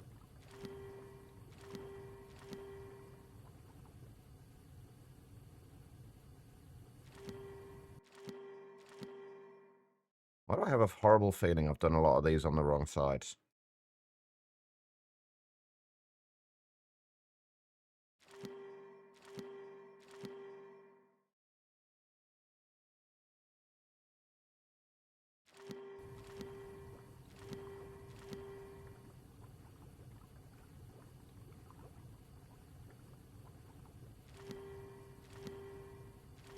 Right, nearly there.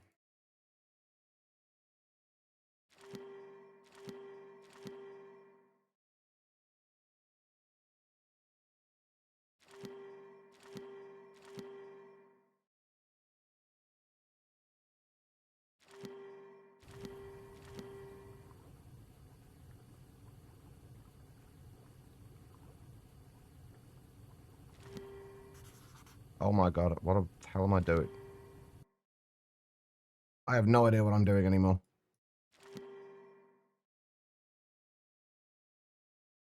Keep clicking on the wrong things. Alright. We are nearly there.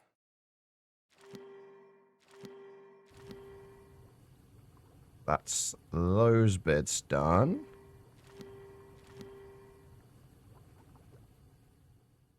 Give some water, maybe a vocal cord humidifier.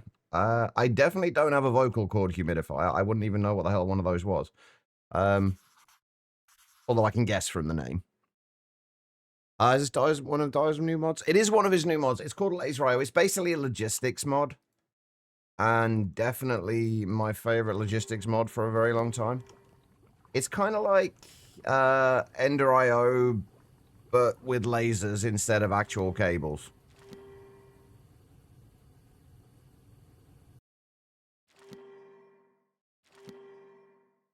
So incredibly useful, basically.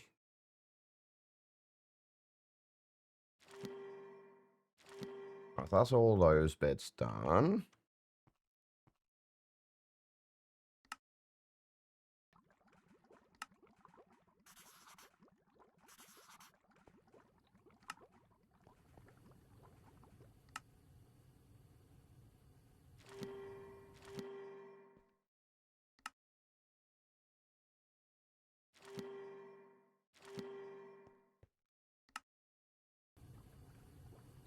Almost out of cards again.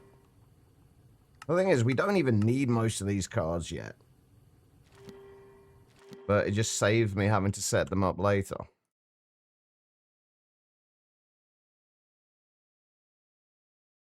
So, logical something.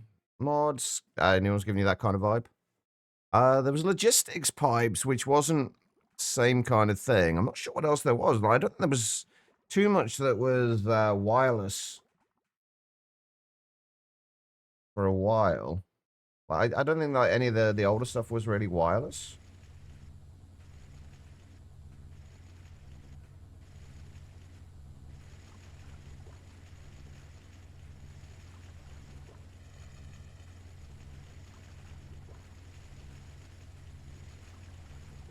Right. Okay.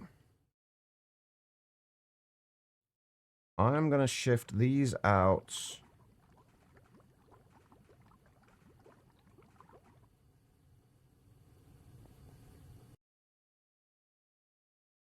I feel like I'm an Enderman data model missing somewhere.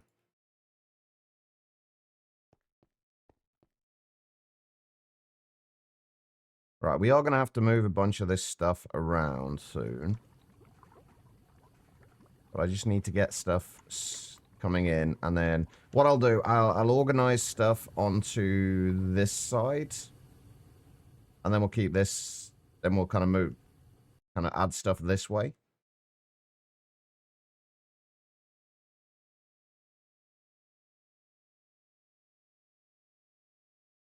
Did I forget the Enderman data model over here? Something logistical something. Did I play with that pack actually? I think it was a Greg Tech pack. I'm trying to think what that could be.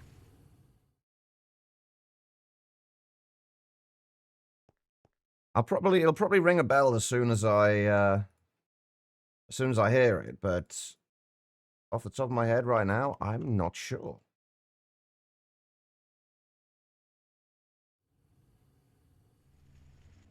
Freefall, how you doing?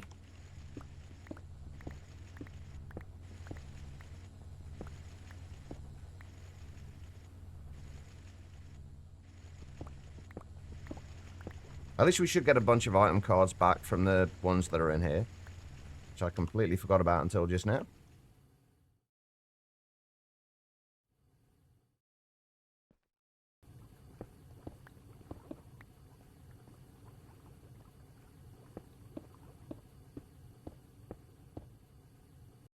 Oh, I haven't put energy cards in those yet. That's fine. That can be fixed. All right. Ooh. Let's clear.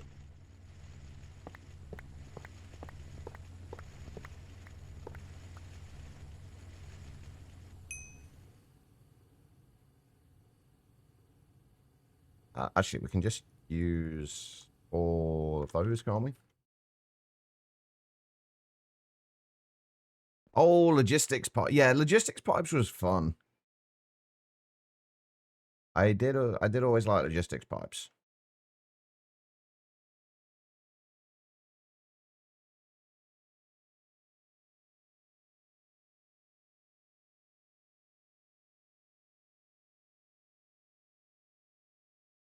It might have been. Did Direwolf 20 ever play FTB Interactions? Because logistics pipes was used quite heavily in that early on.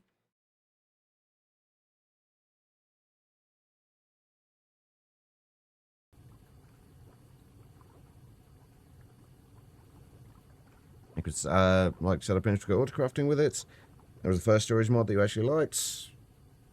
Yeah, it was really, really good for autocrafting. How am I? 1, 2, 3, 4, 5 simulation chambers short. And a shitload of energy cards. Oh, there's the energy cards.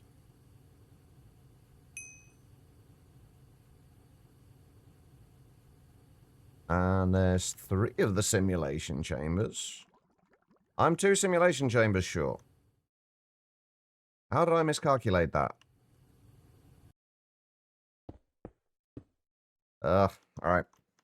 2 more needed. I think it was FTB interactions. Yeah, it was used a ton in that. I don't know if it's because there's a remastered version now.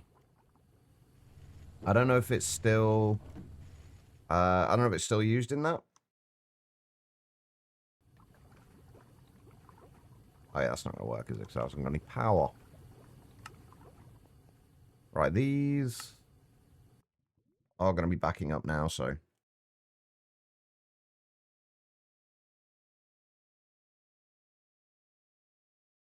What's the new mod pack market looking like? Honestly, not amazing.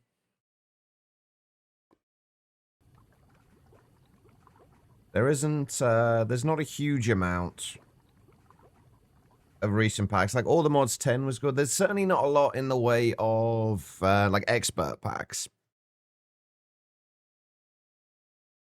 Good pack that won't burn your laptop. It depends what kind of thing you're looking for, Grade. What kind of mod pack are you looking for? Are you looking for something more kitchen sink based? Something more progression based? Like, how new are we talking?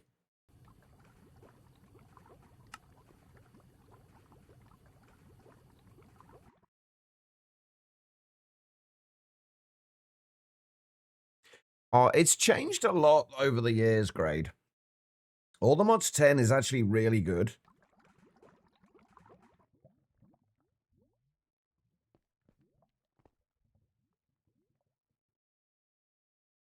This is what I love about this system. Like, if all we need to do is literally now is just literally put a data model in these. We still need to give power to these, however. But yeah, all we need to do, once we've given power to everything, like, all we need to do is literally just stick a data model in, wait for one prediction to come through so you can set it in there, and that's it. It's good to go.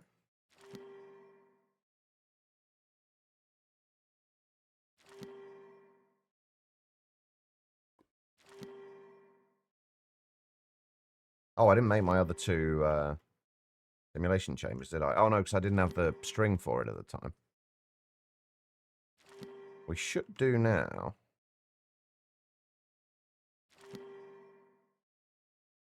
We do have to be a little careful, like, while we do have the production now to do all this, we do have to be careful that we don't overexert ourselves in terms of power usage.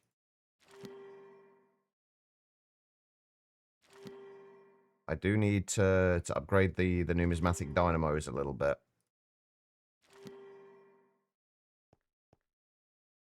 Right, that was, we're doing redstone for that. Quest base, you say heavy quest and maybe expert. There's honestly not that many really decent expert packs that have been around for a while. Like, how new are we looking, though? Like, do you want it to be specifically, like, 120, 121, or are you okay going back a few versions?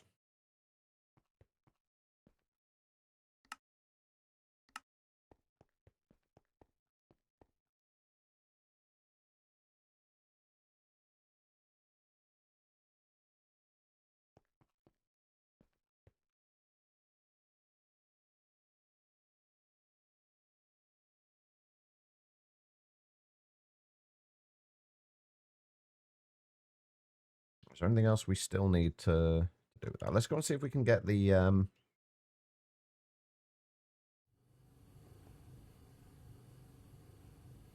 of those done now. We can. Perfect. Mechanical Mastery. I'm not sure I would consider it an expert pack, but I know a lot of people did. Mechanical Mastery was quite good. There was a lot of automation involved in that. I'm trying to think what else I've played recently that was good in newer versions. But are you wanting to avoid things like Greg Tech, or are you okay with things like Greg Tech?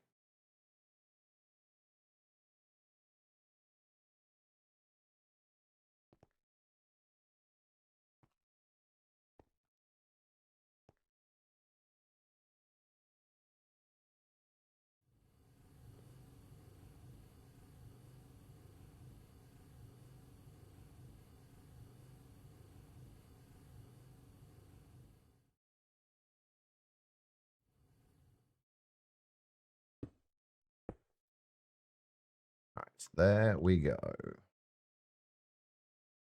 Now, the next thing, we need more covered cables. Yay.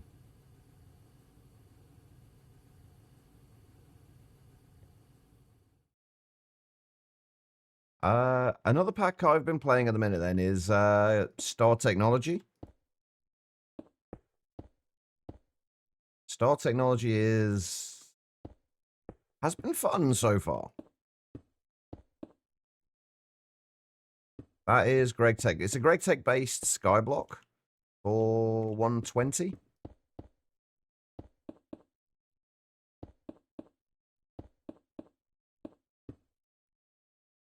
I'd definitely say it's worth checking out.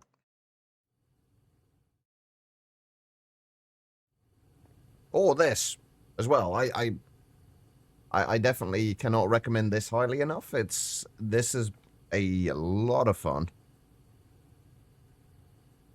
Oh, we actually don't need that anymore, do we? We don't need to dye those. We can just use this. Yeah, this is, we're in 120.1 at the minute.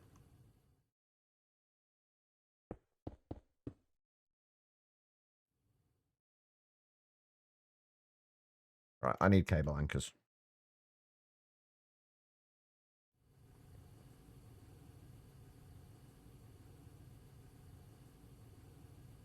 Right, can I do this with copper? We've got a lot more copper than we do iron at the minute. Can.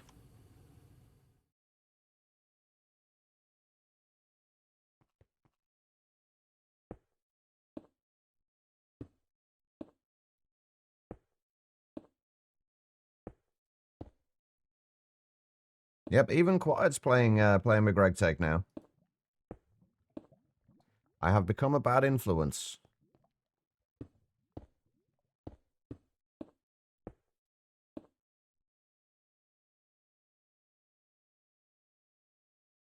And about what do you think Greg Tech for 120 sounds... Why does it sound horrifying?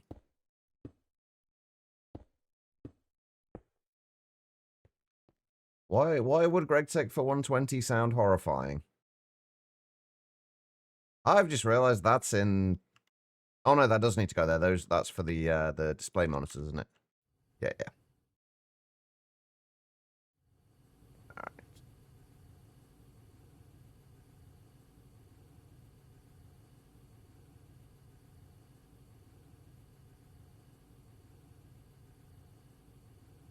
Wait. Oh no! I forgot that. The monitors use the emitters, don't they? Fuck. Because people are used to 1710? I guess that makes sense. Oh yeah, these are... I was wondering why the hell that was showing that then, and like... It's like, what the fuck? But it is fine. Because it's not actually hooked up to a network at the moment, so... It has nothing to show.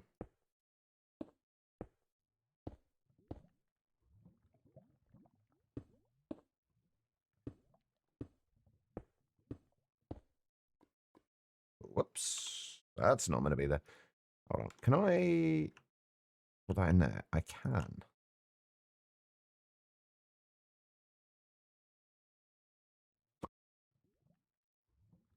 thing with other packs is like, oh, I'm automating something and I need a pipe. Let me go craft one real quick. With GregTech, it's like, you need a pipe. Well, good luck crafting one. See, that's the problem with the way people see GregTech. Because GregTech is not like that. Like, it really isn't. It is if you approach it in the wrong way. Like, if you approach it the same way as you do anything else, any other mod pack, you're gonna struggle. But if you approach it as a GregTech mod pack, then you're gonna have less issues. Let's put it that way.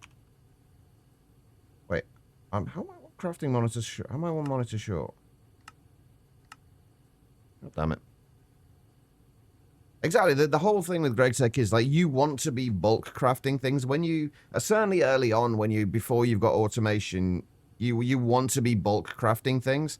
Like if you need say 2 motors to make a machine, make a stack of motors, then next time you need motors, they're there and ready.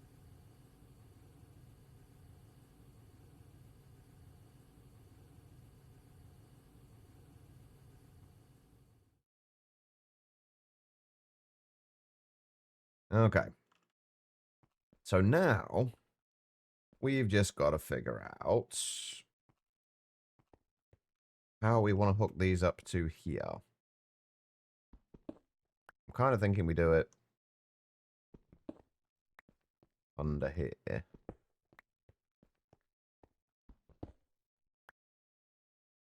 Yeah, GregTech gets a bad reputation for being grindy and you taking ages to do anything. And early on, yes, it can take a while to do things. However, if you approach it the right way, that stage doesn't last very long.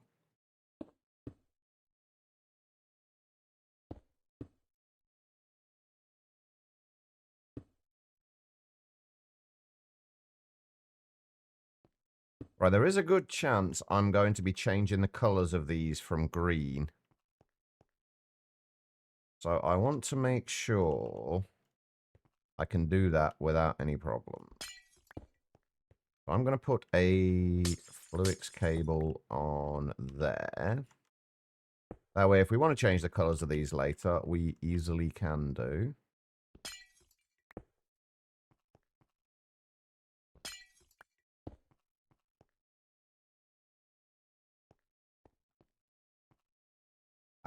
There's definitely nothing wrong with a good challenge.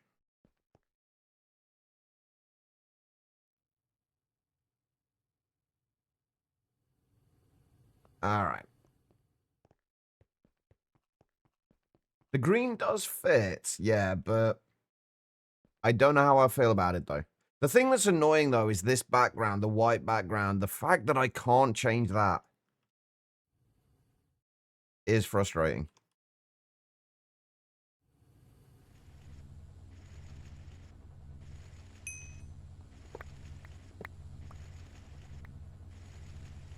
Oh, God.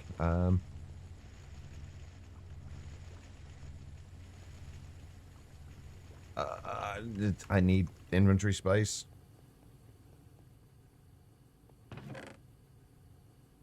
The hell was that in there? Oh, that was us figuring out what we needed for the yeah, that's fine. Okay, right. Let's clear these.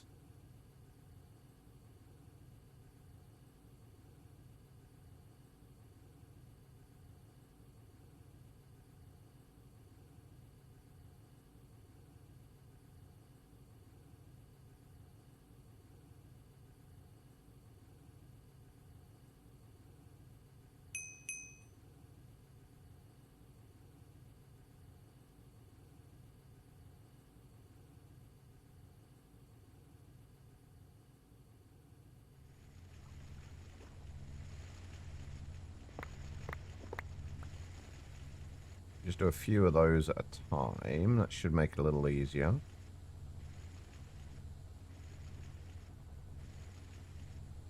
I do really wish that Direwolf could make these so they stack. Like, at least ones that have, obviously, the same NBT data. So if they've just been cleared, they should be able to stack.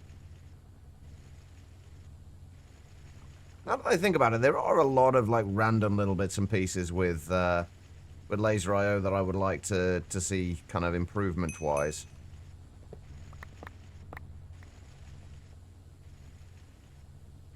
You don't start with Steam in Monifactory. You pretty much skip out most of the Steam age. Or you can skip out the Steam age entirely if you don't use some of the multi-blocks they have. They are worth using. Are there elevators? Yes, there are elevators. Actually, speaking of elevators, that's one thing that's really bugged me about Star Technology. There are no elevators.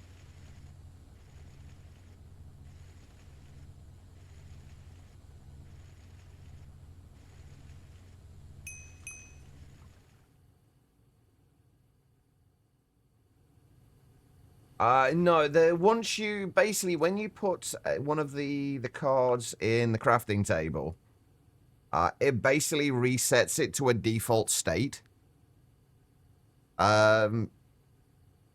So you would expect, so at that point, it basically has the exact same NBT and exact same data as anything else that you've put into the crafting table and crafted like that. So you would have thought they'd be able to stack, but they do not. They stack in the card holder, but not in your inventory.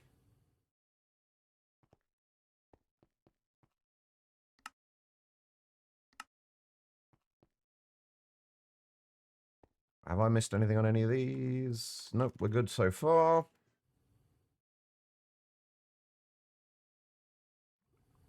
Okay. I think we're mostly in good shape here.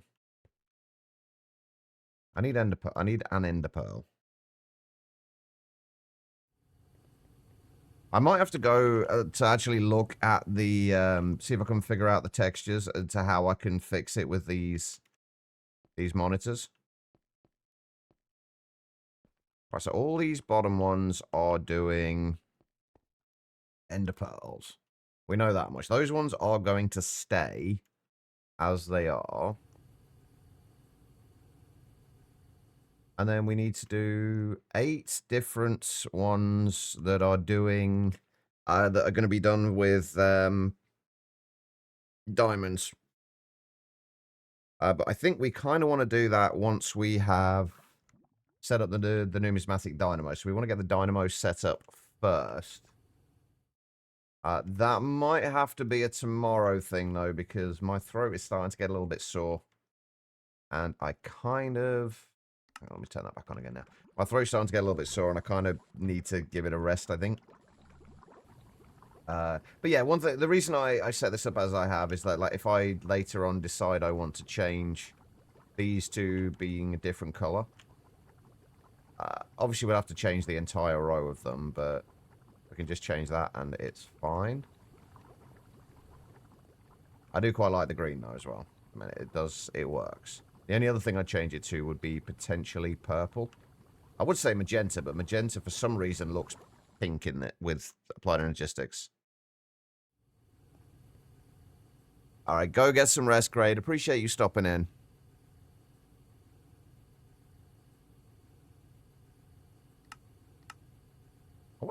I could have sworn I made enough storage monitors.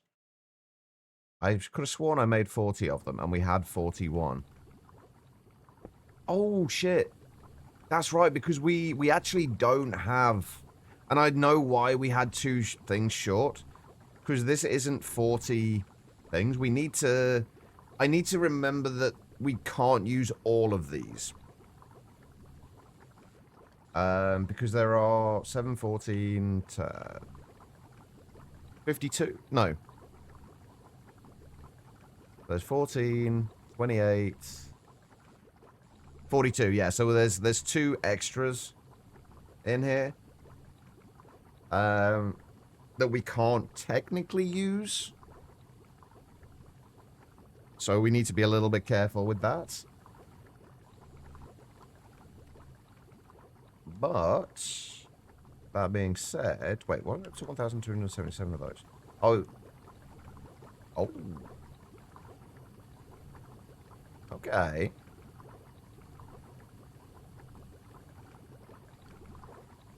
And we started running out of... Ooh. How many of those did we have at that point? Hold on. We started running out of pulsating prediction matrices. But we should be keeping up with them at least. Oh yeah, we have dropped below the 4,096 that we set it to shop at. We are gaining them now though, so that's fine. I don't think so, Freefall. I'll give it a try. I haven't got any black dye anymore. Do I have any wither roses in here? No. Back at the old base. Okay. Yeah, we'll try this and then we'll call it a day, I think.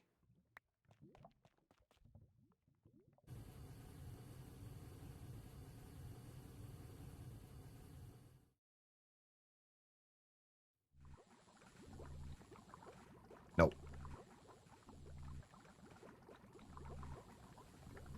Unfortunately not.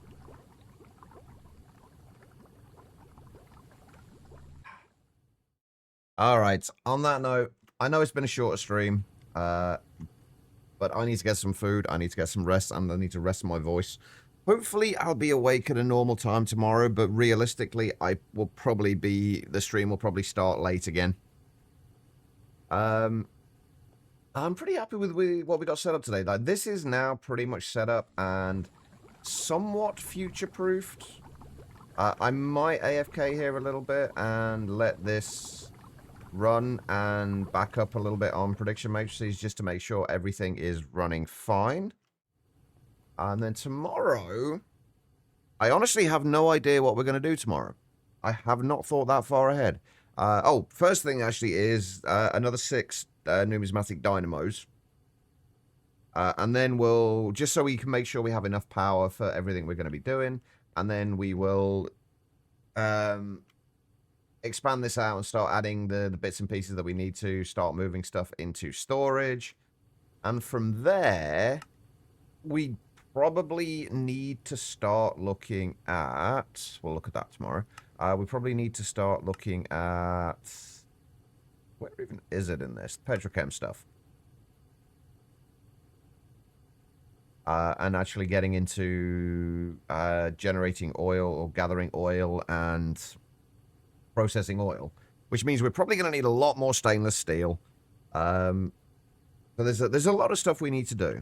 And then on top of that, we also need to start thinking about getting into the mid-game stuff. Now that we basically have access to all of the things that we need in reasonable quantities, progression should be a lot easier. Also, my to-do board was absolutely pointless, by the way. Yeah. I need to add that mod that Quiet pointed out to me, the clipboard one. I just forgot to do it. Anyway, guys, I'm going to call it there. If you could stick around for a few more minutes while we find another broadcaster that I can send all of you lovely people over to, that would be amazing. We're going to keep this as simple as we can today, I think. We have 2 options. I think I know where we're going, though. We are going to go and see Jester, I think. He is currently playing his Simplicity Rebirth mod pack. I think he's got a lot of create stuff in there. And just a lot of tech stuff in general. And what the fuck is he making? Holy shit. Oh, I think he's making like looks like a giant tunnel bore. Of sorts. Alright, guys. Have an amazing rest of your day, everybody. As far as the raid's concerned, all I need you guys to do is copy the raid message, the /me, #Chicheva raid, that the bot is posting now. Copy that message. Once we get over to Jesters, paste that into the chat there, along with any heart emotes you have available. They don't need to be mine. Any will do. Just show him a little bit of love, because he is a good person. He's a good man. I do like Jester. He was a big inspiration for me when I started streaming. So well worth a follow. All right, everybody. And once again, thank you everyone for the kind of the follows and everything else. They are always appreciated. And I will see you all tomorrow. Just take care of yourselves.